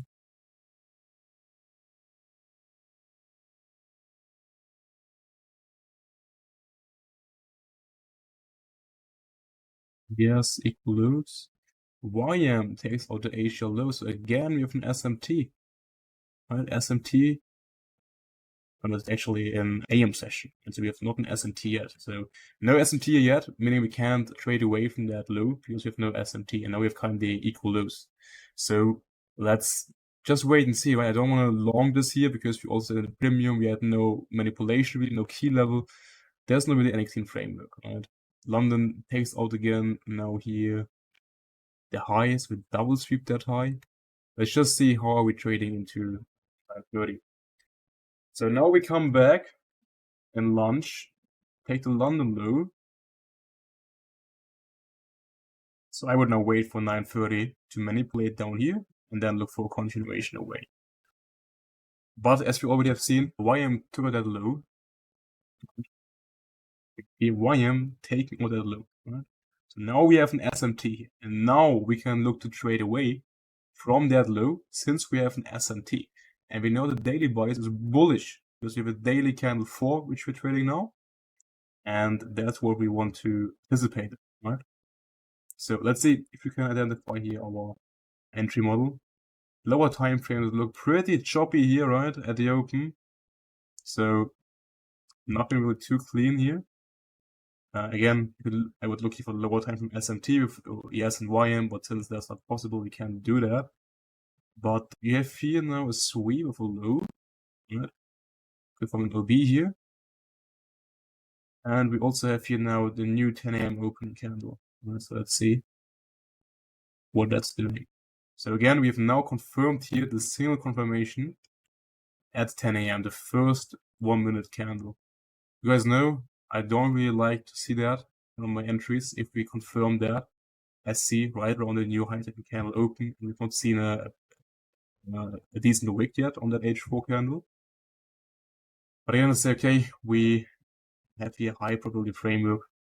We just anticipate that price won't run this low again. And if that happens, we take a loss and we just look to re-enter if a new setup is forming, right? But I really like this framework, right? Because if the SMT, you have a daily candle 4, so I'm willing to take that loss, right? You guys see, there's always something with setup that's, not playing out and not A+, right?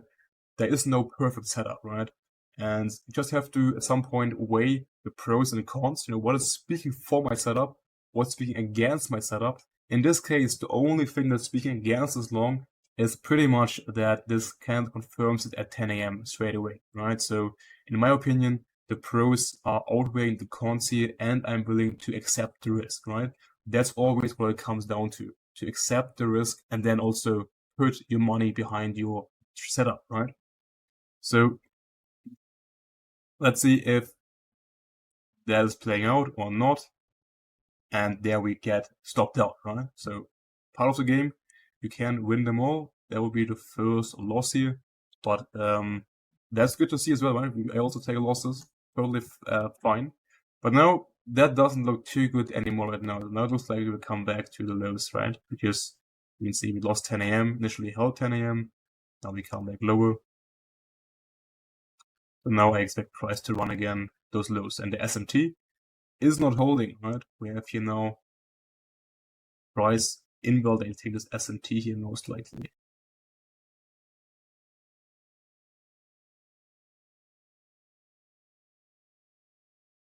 We have here, what is that? The weekly open. Let's see. Weekly open is holding, so that SMT might get saved by the weekly open.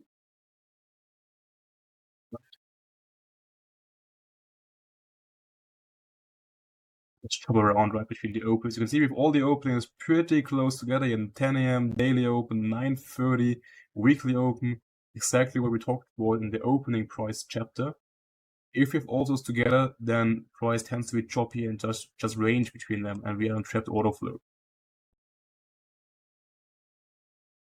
Right now again, I would look here for SMT at that low.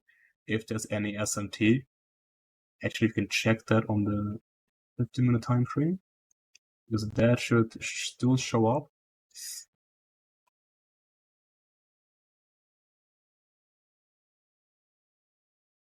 Do we have any SMT here? Yes, we do, right? ES runs that low. So we have again, what do we have here? A double SMT, right? That low with YM and that low with ES. Great. Now let's see if we can get a re-entry on that same framework, right? The framework has not yet been invalidated. We can still look to trade long based on the same higher time frame idea. So let's see if that gives us an entry. We're now also trading in the end of PM session, AM session here, because but as you guys know, AM session can go from 11 to 12, or 11 or 12. If there's a large move at 10 a.m. candle, then I usually end my AM session 11 a.m. If you just chop around, and we still can expect a move happening from 11 to 12, I also trade until 9. So now we already have our entry here. Wait. From a range, right, we sweep that low, reclaim 930 with that candle. So I would long this candle here, invalidation at the low, right? And that would be then my final position of the day.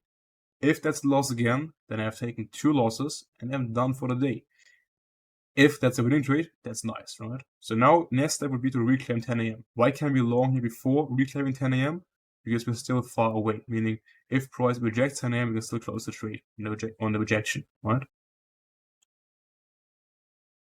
10 a.m. looks, yeah, we could consolidating. Right, we got above. So now we want to see that this placement away. We don't want to see price to chop around here. And so that is, again, not really the delivery I want to see. However, I would still let that trade run here, right? I would watch now, okay, 930 is holding, right? Not ideal, right? 930 is still holding. If you would have closed below 930, I would have closed here for partial loss. Let's see how that plays out. Right, 930 seems to hold. Okay. Damn, that delivery is edging us, man.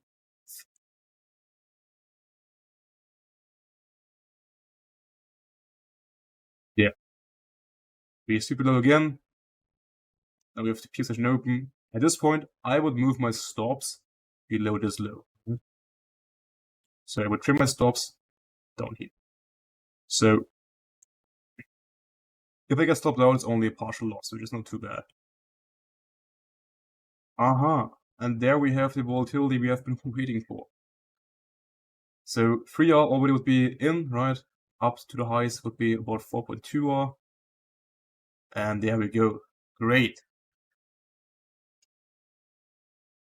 So, another day. So far we had 1 loss and a win on each day so far the week. Yeah, I think. On Monday we had a win. Tuesday we had a London session trade. Wednesday we had I don't remember anymore. Maybe the trade here in London. Maybe the long here, right? Yeah, we had a long here as well, which was then the break even. We had a loss here and we have a win here, right? So not too bad so far this week. Let's see again. Now PM session, right? We are done for trading. PM session has hit a draw, right? That high here. That's our overall next draw, and then 30k above. So let's see if Friday, the last day of that week, can hit that draw, right? Let's see how this daily candle is closing again. Daily candle is reinforcing our bullish bias, right? We closed above the pre-daily high, candle 4. So now we expect over the coming days price to eventually trade back above those highs. So it's a Friday now. Because now Friday I only trade the AM session, and I stopped trading by around 11, 12, 1 p.m. 11, 12 more likely on a Friday, and then that is my week done. All right.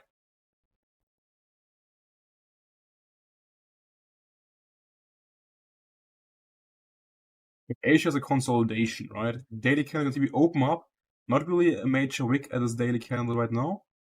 So let's see how are we trading into this new day and its London session, right? So we have the Asia lows here. We have an OB here as well.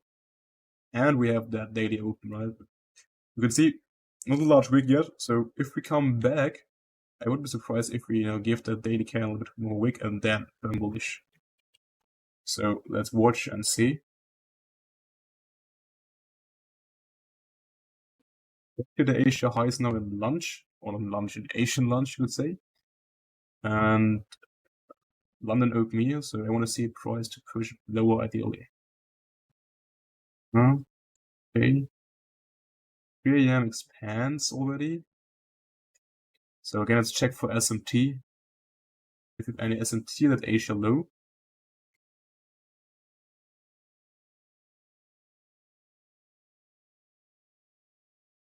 No, we don't. We have no SMT here. So we can't trade away from that low without having that SMT. So let's see if that Friday still can provide something. There we go. So now we have taken a low in London lunch. And now let's see if we can set up here for longs.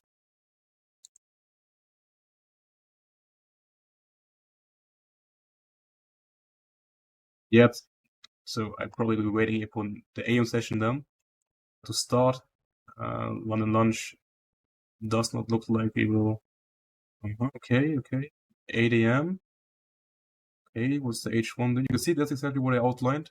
Give that daily candle a bit more of a wick, right? Slightly. Now we have a candle 3 here, candle 4. Now we're approaching the 9:30 equity open, right? M15 OB. We also run above this internal high, right? So right now, I don't really see anything here that I would want to participate in before the open. I would want to wait and see here, or we open up 9:30.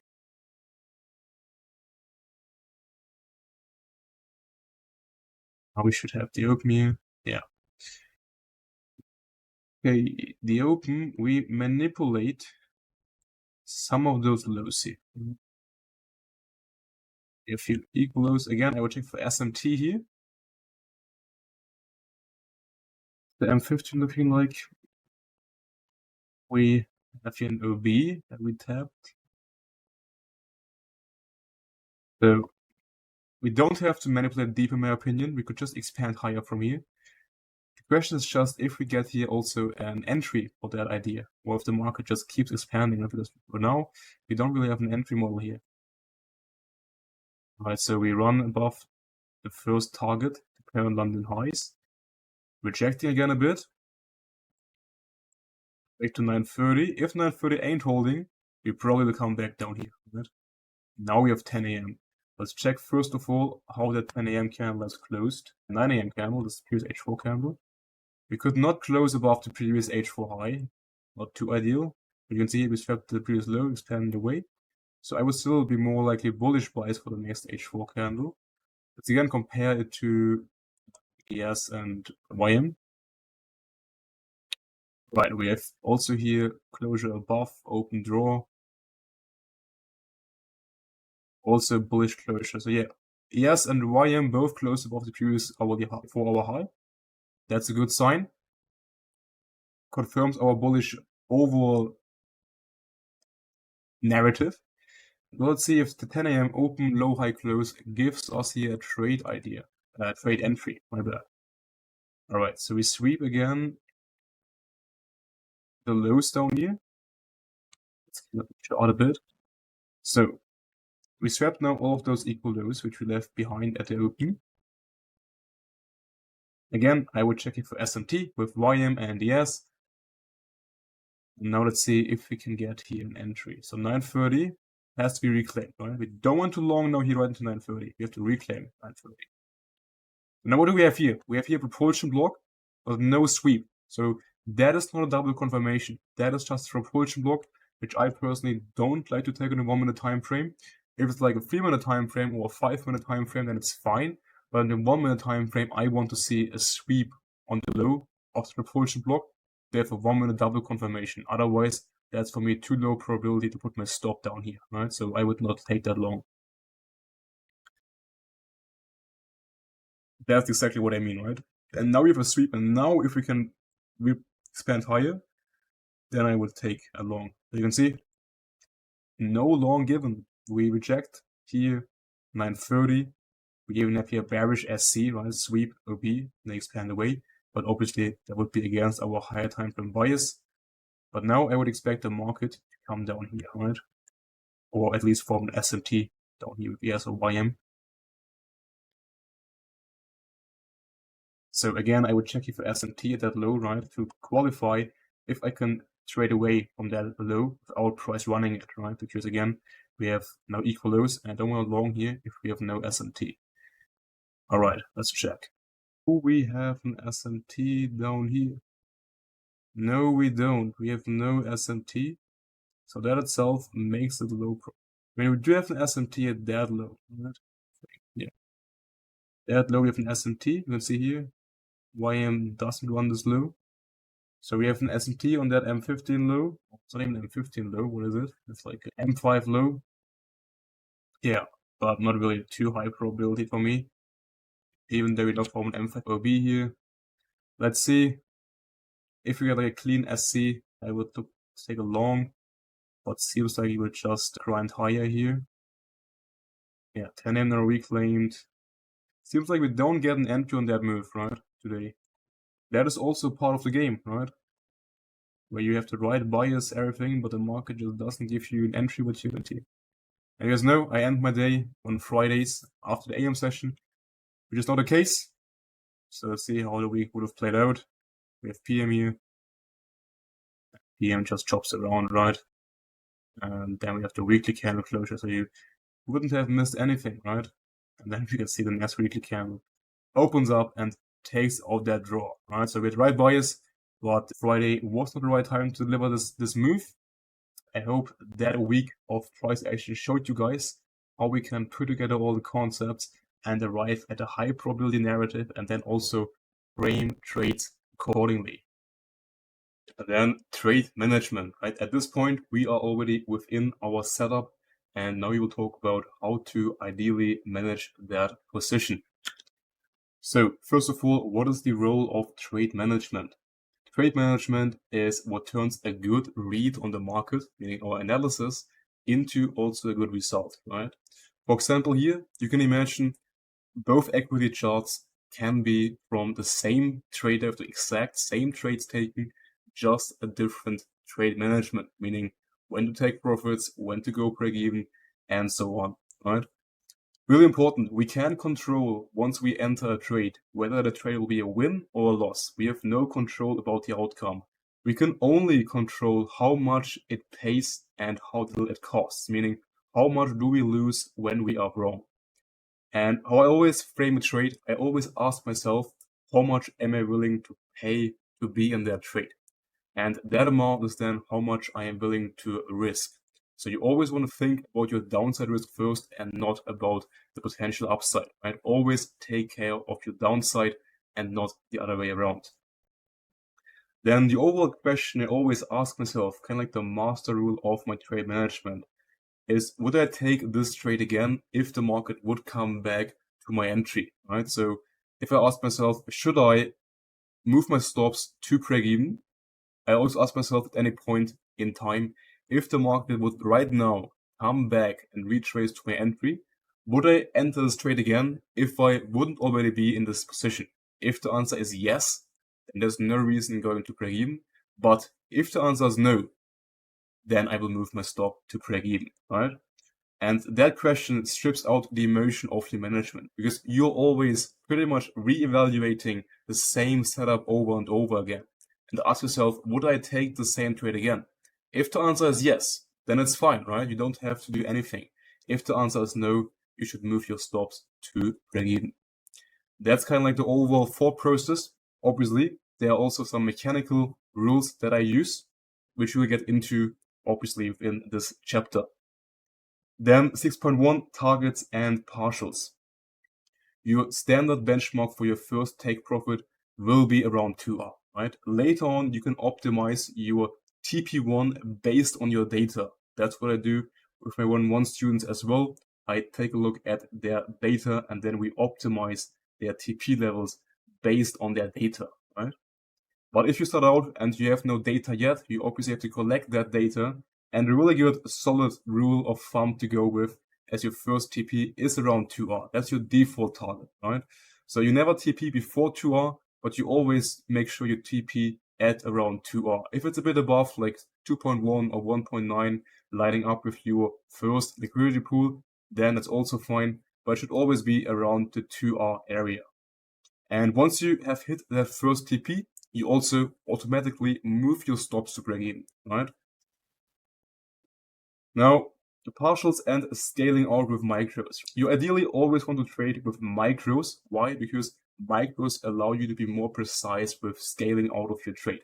Because 10 micros equal 1 mini. So if you use 10 micro contracts instead of 1 mini, you obviously can close a few micros instead of having to close the full mini, which doesn't allow you to be that precise with your take profit management, right? So we always want to TP at a logical or around logical liquidity targets, such as previous highs and lows. And depending on the framework, we can also leave a runner to like a higher time frame target if we have higher time frame targets in place, right? If we only have one draw, which is around 2R, then obviously we're also supposed to close the trade for full size at that 2R level. But if we have higher time frame targets, oftentimes we'll have multiple targets in play, then we can scale out at those different targets with our micros. So usually we have different layers of liquidity we can target, right? We have lower time frame liquidity, being lower time frame swing points like 1 minute, 5 minute highs and lows. Then we have session liquidity, being previous session highs and lows. For example, London session high or low, Asia high or low, or the AM and PM session high and lows. And then our higher time frame draws, that's what we use to create our overall higher time frame bias and drawn liquidity. Those are mainly previous daily highs and lows, previous weekly highs and lows, and so on, right? Meaning you will always at least have a session liquidity, right? Because you always have to build a bias from top down. Meaning you can't build a bias around lower time frame liquidity. It always has to be at least around session liquidity. And therefore, your higher time frame targets will also always have at least a session liquidity as your draw. And then potentially also a higher time frame draw as your final target, right? So we can take partials at each layer, right? And then leave runners for the furthest valid draw, right? And really important, we always take off always the most at the first logical target, and then we scale out by having like a second or a third occasional TP area, right? Really important, you also never want to target past the higher time frame draw, right? Once we have hit the draw, the move is completed, and there's no reason to aim past that draw, unless there's a reason we expect a continuation. But most times, your higher time frame draw, that's where you are supposed to close your position, right? Then stop loss and break-even management. So the rule of thumb is we always move break-even after the first target got hit, or we form a new validation. For example, we form an SC after a DC entry. Before you enter a trade, you always want to determine your LBP, your logical break-even point. That is a higher low that once price is taken out of higher low, you do not want to see price to reject from that higher low back to your entry, right? So again, it comes back to that question. If price would come back to my trade, if price comes back to my entry, would I take the same trade over again if I wouldn't already be in that position, right? So in this case here, in that example, you can see we enter along here and target the premium of that range. And you can see if you would use that minor high to go break even, you would have gotten tagged out break even before the move actually forks, right? So in this case, if you're aiming for 2R, right, which would be right here, the first logical break-even point would be that high here. Why? Because that is the first significant high within the range resting inside the premium. So if the market comes back above this high and rejects before hitting TP, you do not want to be in that trade anymore once we come back to the entry after taking out this high, right? So therefore, once we trade above this high right here, we go break even. At this point, we either hit TP or we take a break even, right? Then the break even against the higher time frame order flow, right? As a rule of thumb, if you're trading with the higher time frame order flow, you can be more conservative with your break even management, meaning you can go to break even later on and give your trade more room to breathe. If you trade, however, against the higher time frame order flow, for example, in this trade, we are trading against the overall higher time frame draw. We have a bullish order flow, and here we're taking a trade based on external to internal, that low here, where we expect then a higher time frame continuation to form from. And we get a double confirmation away from that external sweep, targeting the internal. In this case, you should be more aggressive with your break-even management, right? You can already go break-even once price breaks below this external low of that range, because you don't want to see price break that low and then come back to your entry. Price should just ideally break that low, this one here, and then continue towards that low, and that low, right? But since we're trading against the higher time frame order flow, which is bullish, and the higher time frame buy side draw, a run all the way to that low or that low is not guaranteed, right? The market can also only run this low or form SMT at that low and then continue against the higher time frame draw. So if you find a setup against the higher time frame order flow, always make sure that you manage the position accordingly, right? Also for take profit management. If you get a 2-3R setup against the higher time frame order flow, always make sure to at least bank 80% of your size, of your position size, at that first target between 2 to 3R, right? Because typically, trades against the higher time frame order flow, they won't run as often past 3R as trades do, which are aligned with the higher time frame order flow, right? So understand that logic and keep it in mind for trade management going forward. Then managing news wick stop out. But occasionally you will get stopped out by news, right? That can be scheduled news or headline news, which you obviously can anticipate, but sometimes that will happen and it's part of trading. Really important, if you get wicked out in a trade, meaning you get stopped out and the market immediately again is reversing in your initial direction, don't revenge trade, right? I see many people revenge trading when they get stopped out to the tick and then the market again is moving. Really important. You don't enter back into the trade just because the market is immediately rejecting after taking you out. You only re-enter the trade if a new entry model is forming and if a new valid invalidation, right? That's really important. So if the higher time frame framework stays the same and the lower time frame wick just took you out, wait for a new entry model to form and you can re-enter on that same higher time frame narrative with a new valid lower time frame entry model, right? So just take those news stopouts as occasional variants and not as the system failing. And really important, if you have scheduled news, right, and you are in a trade, but let's say the trade is still around break even, heading into news, always make sure you are decreasing your size into the news, or you go break even, or you close the trade ahead of news, right? Because you never want to hold the trade around break even into news and then gamble on the outcome, right? So always manage the risk heading into news accordingly. Then pyramiding and re-entry, right? Pyramiding is pretty much when we have multiple positions in the lower time frame within the same higher time frame move. We pretty much add to winners when we have a new valid setup forming in our direction. Really important, each new setup needs its own invalidation, right? You can see here we have a double confirmation entry, and then later on we get a single confirmation entry. We only enter that trade once we form here a new invalidation, and we can look for continuations until we hit the higher time frame draw liquidity, right? So pyramiding is a really powerful tool, right? Instead of making only 2R on one move, on some moves, not all moves qualify for pyramiding, but on those moves where you get multiple entry opportunities in the same direction by having multiple new validations forming, then you can milk that move and turn a 2R trade into like a 5, 6, 7, 8R trade, right? Obviously, those setups won't form on a daily basis, but if you can catch 1 or 2 of those per month, they can literally make your entire month.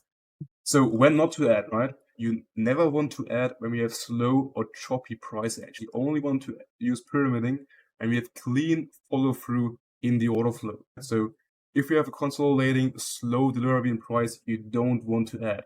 Also, if you have not seen a new validation forming, which allows you to modify the stop of your initial position to the newly formed validation, don't add. We only add if we have clean price action and the PA forming new valid invalidations, right? So then the re-entry doctrine. If you get stopped out in a setup with lower time frames, but the higher time frame framework remains the same, meaning the bias and narrative on the higher time frames are still not invalidated. Just because you took one loss doesn't mean you can re-enter the same framework. If you get stopped out, but then later on the same session or the next session, you get again a re-entry, again a valid entry model, DC or an SC, you can re-enter on that same trade, right? Don't be afraid because your first attempt got stopped out to take another shot, right? Sometimes the first one might fail, then the second entry will work out, right? Then what I usually do, I always give myself 2 attempts on one framework. If I get stopped out twice, I step aside and I probably have the same bias. But if I'm only wrong once, I always allow myself one more re-entry to potentially then capture the move. And really important, the re-entry is always a planned response. You never want to emotionally re-enter. You only re-enter when it's actually a new setup forming. In this trade stopped you out, then you just drop lower, consolidate, or continue being bearish, and you don't re-enter long, only if there's a new valid entry. In this case, you can see here, we run the lows again for a double confirmation, meaning we have a valid re-entry. So then manipulation fractal projections. That's what we can use to determine potential targets as a confluence, right? In this case, we use the fib tool. We take the low of the manipulation to the swing high that got broken at the reversal, right? And then we take the 2 and 2.5 deviation of that manipulation fractal as a tool of confluence for our first expansion target, right? Typically, you will see that if that projection, the 2 and 2.5 of that manipulation fractal, line up with like an old high or low, that's a really high probability confluence to expect the first phase of expansion from the reversal to trade towards that high. And you can use that to set logical runner targets. But if you see the 2 and 2.5 lining up with like a higher time frame target, or also your first TP, then that's a high probability confluence, right? But you never use those deviations on its own, always in confluence with liquidity. So we already talked about the 2 and 2.5 deviation. The other pair of deviations to use are the 4 and 4.5. So those 2 projections, 2, 2.5 and 4, 4.5, they are the most high probability projection zones of the manipulation fractal you can use to align with your potential take profit areas. Especially when we're trading on all-time highs, right? We're making new all-time highs and you don't have any previous old highs to target because you're making new all-time highs and we are in price discovery. You can use those projections to target potential levels to aim for, right? So when we're trading on all-time highs, use them to find potential targets to aim for. And you can even use multiple projections, right? If you see, for example, on the higher time frame reversal, we have a projection here. Then we have a new lower time frame reversal, which is a continuation of that higher time frame buy model. You can use also here those newly formed manipulation fractals as a projection, right? So you always have to see the sweep of an old low. For manipulation, we take that low, and then the high we break that led to the manipulation. You can see that high broke that low. So we take that low to the high once we break above. We pull a fib from the low to the high, and then we put on the 2 and 2.5 and 4 and 4.5 deviation to find those high probability zones for potential take profit areas. And we always want to align them with old highs and lows within those zones, right? Now, putting all of that together, right? So first question is always, where's our validation? That is always the strong high or the strong low. TP1 is around 2R, and later on we will refine 2R. For some people it might be around 2R or 1.5R. For other people it might be around 3R, right? It depends on your win rate and the way you are trading, right? But 2R is always a good benchmark to start out with as your first TP level. Once your TP1 gets hit, you go break even, or once we have hit a meaningful opposing liquidity pool. So we talked about the logical break even point, then we go break even. Targets are lower time frame, then session, then the higher time frame, and we take a partial at each liquidity pool. The biggest TP level is always at TP1 2R, where you at least want to take off half of your trade, ideally 2/3, especially if you're a beginner and you don't have the data on where to TP. Always make sure you TP at least 2/3 at 2R. Then when do we add, right? We can pyramid if we have a new fresh valid setup and the framework qualifies for pyramiding. If we don't have a new invalidation for the pyramid entry, we can pyramid. And also, we only want to pyramid if we have clean price action and not a choppy and slow delivery.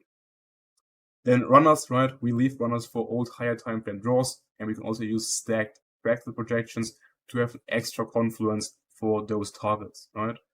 Re-entries, we only re-enter if we have a new confirmation, and we always allow ourselves 2 attempts to catch the expansion for a certain framework, right? If we are wrong back to back within the same framework, we step aside and wait for a new framework to appear. So then again, let's apply all of that on a real trade example. We have here Friday, where I took a long trade on NQ, and let's do again step by step the entire top-down analysis. On the higher time frames, we have here a bullish daily range, right? We have a daily swing low in NQ down here, and a daily swing high, and we can see as well we have a gap, right? We do not expect price to trade bearish from this swing point here in the daily time frame. For the reason being, the higher time frame is bullish, and we just retraced on Thursday ahead of NFP into a daily bullish gap, which is a bullish key level that we want to use for a continuation higher ideally. If you also look at ES and YM, and we can see ES and YM both are trading above their previous all-time high and are now in price discovery, right? While NQ is still lagging behind and trading below its previous all-time highs. So we know, okay, on the higher time frames, NQ is the weakest asset, YM is the strongest asset. Again, how do we know that? It's trading the furthest above its all-time high, while ES is the middle asset. The typical correlation I have been talking about in this course. ES most of times is the middle asset, and NQ and YM are typically at the extremes. Now on this Friday, we had NFP, right? So what do? We wait until NFP and let NFP pass. We know in the daily time frame, we have just tagged that daily gap on the previous day. And now if we take a look at the crown daily candle of Friday ahead of NFP, what can we see? We can see that YM has been trading below its previous daily low, while ES and NQ did not, right? So we do have here a potential SMT between YM and NQ and ES.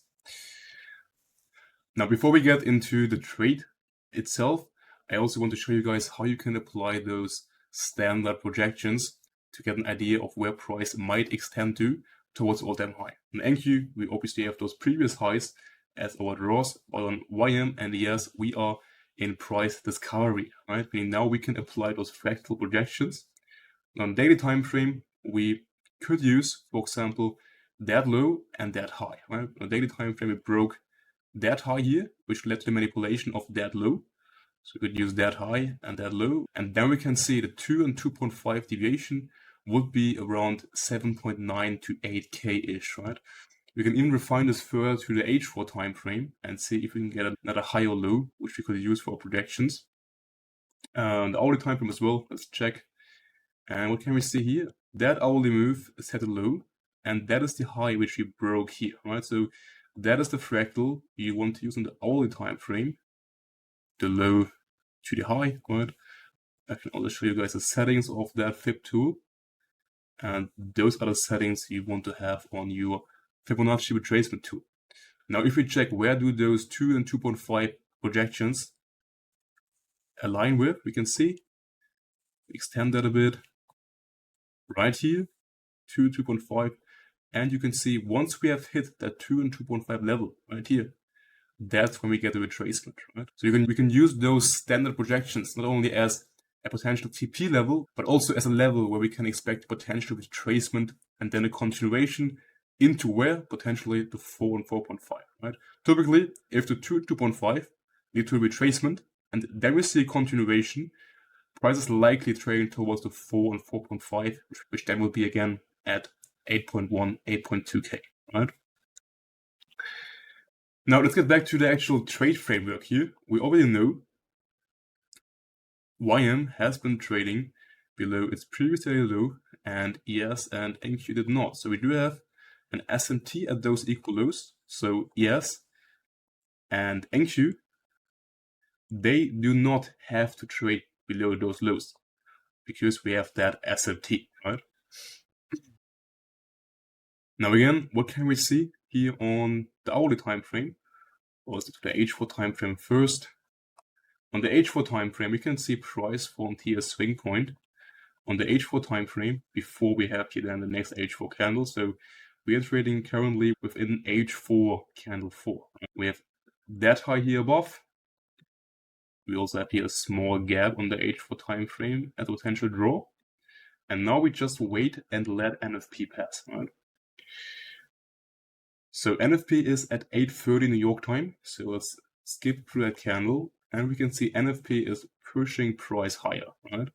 So NFP expands straight away into the equal highs above we had here pre-NFP, and also trades into the gap. And now we want to watch how is price trading into 9:30, right? We know typically NFP is a two-phase event. Not always, but oftentimes you will see the market retracing the initial move higher, right? So in this case, we could expect potentially heading to 9:30, the market to again go to the NFP low and retrace that move. However, we have here overall a bullish framework on the higher time frames, right? We have daily bullish order flow, a daily bullish key level being the gap. We have an SMT at the previous daily low.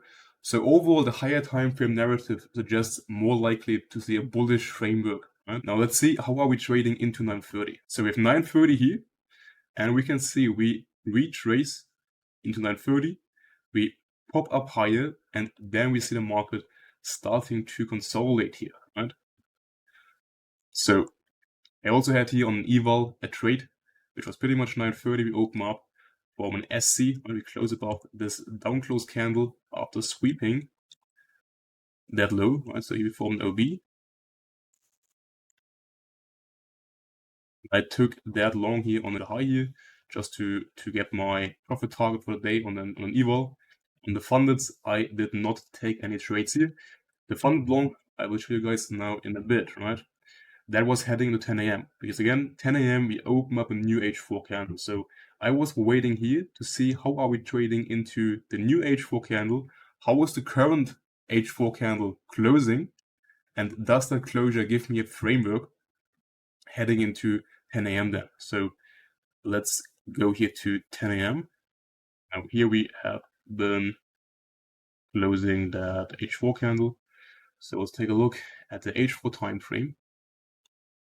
And again, compare the H4 closures on all the assets, right? So ES took out the buy side above those highs. In the lower time frames, hourly H4, YM is the weakest asset, right? In the higher time frames, obviously YM is the strongest one. But now if we check here in the hourly time frames, we can see ES and NQ being more bullish than YM. So let's take a look at this H4 candle, right? Would I frame here a reversal based off this closure? No, I would not. Because we have closed above the previous H4 high. We have seen here large rejection, right? But if you look on the H4 time frame and keep in mind the daily profile, we open up the daily candle, have been trading lower. YM took out its previous daily low. We are trading in a higher time frame gap, and also you can refine that gap into an H4 gap here, right?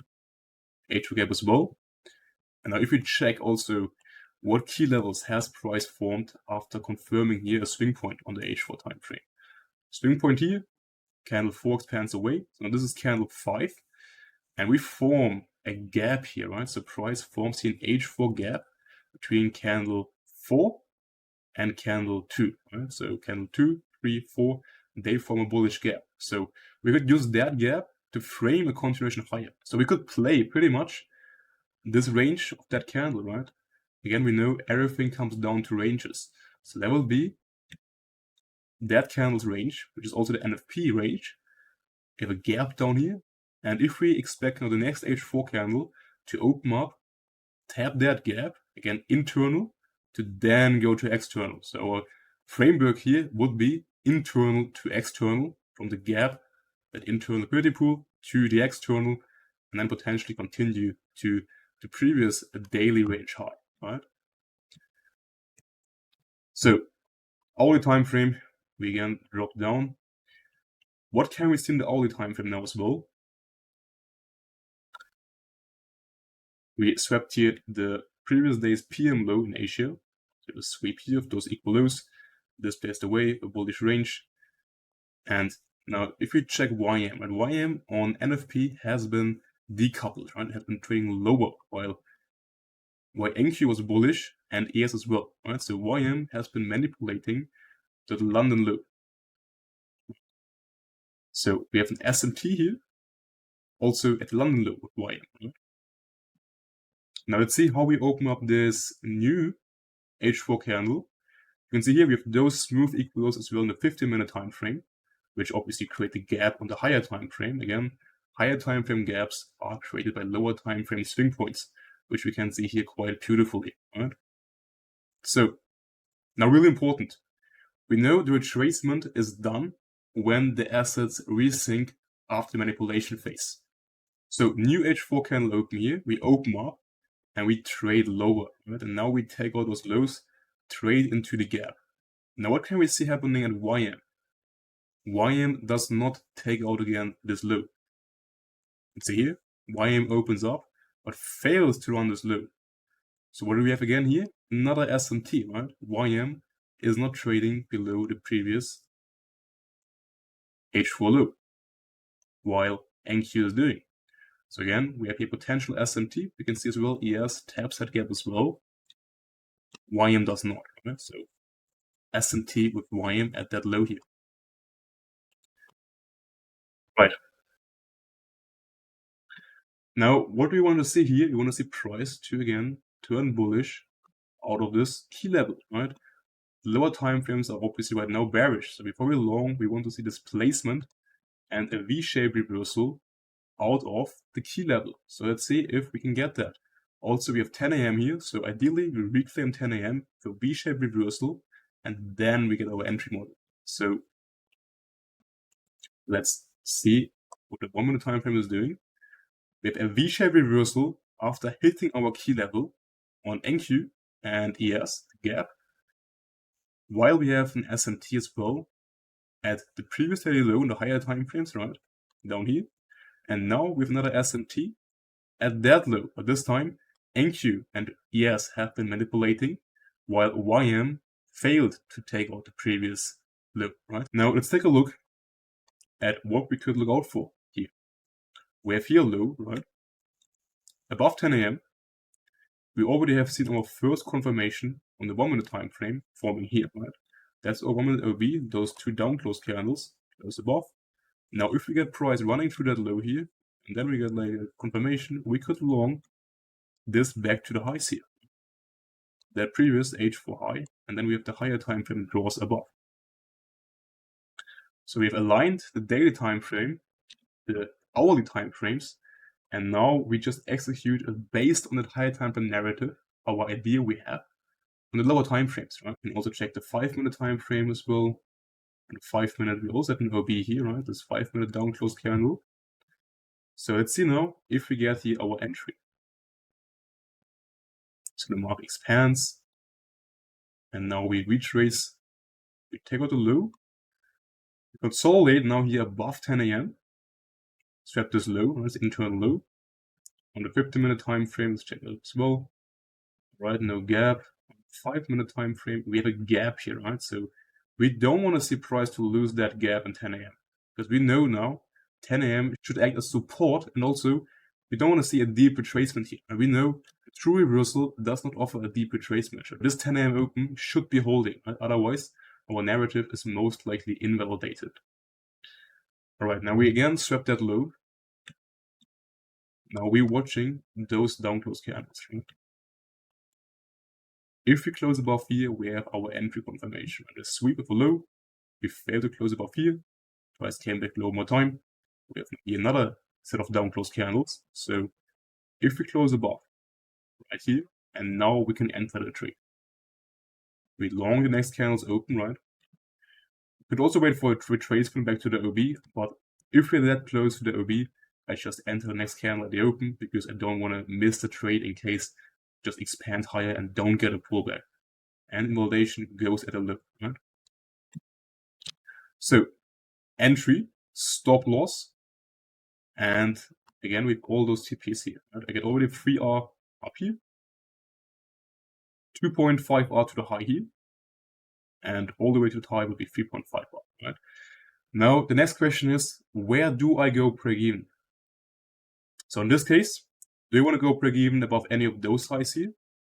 Like that one, that one, that one, that one? No, I don't. Because those highs are not significant. What's the next significant high where price could reverse? It is that high here, right? It's the external range high of that current lower time frame bullish range. And we have a bullish range for low, for high.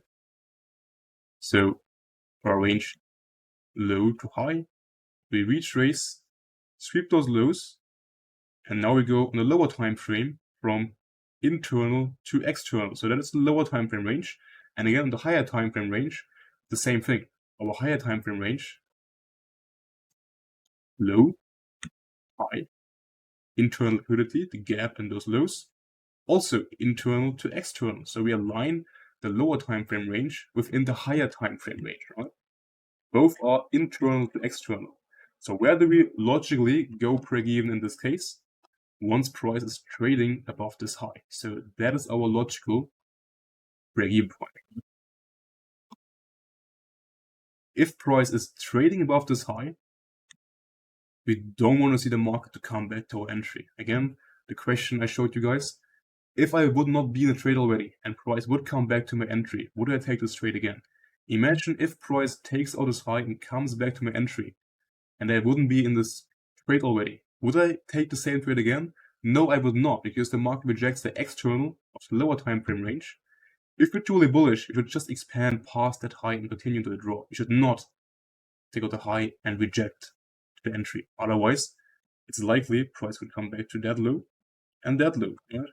Which would mean we take a loss. So that's our logical break-even point, and my TP was here at 3R. So we open up, get quite a deep retracement, right? But did not get stopped out. Really important, you always want to use the low, especially if we have such a tight range to work with. You always want to use the low, not like the candle body, right? Because price can give those deep retracements on some trades, right? Obviously, most trades you will ideally see price to just retrace a bit and expand, but sometimes, such in this example, you will see a deep retracement, especially in the 1 minute time frame, right? And you don't want to use a tight stop. So in this case, we also get 3R to that high here, so everything is fine, and that is our true invalidation. So there we go. At this point, your stops should be at break even, right? So stops break even. At this point, you can't take a loss anymore, only break even. Let's check the 3 minute time frame as well to see what that looks like.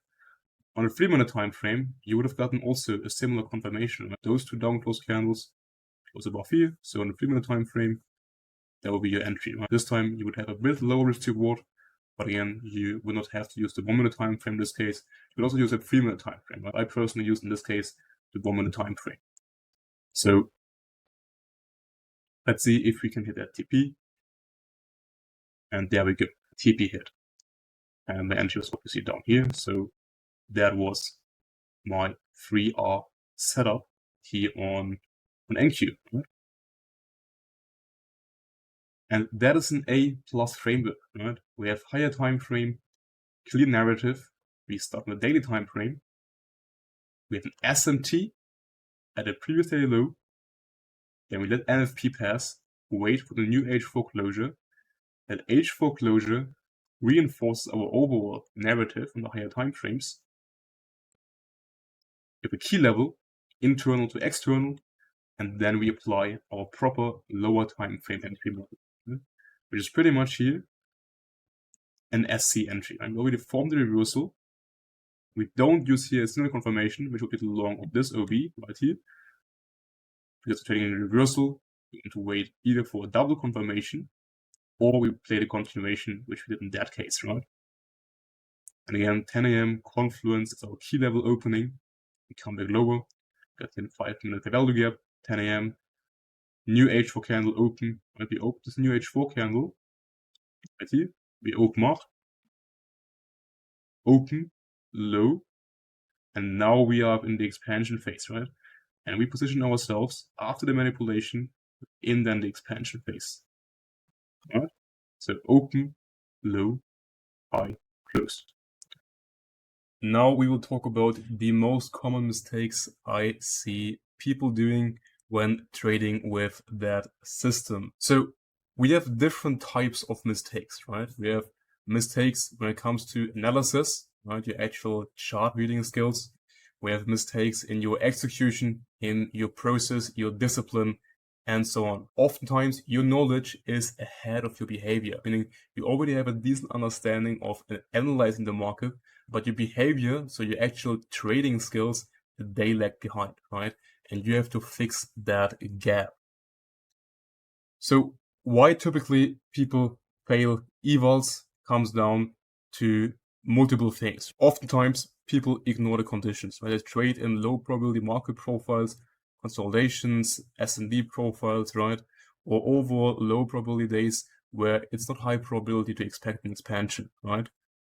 The next thing, they read the market profile wrong. They trade in a premium, they're long in a premium market, and the exact other side of the extreme is they wait always for a retracement that won't come. And we talked about that when we expect a retracement versus when we don't expect a retracement. When we're trading expansion, we don't have to see the market to retrace into a premium or a discount, right? We just have to see the market reaccumulating and so on, right?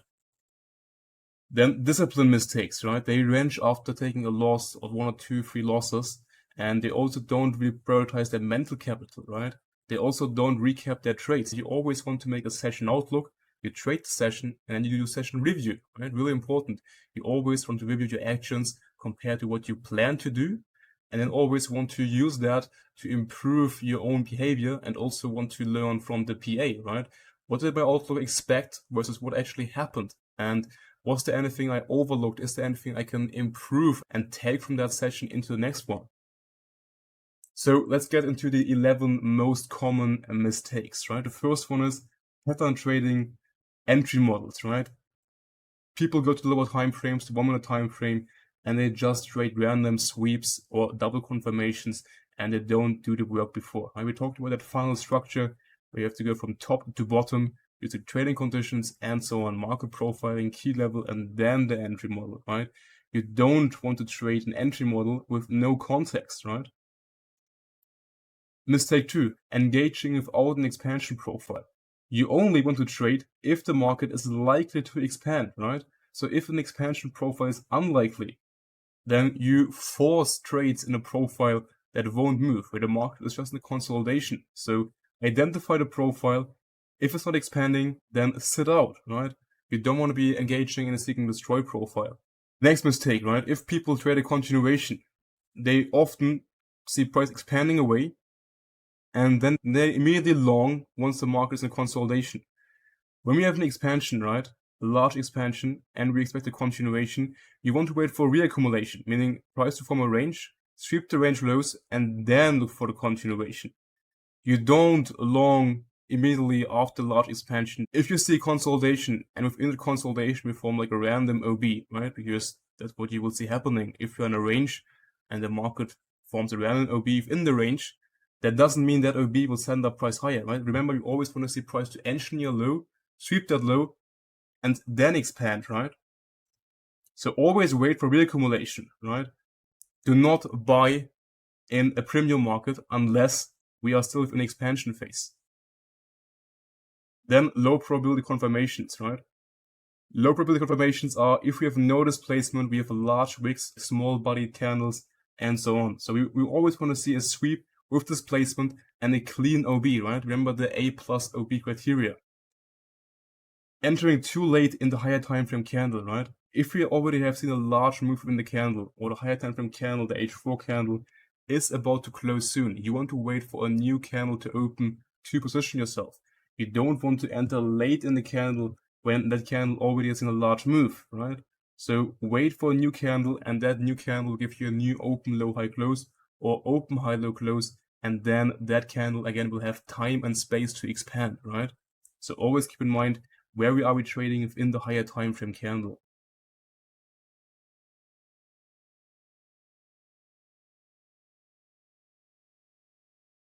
Then pre-major setup trading, right? You have a higher time frame framework, but you don't have yet a lower time frame entry model to enter based on that framework. And what you then do is just go in and enter that trade without any entry model. Right? You have a random stop placement. You think, yeah, the market should go up, go higher. Let me just buy or sell here and use a random stop, right? Always follow through the entire checklist of finding a setup, right? Wait for the last step, which is the entry model and your actual confirmation. Don't enter before we have the confirmation, right? Always wait for the confirmation and don't pre-fire your entry. Then trading consolidations, right? If we approach a key level and the market is consolidating inside the key level, don't trade a consolidation. Wait for the market to sweep that consolidation high or low and then trade away, right? You don't trade in the consolidation. So when you have a trading system, right, it's also more like a general mistake. If you don't even apply the model correctly, right, you have mistakes in your execution or the context, but you think the model is just not working. It might be just you not knowing how to apply the model correctly. So before you judge a model, also variance is really important. The best models will have losing trades. It's totally normal. So only judge your model or do improvements within your model once you have a decent sample size of like 50 to 100 trades. And also make sure that you separate the model from your execution mistakes, right? If half your trades are not even part of your model, but just random trades like FOMO trades or trades out of boredom that aren't even part of your model, then that's not the model you're trading. The stats you have is just you taking random trades. So oftentimes the model is not the leak, but the leak is actually you, right? Then the next one is waiting for retracements that won't come. If the market is expanding, we won't see a deep retracement, right? You have to understand the phase of price. If you're on expansion with an open draw, the market won't retrace deep into the range. It will just retrace, consolidate, continue, and we won't see a deep pullback. So know what phase we're in, and in expansion, stop waiting for a deep pullback, right? I see oftentimes people pulling the fib from the low to the high, and then they expect price to retrace to the discount, while the market will just reaccumulate in premium, sweep the low, and continue. A high probability expansion won't give deep pullbacks. Then trading into untapped fair value gaps, right? That's one of the most common mistakes when it comes to trading reversals. If we trade above an old high with displacement, right, and we leave behind a gap, we form then a C2 candle, and then people on the C3 candle, they short into that gap, expecting a reversal. If we have a large expansion into an old high with displacement, and we leave a gap behind, and the market is retracing into that gap on candle 3, that is not a high probability framework to short into, because what do we know? We know after large expansion into higher time frame liquidity pool, consolidation is the next likely profile. So you don't want to go in and short into an untapped gap, right? Really short into a bullish key level. Then opening prices, right? We talked about that, how we use 10 a.m. and 9:30 opening prices. If you're long right into a 9:30 opening price or 10 a.m. opening price, which we have not flipped yet, you long right into resistance, right? So you want to wait ideally. If we're close to an opening price, you always want to wait until the market flips that opening price, and then you can trade away from that opening price. You don't want to go in and trade right into the opening price when we're right below. When we are still far below the opening price and the overall framework supports a trade towards that opening price, you can trade towards the open, but you don't want to trade or long, for example, right below the open into the opening price. So wait for the open to flip, and then enter on the retest. Then the other leaks, right? What else do we have? Trading away from a weak high or low, right? You never want to trade away from a weak high or low. You always want to wait for a sweep of that low. We only trade away from strong high or lows, right? Then also trading random M1 sweeps, we talked about as well. You don't trade random M1 sweeps without having a higher time frame confluence behind, right? So always add confluences around your trades. Last one, trading into a mad average daily range or taking a bad risk reward trade, right? If we have hit the average daily range, don't long past the average daily range, right? You only want to trade within the current daily range, but not past the average daily range on a large range day, right? Or taking bad risk reward trades. If your target is offering a low risk reward, like 0.5, 1 to 1, that is a low risk reward, which you don't want to take. So only take trades but risk reward is also working in your favor. Then the discipline leaks. How to fix those, we will talk about that in the next chapter, in chapter 8. But most people, they only focus on their bankroll, money-wise, but they don't focus on their mental capital, right? If you take lots of bad trades, all of that will affect your mental capital. And if your mental capital is low, you will tilt. If you tilt, you revenge trade, and they will lead you to blowing your accounts, right? If you just don't force trades on low probability days, the chances of you tilting are also much lower, right? Because trading a consolidation profile is likely to make you tilt way faster than trading a high probability profile.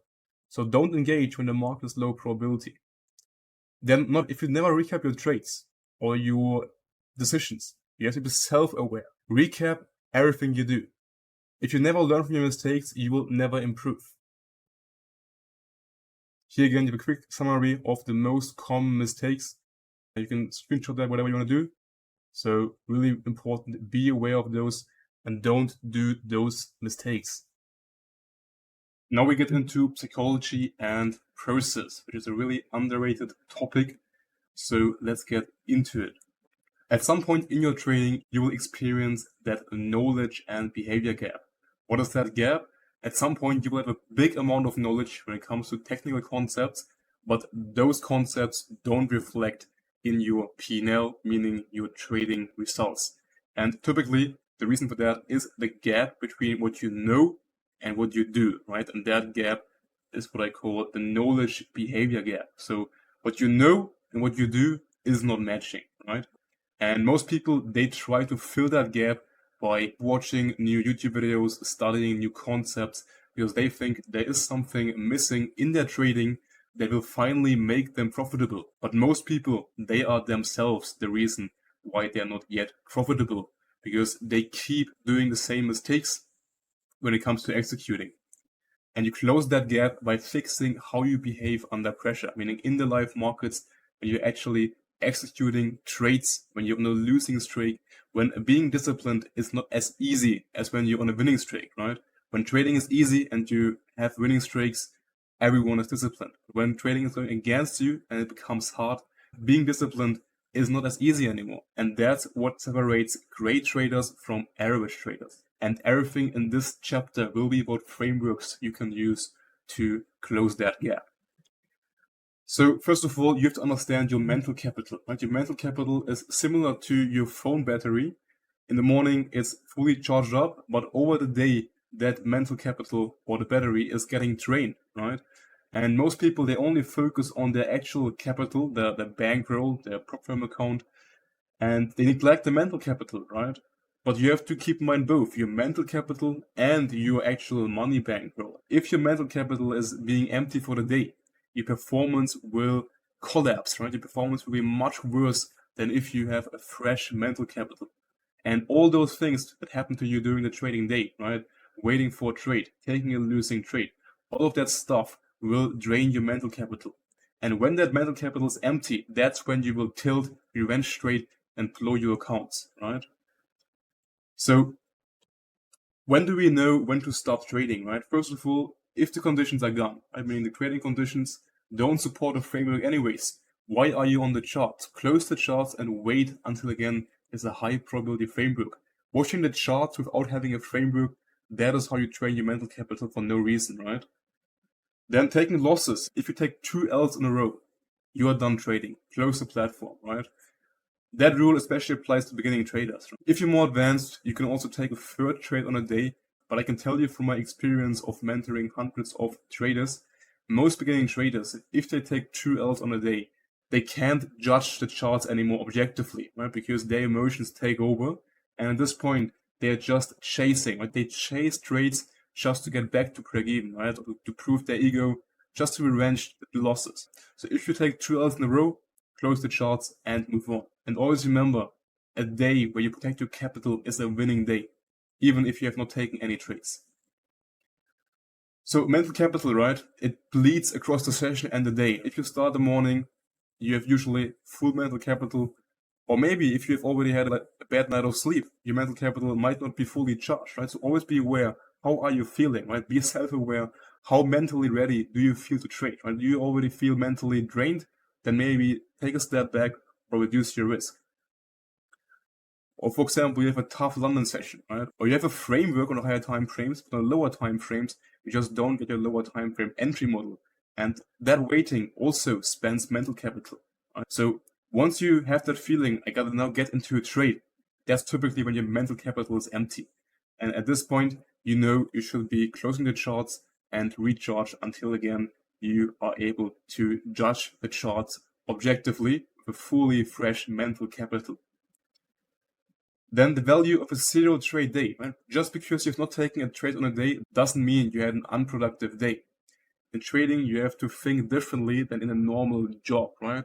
In a normal 9 to 5, you trade your time for your salary. Right? In trading, you don't trade your time. In trading, you get paid for doing nothing, right? Most of times in trading, you will do nothing and just observe. And then only once the opportunity presents itself, you get paid for waiting. Never misunderstand that being productive is being in a trade, right?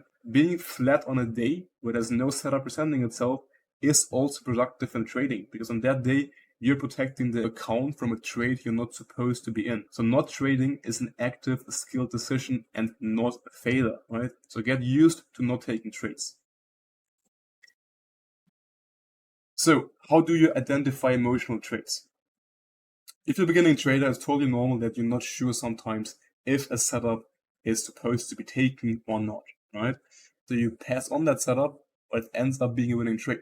So always ask yourself this: would I be more frustrated if I take the trade and it will be a loss, or if I don't take the trade and it will be a win? And that typically tells you if you're trading based on FOMO, fear of missing out, or if you're actually executing based on your model. And also typically, if you have really a high probability setup, you don't question the trade, because you know the framework is high probability, right? So most of times when you're asking yourself, should I take this trade or not? The answer is usually not, because a clear framework, you don't even have to second guess your trade. Right? The framework itself answers that question. Then avoiding over perfection. Usually we have two extremes of traders. We have trader A, they take all kinds of trades, and trader B, he almost never takes a trade because he can always find a reason why a certain setup could be losing. And you don't want to be either of those two extremes. You always want to be aware that there's always a reason that you could skip a setup. Every time you will find one reason why a certain setup could be a losing trade, because there is no perfect setup, right? In trading, it's all about probabilities. If you have 10 things speaking for the setup, but one thing speaking against the setup, then obviously the probabilities are in your favor and you should be taking that trade, right? Just because there's one thing speaking against you, you should not be taking that as a reason against the other 10 things speaking for the setup. So always think in probabilities. Don't overanalyze every detail, trust the framework, and take clean, valid trades. Then over time, right, if you take those consistent, high probability trades, the long-term results will speak for themselves. And also sometimes you will be able to frame a setup for both sides, right? You can frame a bullish setup and a bearish setup, right? Sometimes PA is indecisive. At this point, you just have to be aware, okay, if this happens, I will do that. So you have to set if-then statements. If the market will go to the range highs first, I will look to shorts to the range lows. Or if we go to the range lows first, I will look for longs to the range highs, right? So two valid frameworks can exist at once. I just have to be sure to know which setup has what triggers. Then probably the most important skills of a trader are self-accountability and self-awareness, right? When I take a look at my most successful students, self-accountability and self-awareness are what all my most successful students have in common. Those two things are crucial when it comes to making it in trading. That means be aware of your emotions and act accordingly, right? Don't lie to yourself. Always be aware of what you're doing. Are your actions representing what you're supposed to do? Or are you doing the opposite, but you keep telling yourself you are doing the right things? For example, you're always blaming external things on your failure, while you're the only one that actually presses the button on a certain trade. So self-awareness and self-accountability, those are the most important things. Because you can't fix a pattern you won't admit to, right? So you are self-aware, then you take the accountability, and then you implement the right changes which lead to your behavior changing and also the person you are, right? Then adapting the trade frequency. I already mentioned, if you are a beginning trader and you take 2 L's on a day, you should stop trading, right? If you're more experienced, then that hard rule can prevent you from taking a high probability trade on the same day, right? Sometimes, for example, you take a loss in London, a loss in AM Open, and then in PM session you find your A plus setup. Now, if you have those arbitrary rules of stopping trading after 2 losses, you will miss that third high probability trade. Now, as mentioned, as a beginning trader, you probably can't execute at the same quality as you would do without those 2 losses, so therefore you should stop trading after 2 losses. If you're an experienced trader and you can handle 2 losses and it's not affecting your mental capital that much anymore, you can still trade after 2 losses in a row and take a third trade. Like, obviously, you have to keep in mind your risk management, but if you are more advanced, you should not use those arbitrary rules. Again, for most of you who are beginning traders, again, it comes to self-accountability and self-awareness. You should know if you can still take a third trade with the same objective judgment than on the first trade, right? So you can see it all comes back to self-accountability and self-awareness, right? If you're trading a low probability day, right, you shouldn't have even taken 2 trades to begin with. But if you're trading in a high probability profile, say you have an A plus framework on that day, you have a daily candle free, you have a clear draw, everything is aligning, then a third valid setup can still be fine, right? Because you know that framework is high probability. But again, your limit should always be the conditions and your mental capital, and both will tell you when to stop trading. When the conditions are low probability and your mental capital is strained.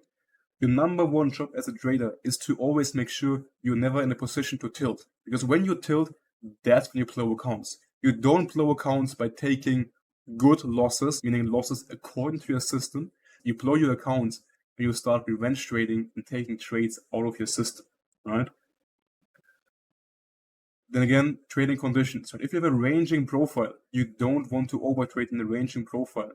If you have a trending profile, right, you can be more aggressive. You can let your runners run. You have a bigger targets because you know that is an expansion profile which is likely to offer a large range day, while a consolidation profile, you will have fewer setups, smaller targets, and you need more patience, right? Trend day, again, you can be more aggressive, can pyramid into setups, and so on. So decide what profile is the likely profile on that day, and then set your expectations according to that profile. Then, really important, the loss response, right? How you respond to a losing trade or losing trades. That is what decides who you are as a trader. Never try to get break-even on a losing day if there is not a valid setup. Most traders, they can't finish the day on a loss, and they always want to make sure they get back to break-even before the session or the day is ending. That is how you blow up your account, right? Let me tell you from experience, it's always better to finish the day on 1R or a 2R loss than revenge trading and trying to get the account back to break-even before the day is closing. Because you can always make back 1 loss, 2 losses with 1 good trade the next day, right? And nothing happened. But if you blow the account and revenge today, you are sacrificing tomorrow's chance to get back to break-even or still being in the game and having the bullets to take a trade for today's revenge, right? I know it's hard to resist revenge trading, but trust me, it's never worth revenge trade to get back to break-even. Then another skill you have to learn as a trader is to be able to judge each trade on its own, right? You never want to judge or create a trade based on your P&L, meaning If you're down for the day, you will get more loose on your rules and you will start taking setups you normally wouldn't take if you had a winning trade before. Because at this point, you then start to subconsciously justify taking lower probability trades because you want to be in a trade, right? At this point, you want to chase trades to get back to break even or to recoup the loss, right? And that is pretty much you judging your trades or creating your setups based on your P&L, right? The market does not know you're down or up for the day. The next setup is exactly as good or bad as it is. So again, it comes down to mental capital, self-awareness, self-accountability. If you can't judge a trade for what it is, but it's influenced based on the previous trade outcome, you should stop trading because your mental capital is done for the day. So then the process that fixes all of that, right? Recapping is what builds conviction, and recapping the same way every day, right? No matter if it's a win, a loss, or break even. Your conviction should come from seeing your model play out repeatedly over time, not from making profits. Because once you don't make profits, your conviction will not be there anymore. And recapping is what gives you those lessons to first of all improve, but also know that your model actually plays out. So a same process daily turns a discretionary edge into something you can trust over time. Especially we as discretionary traders, we really have to make sure that we trust our edge because we are trading based on our own judgment and not like a mechanical bot, right? So we really have to make sure that recapping is on point because recapping is what builds our conviction, and our conviction is what makes sure that you can apply the system consistently over time without doubting your own system. So you always trade, you recap, the pattern becomes visible over a large sample of trades. It can be in your behavior, it can be in your trades. Then once you have a proof of concept, because you always recap your trades, you have a proven back-tested model, you have data based on your model, that builds your conviction. And that improved conviction will lead to better decisions. And you repeat that cycle, all right? So your journal is a goldmine, right? Your journal is also for your accountability. Every trade, every outlook, every emotion, you have to journal, right? Because if you journal everything you do, you will behave differently because no one wants to journal a bad trade, right? So if you know you have to journal each trade, you will subconsciously already take better trades and make better decisions. And before you take a bad trade or do something stupid, keep in mind that you have to journal everything, right? Obviously, if you have no one watching over your journal, it will be easier to lie to yourself. But again, it comes down to self-accountability and self-awareness. If you have someone watching over your journal, like for example, a mentor or a friend, then that will help you to be even more accountable because you know someone else will see the trades you have been taking. So the summary. You don't close the gap between the knowledge and your behavior by consuming more information, but by actually studying yourself, right, and following the process. You have to change your behavior, and once you change your behavior, your identity will change. And once your identity will change, that will result into you having better results in front of the charts, right? And the tools you're using for that are your journal and the accountability around it. That is crucial. So the work that actually matters is the work on yourself. The system in chapter 1 to 7, that's the easy part. But working on yourself and changing who you are, that is the hard part because you have to actually work on yourself and change the person you are. You have to become the person that is profitable in trading. And the next chapter, we will talk about journaling. And I will show you exactly what you have to journal and how you turn all of that into a daily habit that makes sure you are improving continuously. Now let's get into journaling. So how do we properly journal to make sure that we continuously improve in our trading? All right. So first of all, you can't fix what you don't measure. That is why journaling is so important because journaling helps us to turn our trades into data, and that data we can use to refine our system and our overall trading output. Without the proper data, your good and bad habits, they blend together and become for you invisible, right? So we log the trades to build data set on the system, but also on ourselves, right? And we always want to run this loop. We journal, we review, we refine, and repeat. We always repeat that cycle over and over again each month, each week. Now we talk about the metrics, the most important ones. The most important ones we have to track with that system. So the basics are the date, the session, the direction, the entry model, and obviously how much risk to reward did we actually bank on that trade. Then for trade management, we have to journal the stop loss and points, the movement points, the realized risk reward, and the max risk reward. What is the max risk reward? It pretty much means how far your trade would have run if you would have closed at the perfect exit before price would have retraced back to your entry. Right? So imagine you had a perfect entry, then you want to journal that number. Why? Because the gap between your max risk reward and your real risk reward, a certain amount of trades, will tell you what your trades typically offer and how much you leave on the table by not having an optimized exit, right, based on your stats. Then the context metrics. So they are important when it comes to narrative and the overall framework you're using for your trades. For example, the profile you're trading, the base of price, time of the day, asset alignment, then the higher time frame market profile, session profile, the entry candle, right? If you're trading a candle 2, candle 3, candle 4, what time frame as well, you're trading hourly candle 2, hourly candle 3, and so on, right? You want to journal and keep track on all of those metrics. And those metrics, they are important to tell you what profiles are for you the most profitable ones to be trading in.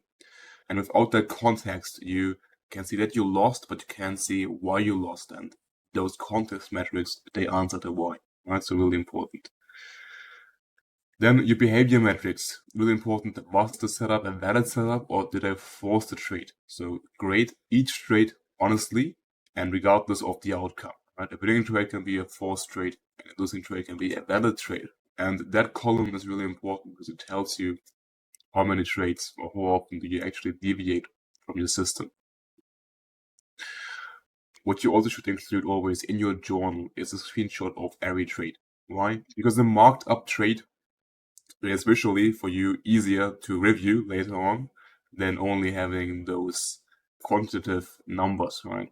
So a qualitative chart is also really important if you compare your charts across multiple trades after the month. It's always good if you also have a qualitative marked up chart where you can see the higher time frame chart and the execution time frame. So really important that you also journal those visually quantitative, qualitative charts, right? Then reading the data. Now, how do we use that data? Right, first of all, the win rate on its own doesn't tell a lot. I already mentioned that a high win rate is a bit better for prop firms since the variance won't be as fluctuating with you losing and winning streaks.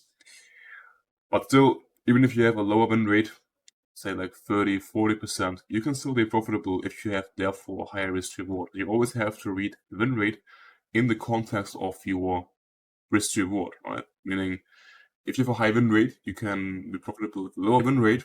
And if you have a higher risk reward, typically if your risk reward is higher, your win rate will be lower, right? So always read the win rate in the context of your average risk reward per trade. Win rate also tells you what works, what doesn't work that well. For example, certain market profiles. So you also want to use the win rate to compare, for example, your profitability across sessions, across different frameworks, across different contexts, across different session profiles, and so on, right? So you join all those things, right? The session and so on we talked about, and then you can analyze your win rate across those different segments, right? For example, the AM PM session or London session. Is there any session where you have a higher win rate than the other ones? Or the market profiles, right? Typically you will find a consolidation with a lower win rate than the expansion profile. Or the entry models, right?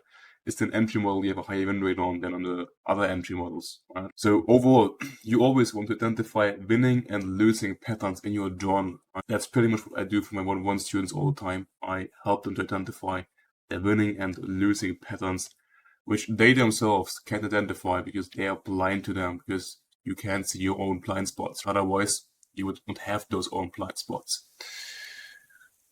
So, for example, what could be a winning pattern, right? SC continuations in the 10 a.m. window. Right? If you know that has like an 80% win rate, then trade more of these. if you see, okay, anything taking a PM after a big AM expansion has a low win rate, so I will cut these, right? So the data, they tell you what is your A plus setup for you, and you don't have to guess what is your A plus setup, right? Your A plus setup is not what you think looks good, it's actually what your data tells you, right? Your data tells you what is your A plus setup, what is your A setup, and which setups you should cut out, right? And losing patterns you typically will see, especially also in your behavior. You will see that you oftentimes deviate from your plan, and then those setups have a low win rate, and your journal is exposing all of that. Then really important, you never want to use a small sample size of trades to make decisions, right? 10 trades is not enough data to make reliable decisions. You should at least have like 50 to 100 trades in your journal of high quality trades before you can analyze that journal and use that data to make any decisions. So be consistent long enough to collect data, and then once you have a decent sample size, then you can test your data and find any winning and losing patterns. One of the most important things is to refine your TP1 and also TP2, but especially TP1 on your data. If you see a data shows you that most of your trades run past TP1, then TP1 might be too tight, right? If you see, okay, most of my trades, they always run for at least 2.5, 3R, but I always TP at 2R, then it tells you you might be better off to TP at 2.5R going forward, because you're always leaving on most trades half an R on the table. Then the other way around, if you see you always, for example, TP at 2R, but your data tells you most of your trades, they run until 1.5, 1.6, but the reverse ahead of those 2R, then you might want to think about using 1.5R as your first TP. So using that data is a gold mine to optimize your risk reward based on the max RRU journal compared to the realized risk reward. So then the overall feedback loop you want to apply. You want to apply PDCA loops with your journal, right? PDCA stands for plan, do, check, act. And you run that on your journal every month. Plan is your rules, right? Your system. Then you execute that system. You log pretty much all of that data in your journal. Then you check that data by reviewing the data. And then you act by implementing one refinement, right? One major refinement. Implement that, then again, check if the data has improved. And that loop you want to run consistently each month. You don't change the entire system each month, that's how you get lost and you won't improve. You always only change one variable within the system, and then you measure the outputs and the inputs, right? And see, did that one change actually have a positive impact on my performance? So your journal, right?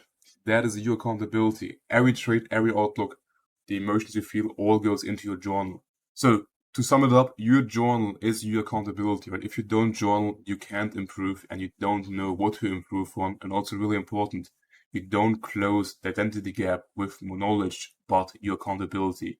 And your accountability is your journal, especially if someone else from the outside is taking a look and reviewing that journal. Now let's take a look here at one of my 1-1 students' journal, which I use to send them the monthly journal audits where I go over their trades and, as mentioned, run those PDCA cycles to analyze what they have to change and implement going to the next month to improve their trading. Now if you journal all your trades and you have all the metrics, then the journal will look something like that. Right? All the metrics I need to know, and I take a look at those on a monthly basis and tell you exactly what to do. At the beginning, usually, it's mainly about cleaning up the system and taking, first of all, good trades, right? Once you understand the system and you take consistent trades, then we collect a larger sample size of trades, and then we use that data to make data-driven decisions on how to improve this trader's system, right? You can see now here as well on the stat page. Over the last 3 months, we have now beginning of August, so May, you can see 16 trades, 2.3R, June, 3.7R, July was a break-even month, and now August 1 trade, 2.1R. Right? So it's obviously a beginning trader, so the stats still yet have to improve, but those stats are already really decent. Not losing month so far, so that's really good.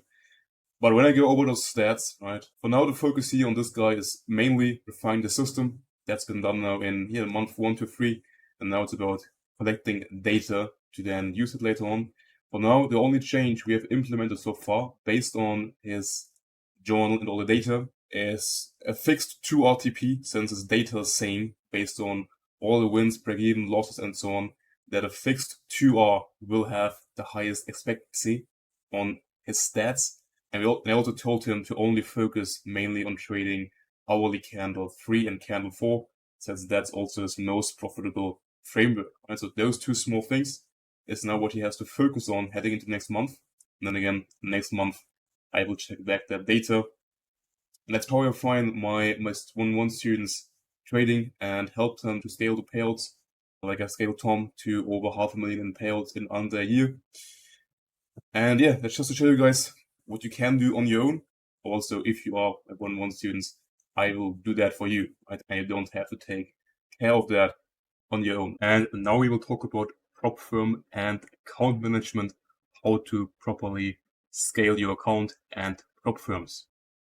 So first of all, you have to understand what a prop firm actually is, right? Prop firm is not funding, right? If you buy in 150k or 50k eval, you don't have 50k or 150k in funding. You just have what's the max drawdown as your funding, right? On a 50k, that's usually a 2k, and on a 150k, that is usually 4.5k of drawdown. So actually, you're trading 2k or 4.5k account, and the 50k and 150k, that is just the marketing, right? So prop firms, they sell you leverage on the eval fee, right? You pay $50, $100 for 50k eval, and once you pass that eval, you get pretty much a 2k account, right? So you trade a small sum of money for a larger account in return for proving that you can be consistent on the eval. And that is pretty much the magic about prop firms. You can leverage your money into a larger account balance, and the only risk on your end is the prop firm eval fee. So what's the risk management I would suggest to you guys if you are a beginning or also a more experienced trader on the eval phase compared to the funded stage? So on the evals, you can be more aggressive, right? Depending also on the account type. What I would recommend on the evals is to risk 20% of your maximum drawdown. So on a 50k account, the max drawdown is 2k, 20% is $400. So on each trade, I would risk $400. That gives you about 5 bullets before you blow the account, right? If you hit 5 losses in a row, back to back, you lose the account. Otherwise, you will be able to pass that account rather quickly, right? Obviously, the more payouts you have at some point, you can be even more aggressive on the evals. I typically try to pass evals in 1 to 2 trades, but you only want to do that once you already have money from payouts to reinvest. You don't want to be that aggressive with your own money, right? Then on the funded account, you obviously want to lower your risk. Now at this point, you want to stack accounts and you want to be able to overall increase your total funded capital, and therefore you want to risk then 10% per trade of the max drawdown, which on a 50k account would then be about $200 per trade, right? So to then blow the funded account, you would need to have 10 losing trades in a row before you end up blowing that account. So eval is about efficiency. The funded account is about longevity. Then the rules about max trades and max losses, right? As mentioned already previously, if you're a beginner and you have 2 Ls on a day, you stop trading. Also, always set yourself a maximum risk limit per day. If you have 2 trades per day with $200 per trade, then your max risk per day is $400, right? On the funded accounts. When you win your first trade, you bank the profits and stop trading for the day. You join the trade and move on to the next day, right? Don't give back your profits. If the first trade is a loss, then you have a second chance to take a trade. Again, keep in mind the risk. You can also cut your risk on the same day, for example, from 200 to 100, for example, on the 50k accounts, or you can remain in the same risk, 200, 200. Again, be aware, if you then take 2 Ls on the same day, you're obviously down 400 for the day. which again is not too bad. You can make that back in one winning trade on a 2-hour trade.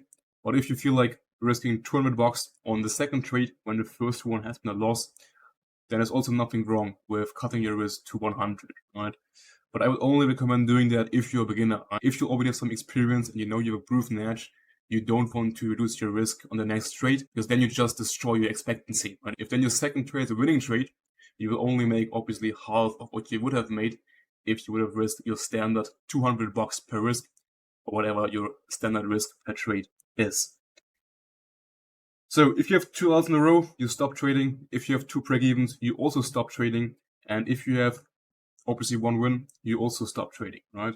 So at this stage, at the beginning, the goal is survival and consistency and not going for home runs. The goal is always to protect the account for another day, as you always are in the game and you always have a funded account to trade with.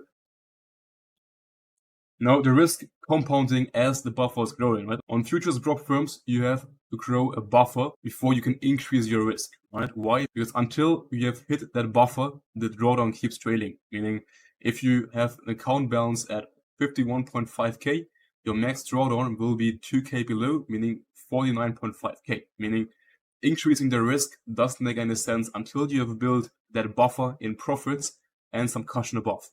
Once you have hit 52K, the drawdown locks at 50K. And if you go then above 52K in profits, meaning 53K, for example, the max drawdown will remain at 50K and will be locked there. And if you then risk 10% per trade of your balance at 53K, there will be $300 of risk per trade. So once your buffer is growing, your risk of 10% is also growing as a number, right? While the percentage amount will remain the same. So you always have pretty much 10 bullets, but the size of the bullet is growing as your account balance is growing, right?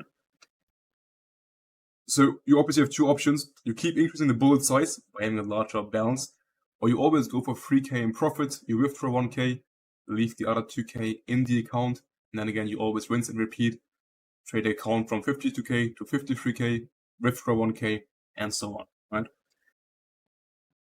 Now the contract sizing mechanics. How do you calculate your risk? On NQ, on the micro contract, 1 point of movement equals $2 of risk on the micros. On the minis, that's 10 times the size. It's $20 per point of movement, right? So you can calculate your stop size by dividing your risk with the stop distance in points times the dollar risk, right? And that gives you the amount of contracts. For example, if you have a 20-point stop loss on NQ, you know 20 times 2 equals $40 per contract. So at this point, 1 contract on this position equals $40 of risk. If you want to risk 1K on that trade, for example, you divide that risk by the $40, and that will be then your contract size, which would be 25 micros or 2.5 minis. Since you obviously can't trade half contracts, you would have to go with 25 micros or 2 minis or 3 minis, right? Since you can't trade half contracts. So in this case, you can see using micros, you can be more precise with your risk management because you have pretty much a tenth of a mini being 1 micro. So you can also copy trade on multiple accounts, right? If you have at some point multiple accounts, you can use a copy trader. Innovate already got one native copy trader integrated, but there are also other copy trading software you can use. But however, I would not recommend to you guys as a beginner to copy trade all accounts, right? Trade, especially if you have like only a few accounts, like 2, 3, 4, 5 accounts, trade each account on its own. That way, you never have the risk spread in all accounts. Meaning if you go on tilt on one day, or you're on a mad losing streak, you only lose 1 account, right? There are multiple options how you can go through that. You can always trade 1 account, next trade on the second account, next trade on the third account, and then cycle through those accounts. That way you split your risk when it comes to variance, right, across accounts. And it's unlikely you'll play all 3 accounts, right? You can even be unprofitable in a live account, but if you trade prop firms that way, you can be profitable and get payouts, right? Because on prop firms, as mentioned, you can spend a few bucks for an eval, and if you pass 10 evals, but only get a payout on 1 or 2, 3 accounts, and you play all the other accounts, you still will be in profits at the end of the day, right? So obviously that shouldn't be a goal, but you can be profitable trading prop firms if you know how to properly apply the risk management across your accounts and make money without actually being profitable on a live account if you would take all of those trades only in one account, right? And always use micros, right? If you trade 50K accounts, a mini is typically too large for your risk. So always use micros and you can hit a more exact risk amount in dollar amounts, right?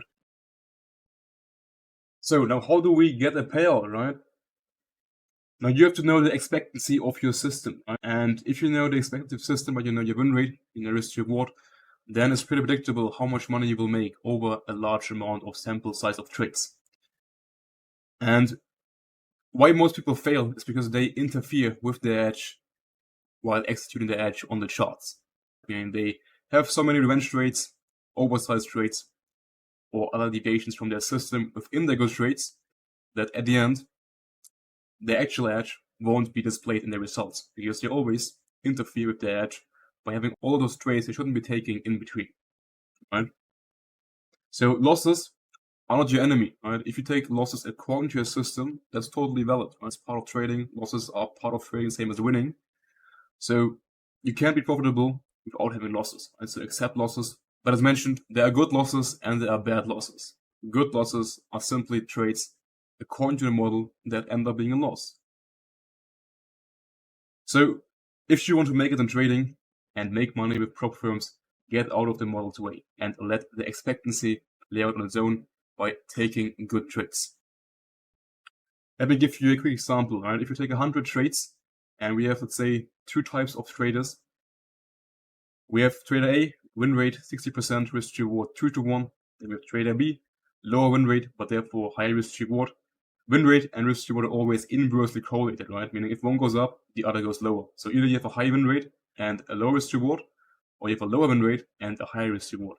Typically on prop firms, having a higher win rate and a lower risk to reward is more efficient. Why? Because if you have a higher win rate, the variance of seeing losing streaks is lower, right? Meaning trader B is much more likely to have multiple losses in a row than trader A because trader A has a higher win rate. And on prop firms, since we only have limited capital and a few bullets, right? Meaning the evals, you risk 20%, you have 5 bullets, on the funded 10 bullets. The lower your win rate, the more likely you will have a losing streak and hit that max loss limit before you actually hit the profit target. So on prop firms, it's more ideal if you have a higher win rate and therefore a lower risk reward than having a low win rate and a high risk reward. Both strategies work obviously on live accounts. This one also will work on prop firms, but this one will give you much more consistent payouts, right? In the overall, over 100 trades, if they would be on live accounts, trader A would make ADR, expectancy, right? That's what you would expect on that model over 100 trades. Trader B would make about 60R, right? So around about the same. Obviously, that one, trader A, is a bit more profitable. But still, on prop firms, you want to have a higher win rate and a low risk reward.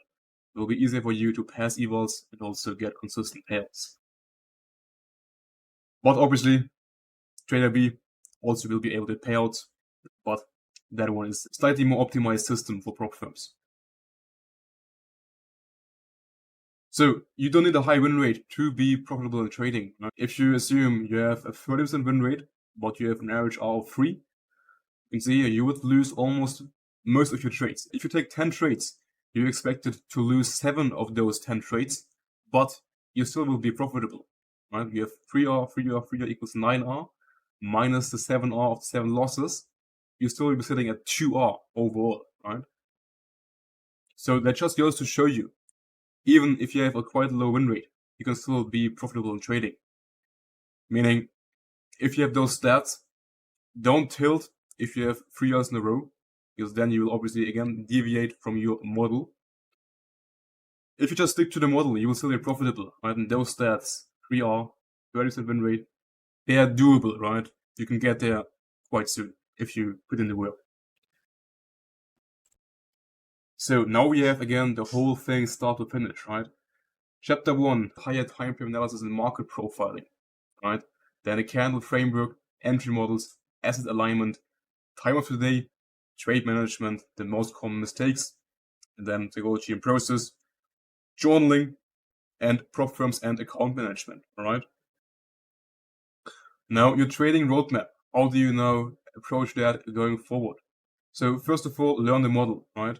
Then build PDCA feedback loops, right? Plan, do, check, act on every trade, and you review those trades on a monthly basis, right?